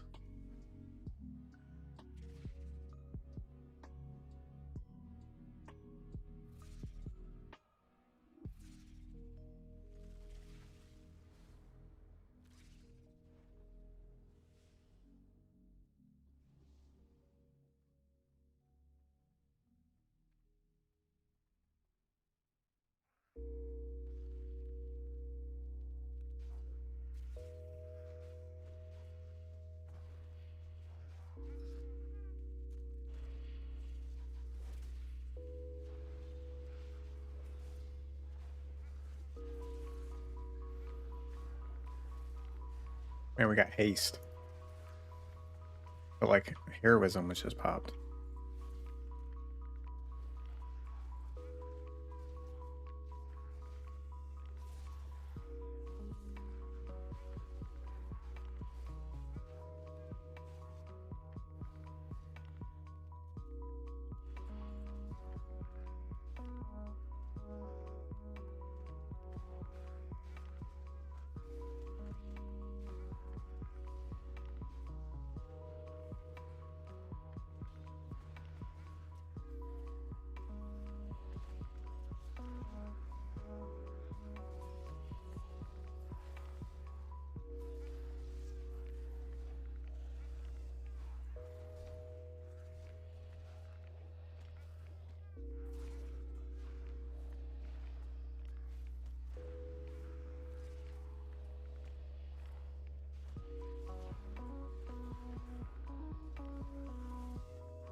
Oh, yeah, yeah, yeah. Starting zone. I missed that aspect, but they're right. Yeah, the starting zone doesn't scale. Once you get out of there, the other stuff will.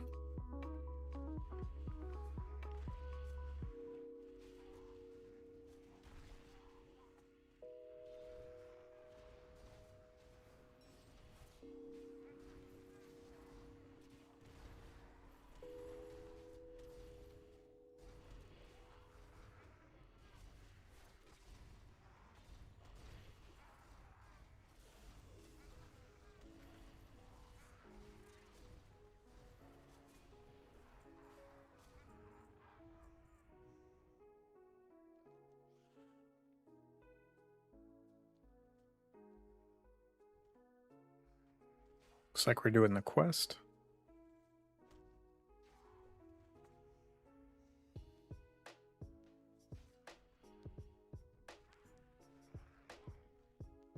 Ooh, mithril. I don't think I need it anymore, but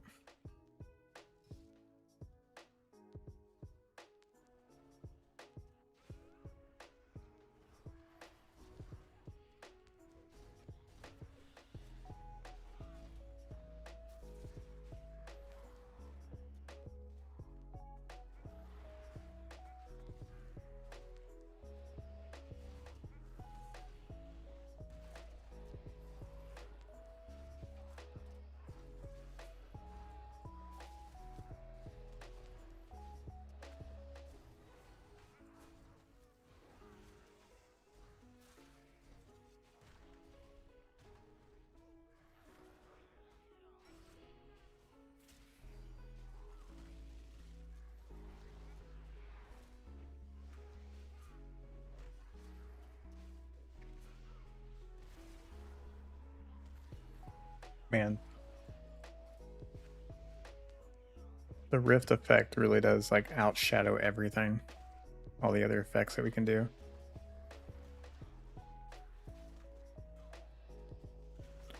Oh my god, I'm facing the wrong direction. All right. I get credit for that? What did I have to do? This quest? Get an item?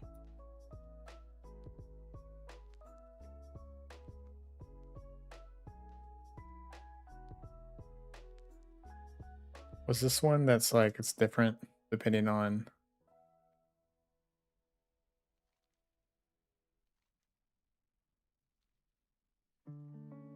what faction you are or something? Can't remember.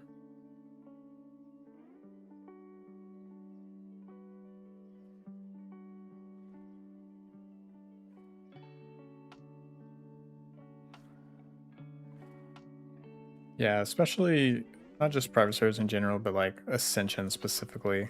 There are people who really understand the game. You know, at a level that other players on like retail, for example, just don't really have to think about.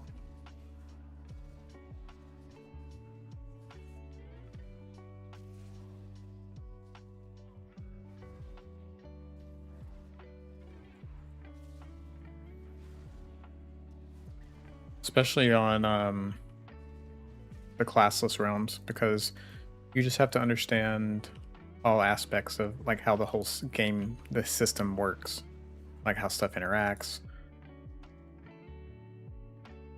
Not just like how a class interacts, but how stats, the like damage and other formulas work.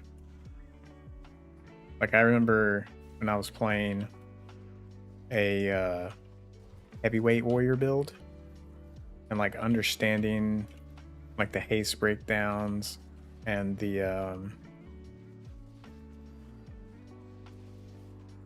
weapon damage formulas and everything. Went way further into it than I expected. This is an interesting piece. Spell power, hit rating, spell pin, and attack power. Don't think I need it, but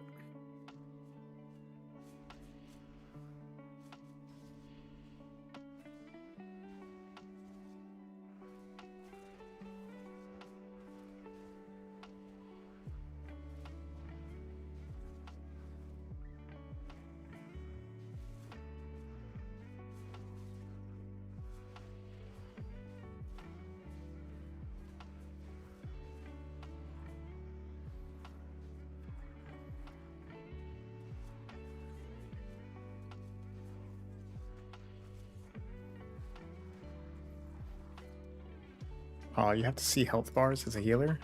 That stinks. You should try Cultist Healer. You don't have to see health bars at all.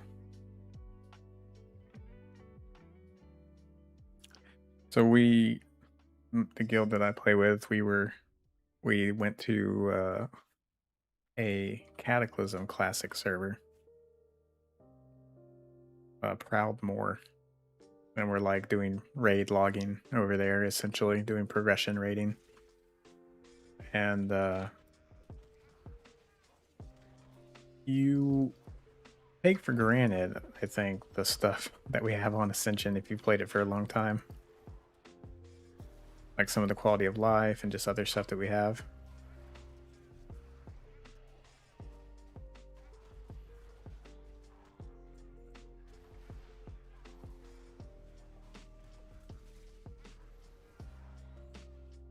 Yeah, I think I need to be careful on this boss.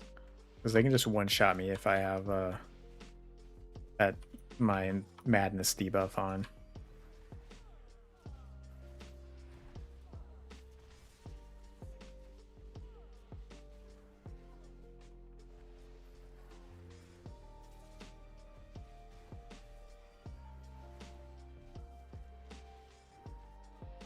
Make sure. Oh, I went above.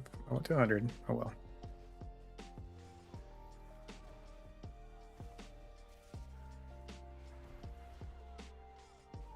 All right, we're safe. Whoops, that should have went up 60.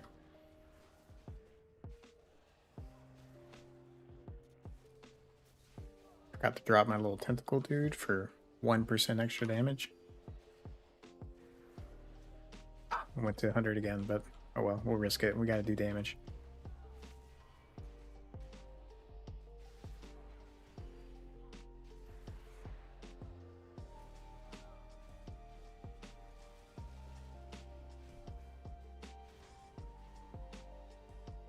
I should have used Nether Strike before I spent Insanity on Hammer right there.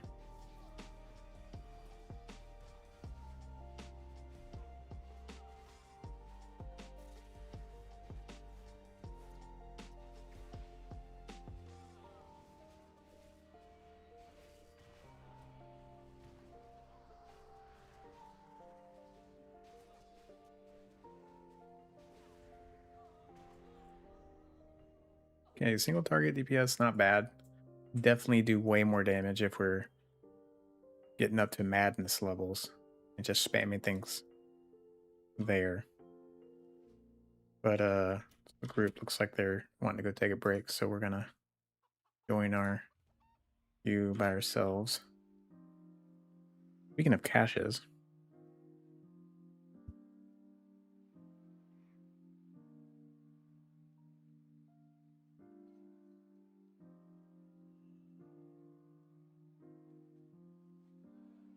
I was mostly talking about just like private servers in general, like the polish and the we complain about the stability and the meme about stability of the server, but it is really good for a private server.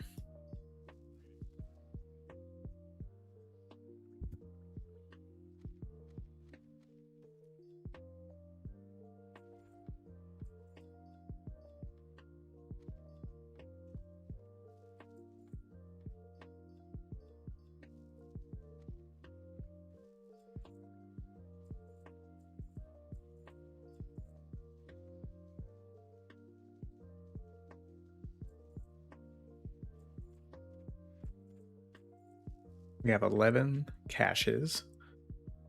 We have a ton of silk to get rid of.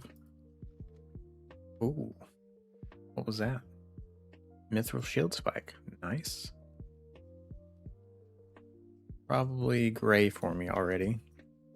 We could have used that a while ago. Yeah. Dang, that would have been a really good recipe to have a while ago when we were leveling through Mithril.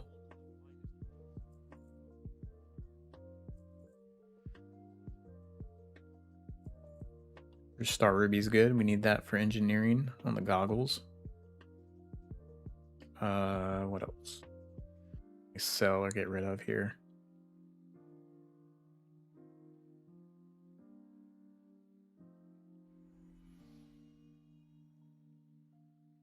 Oh yeah, one thing I noticed while raiding on Proudmoore is having to run back through the encounter whenever you wipe. Like, oh my goodness, so much time wasted doing that. Hey, stuff sold. Good.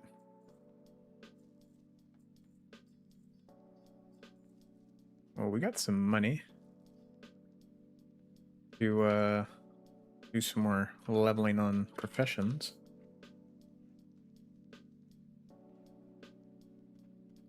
Can we be done sorting? Let's go ahead and sell these, even though the price of silk has gone down a lot.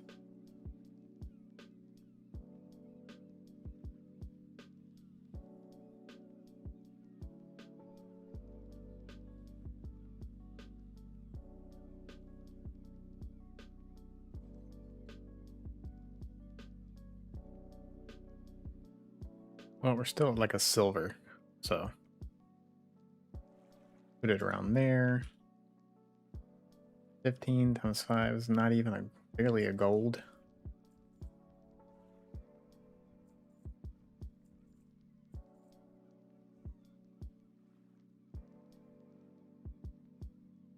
Get rid of this.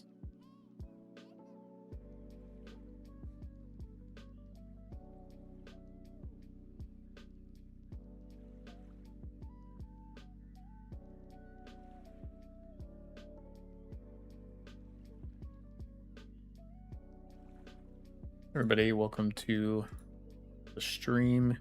Just tuning in. Please make sure to check out the next class to play poll and vote if you haven't already. And can give the stream a like while you're here. Appreciate everyone being here. We'll be turning in today's things learned from Godblade into a video later on.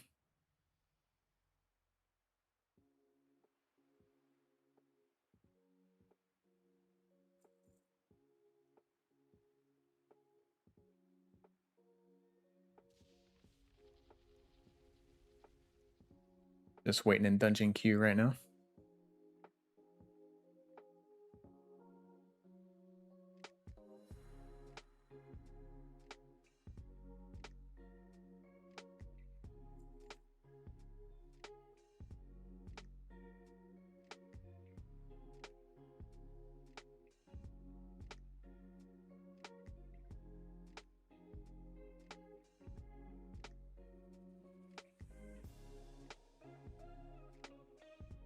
Let's do 3 stacks of 5 on this one.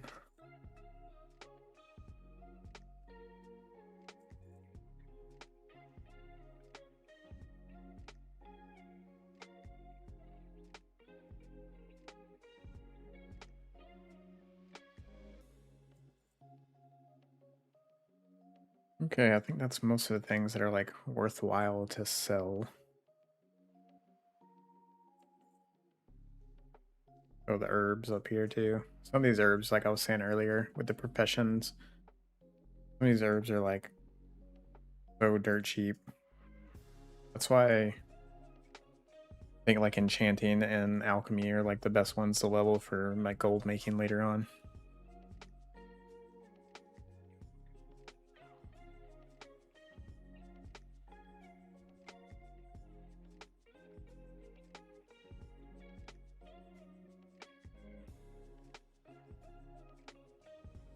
All right, here we go.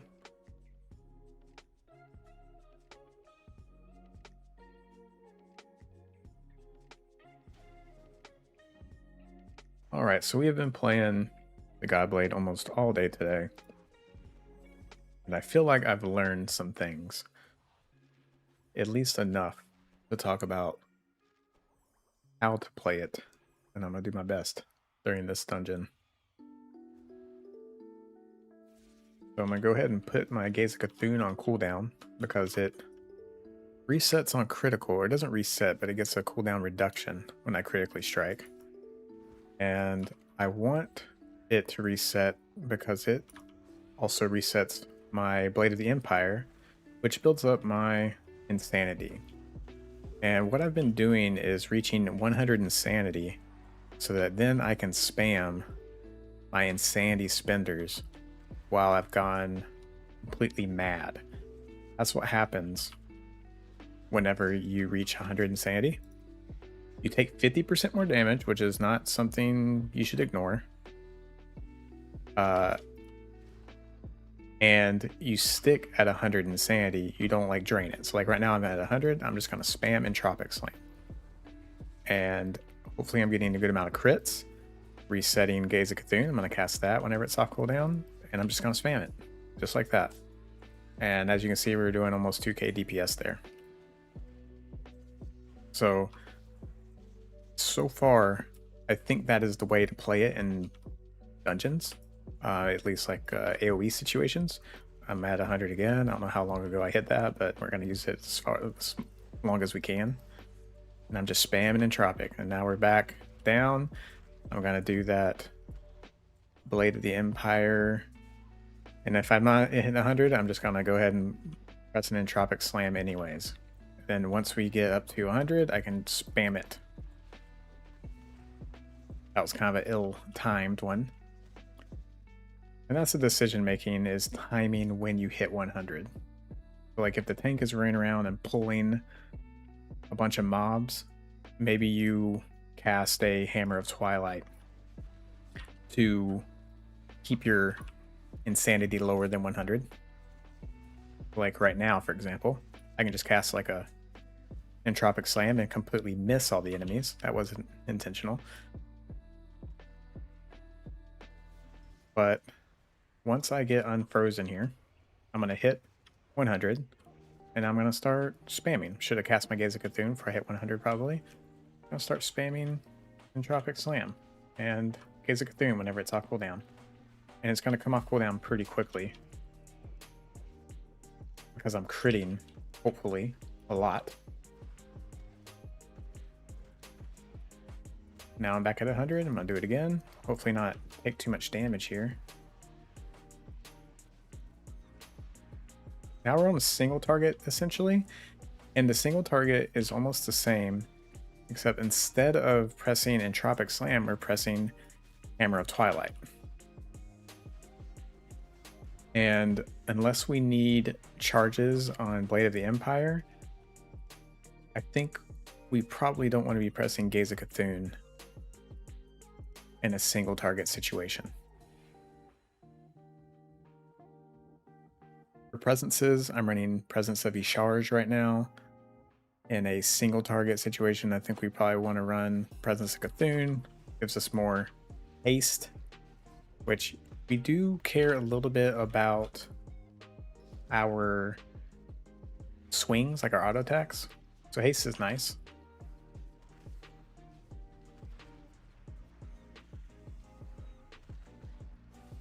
All right, now we're going to reset.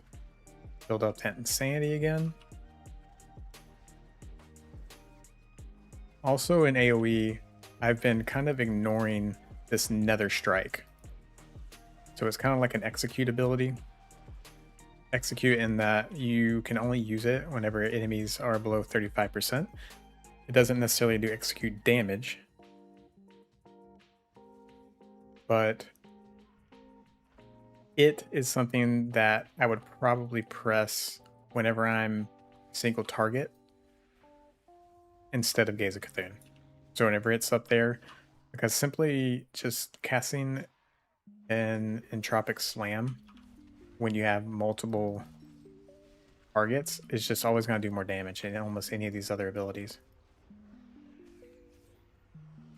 Same thing with a Gaze of Cthulhu. Gaze of Cthulhu does pretty good damage.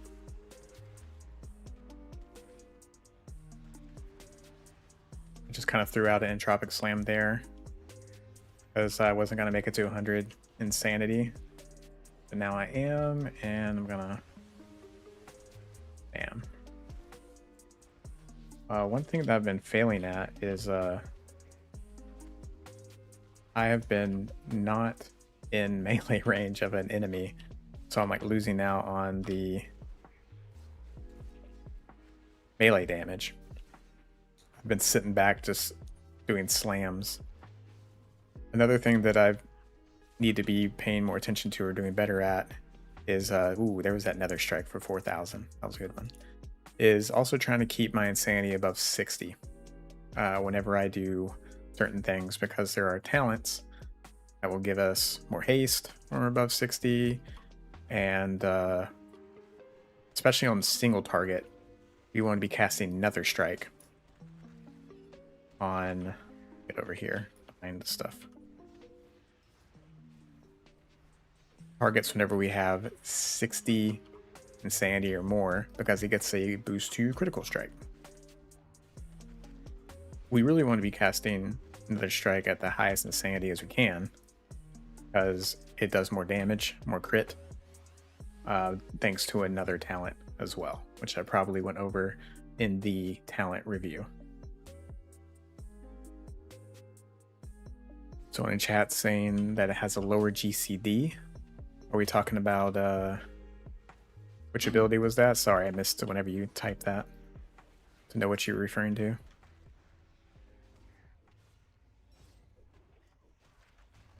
All right, let's hit 100 here and spam.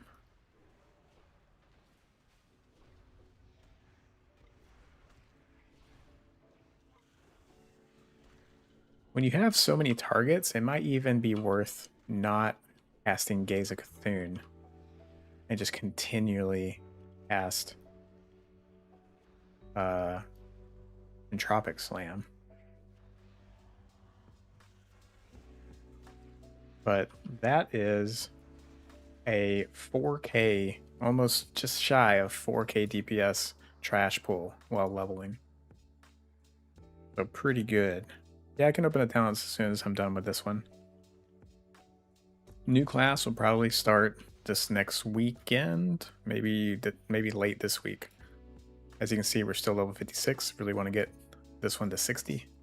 And this is still my first character. I haven't really been grinding for leveling that much. Almost have all professions up. I've been role playing in that regard. All right, spam.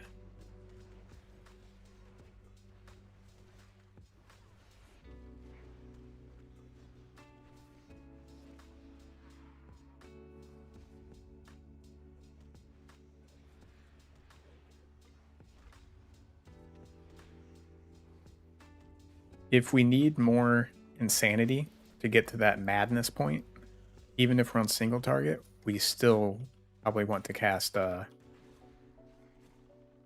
Gaze of Cthulhu, because it will give us a recharge of Blade of the Empire charges. All right, let's see some single target here. For example, right here, I want to get another Blade of the Empire charge so I can get to 100. And now I'm going to do the same thing, but instead of pressing Entropic Slam, I'm pressing Hammer. And unfortunately, I am not getting any Nether Strike procs. That's unfortunate. Now I am, but I'm going to wait until I'm high up. Then I'm going to cast it. I think I'm going to do some Entropic Slams here. Actually, let's just kill the boss. That was a 2100, almost single target DPS.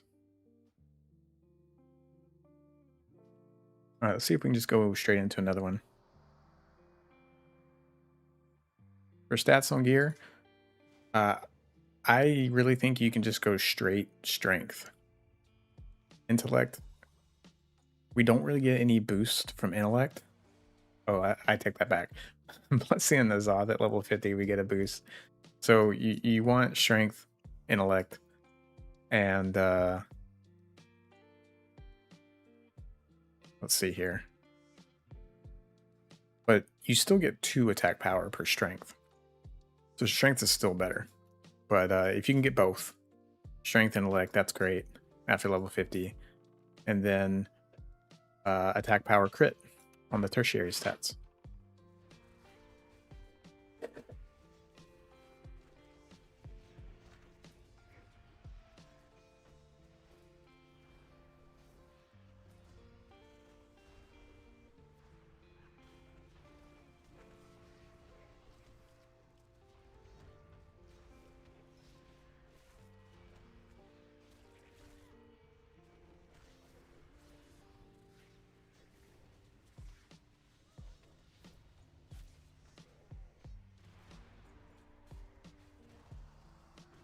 So in situations like these, I would rather just use hammer single target damage because there's only like 2 enemies that I just want to clean up and get moving on to the rest of the dungeon. Technically for the meter, it would have been maybe more damage to do some cleaves, but they were in weird spots. I didn't want to do the entropic slam. I probably would have missed one of them.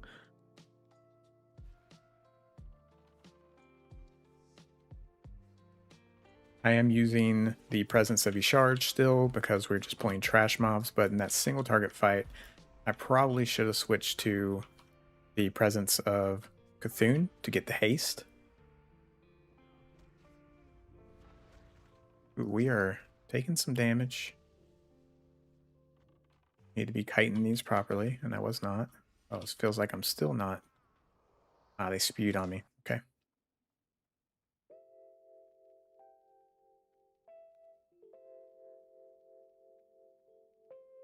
Yeah, I'm still running a two-hander, and the weapon I'm running just full like actual DPS weapon, because again you're dealing, you're healing off of the damage you deal, and at low levels it's not going to matter that much until you get the passive that increases your healing by your weapon damage value. But wow, what is okay, I'm not getting close to that anymore. I have the AoE things turned on too, so it must just be like an aura damage from those mobs, just like a gaseous aura. But early on I wouldn't worry too much about it. You can even use like a staff, you know, that comes with like a good amount of intellect, or not even that, just a good amount of like stats, like spell power.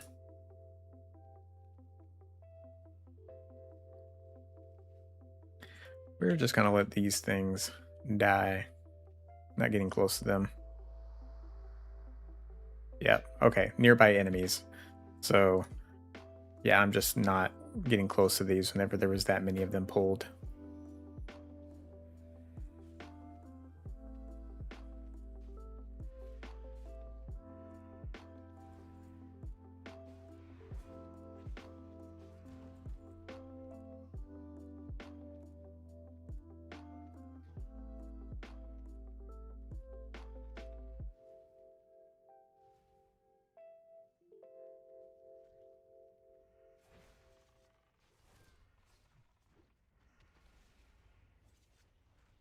So some tips and things that were learned today.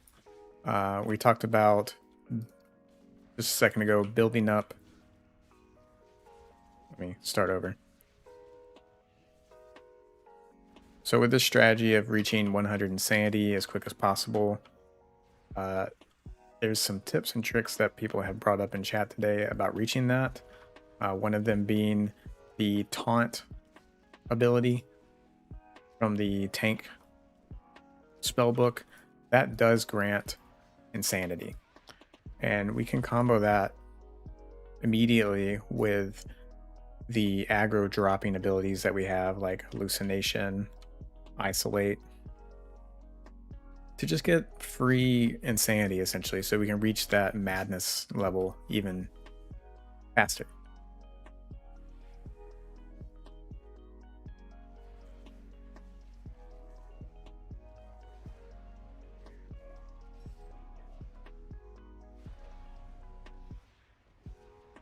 It's not something I've set up yet, but I've definitely had situations where I thought it would have been really nice to have an extra 20 insanity, which I imagine that's probably what it generates, 10 to 20. Look at that really quick.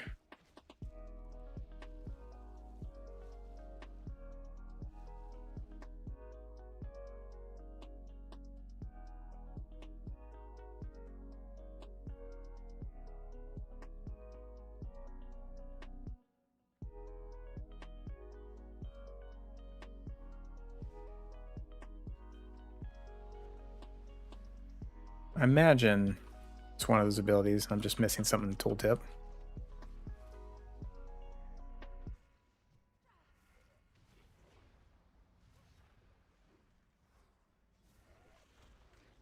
Don't these explode? These explode, don't they?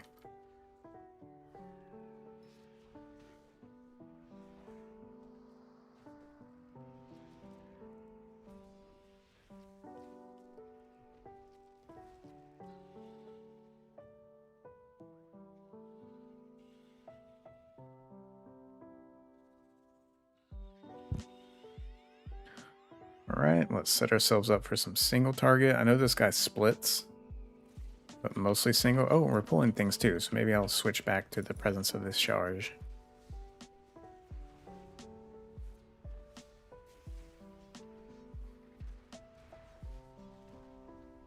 Spamming hammers. And I should be casting that Nether Strike since we're on single target. I think I got it right before we dropped 100 insanity, because we do get increased damage on our critical strikes and chance critical strike the higher that is. All right, back to hammer spamming. Getting dodge still.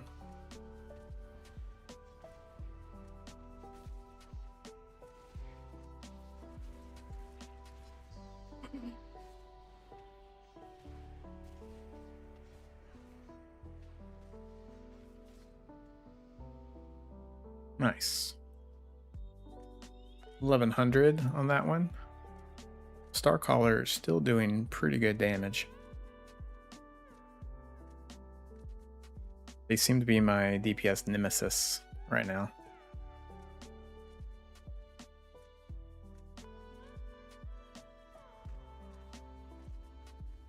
Oh, we are experiencing some lag.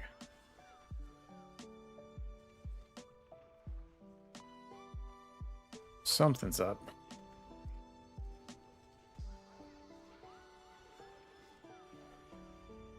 Okay, there it goes. I don't know if it's the server.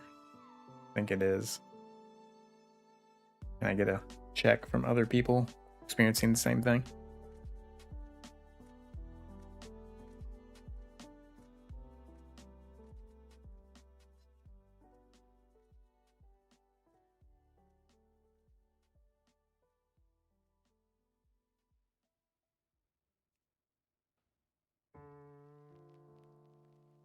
Yep, it's down.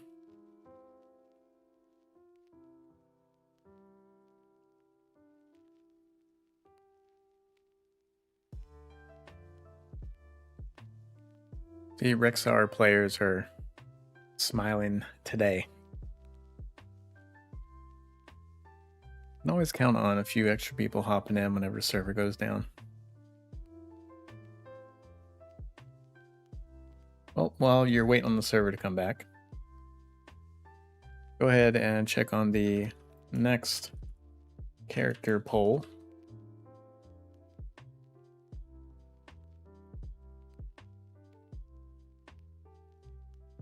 Yeah, people, oh no, I didn't want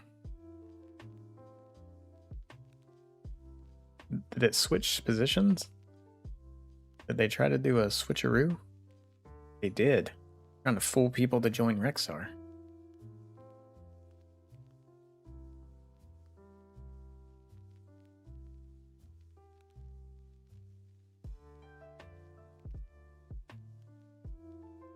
Oh man, Chrono and Venomancer are in close ties.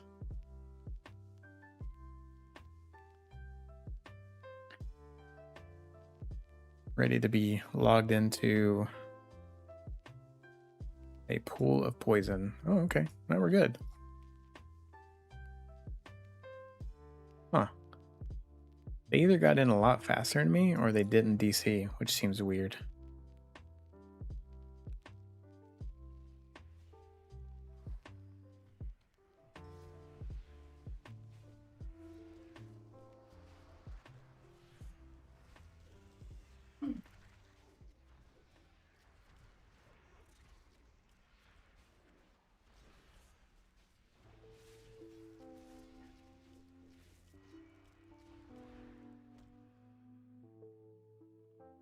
Venipanta. It's not a bad name for a Venomancer.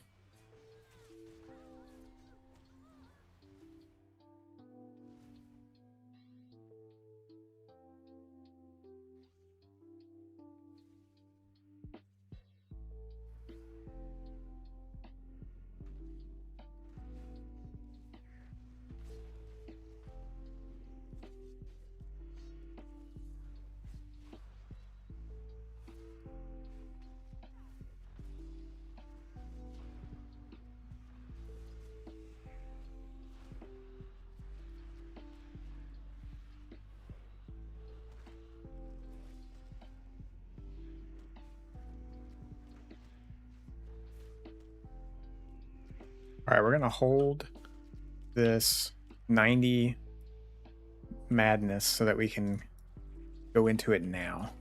Now we're gonna spam hammers. Ooh, got another strike proc. Another one. Almost 4K there. All right, now I have to build our insanity back up. I should have used a blade of the Empire before I cast my Gaze of Cthulhu, so that I could have got that recharge.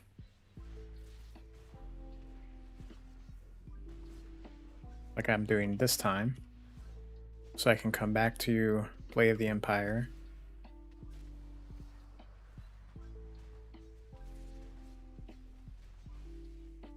Okay, much better single target, and I think that was a true single target example. About 1400 DPS. And go ahead and decline that.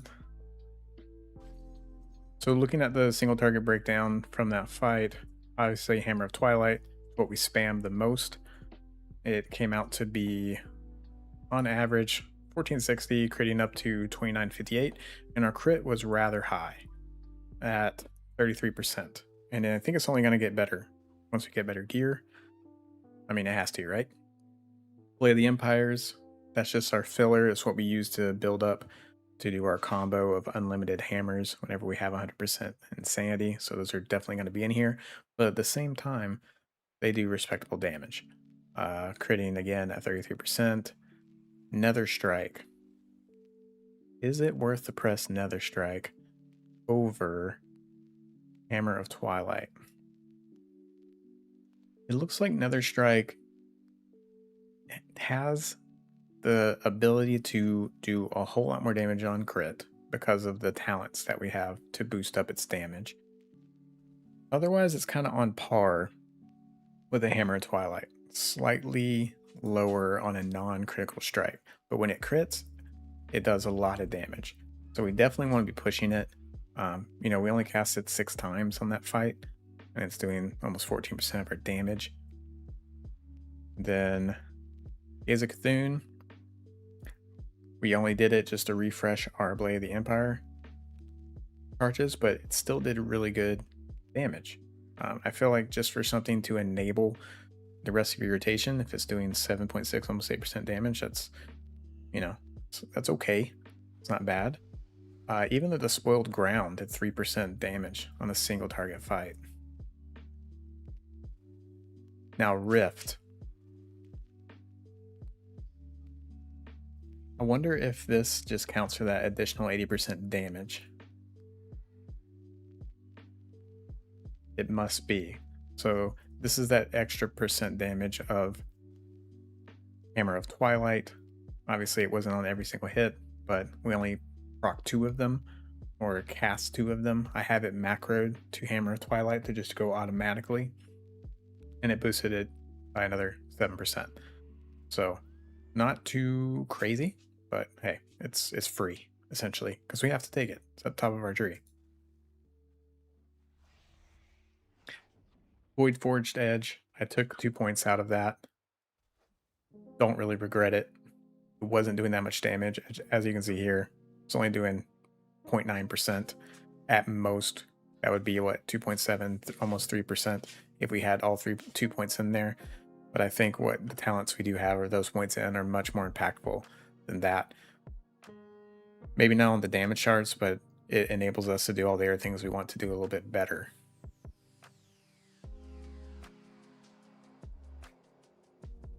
And then overall, Entropic Slam, almost 39% of our damage. That's what we're spamming whenever we have Total Madness going off. And then Gaze of Cthulhu, really good in dungeons. It's hitting, what, 5 targets now? Yeah, so we have a talent to make it jump to 2 more, in addition to what it says in the tooltip, I believe. So it's hitting 5 targets. Each hit is 1200, and it can crit up to 18. So every time we press this, if there's, 4, 5 enemies, that's easy, like 5, almost 6,000 damage. Let's say 45 to 6,000 if we have 4 or 5 targets.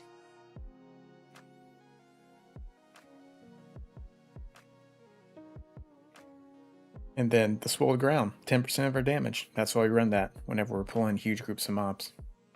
But we will have to test out things like presence of N'Zoth, presence of Yogg-Saron, and presence of Cthulhu on single target fights. Those are probably what we want to run.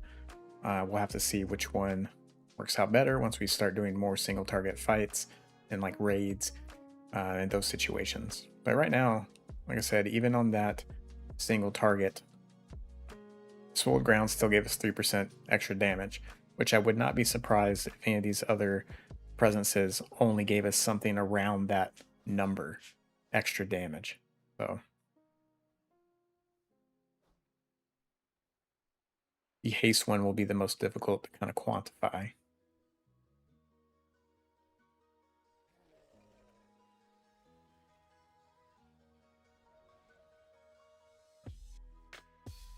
And I think that will do it for today's adventure into the Godblade Cultist. Like Corruption, I found it to be surprisingly simple, and it performed really well. Of course, there's situations where that damage debuff, the 50% extra damage whenever you're gone totally mad, is going to be a very big or a very high risk versus high reward. But in most content, you should be able to, account for that with the healer. Gaze of Cthulhu is healing as well. So if you're taking extra damage when you're casting Gaze of Cthulhu, you're kind of healing yourself, and you're doing a respectable amount of extra healing to your group as well.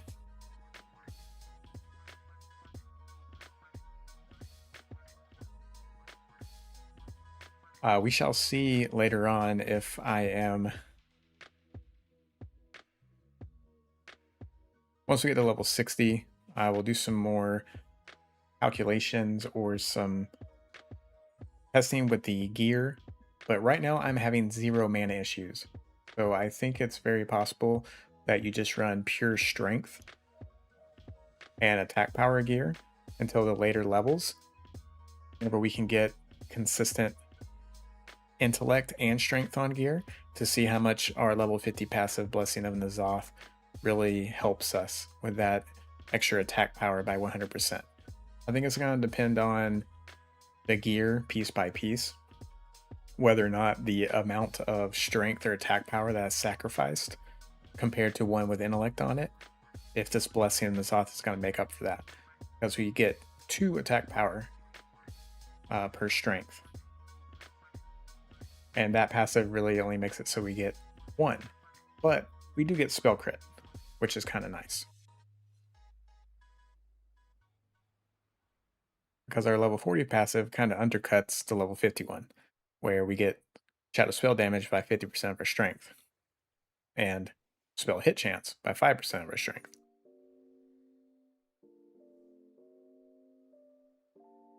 So we will have to see with level 60 gear if this really makes a change to that decision making.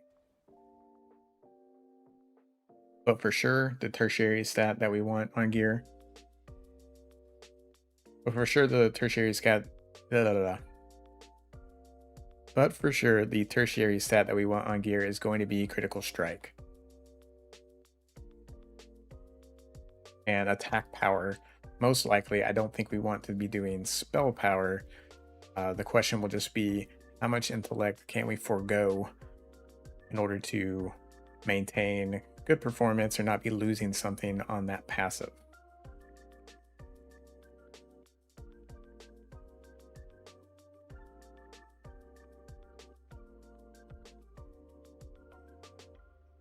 What would you say is a good DPS class for BGs?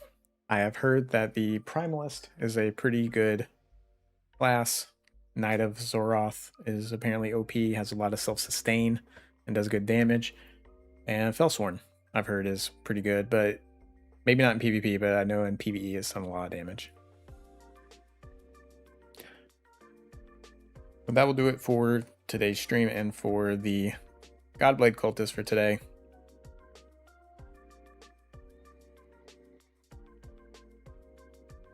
Thanks for all those who have tuned in. Don't forget to leave a like and a subscribe if you haven't already so you can see when the video comes out.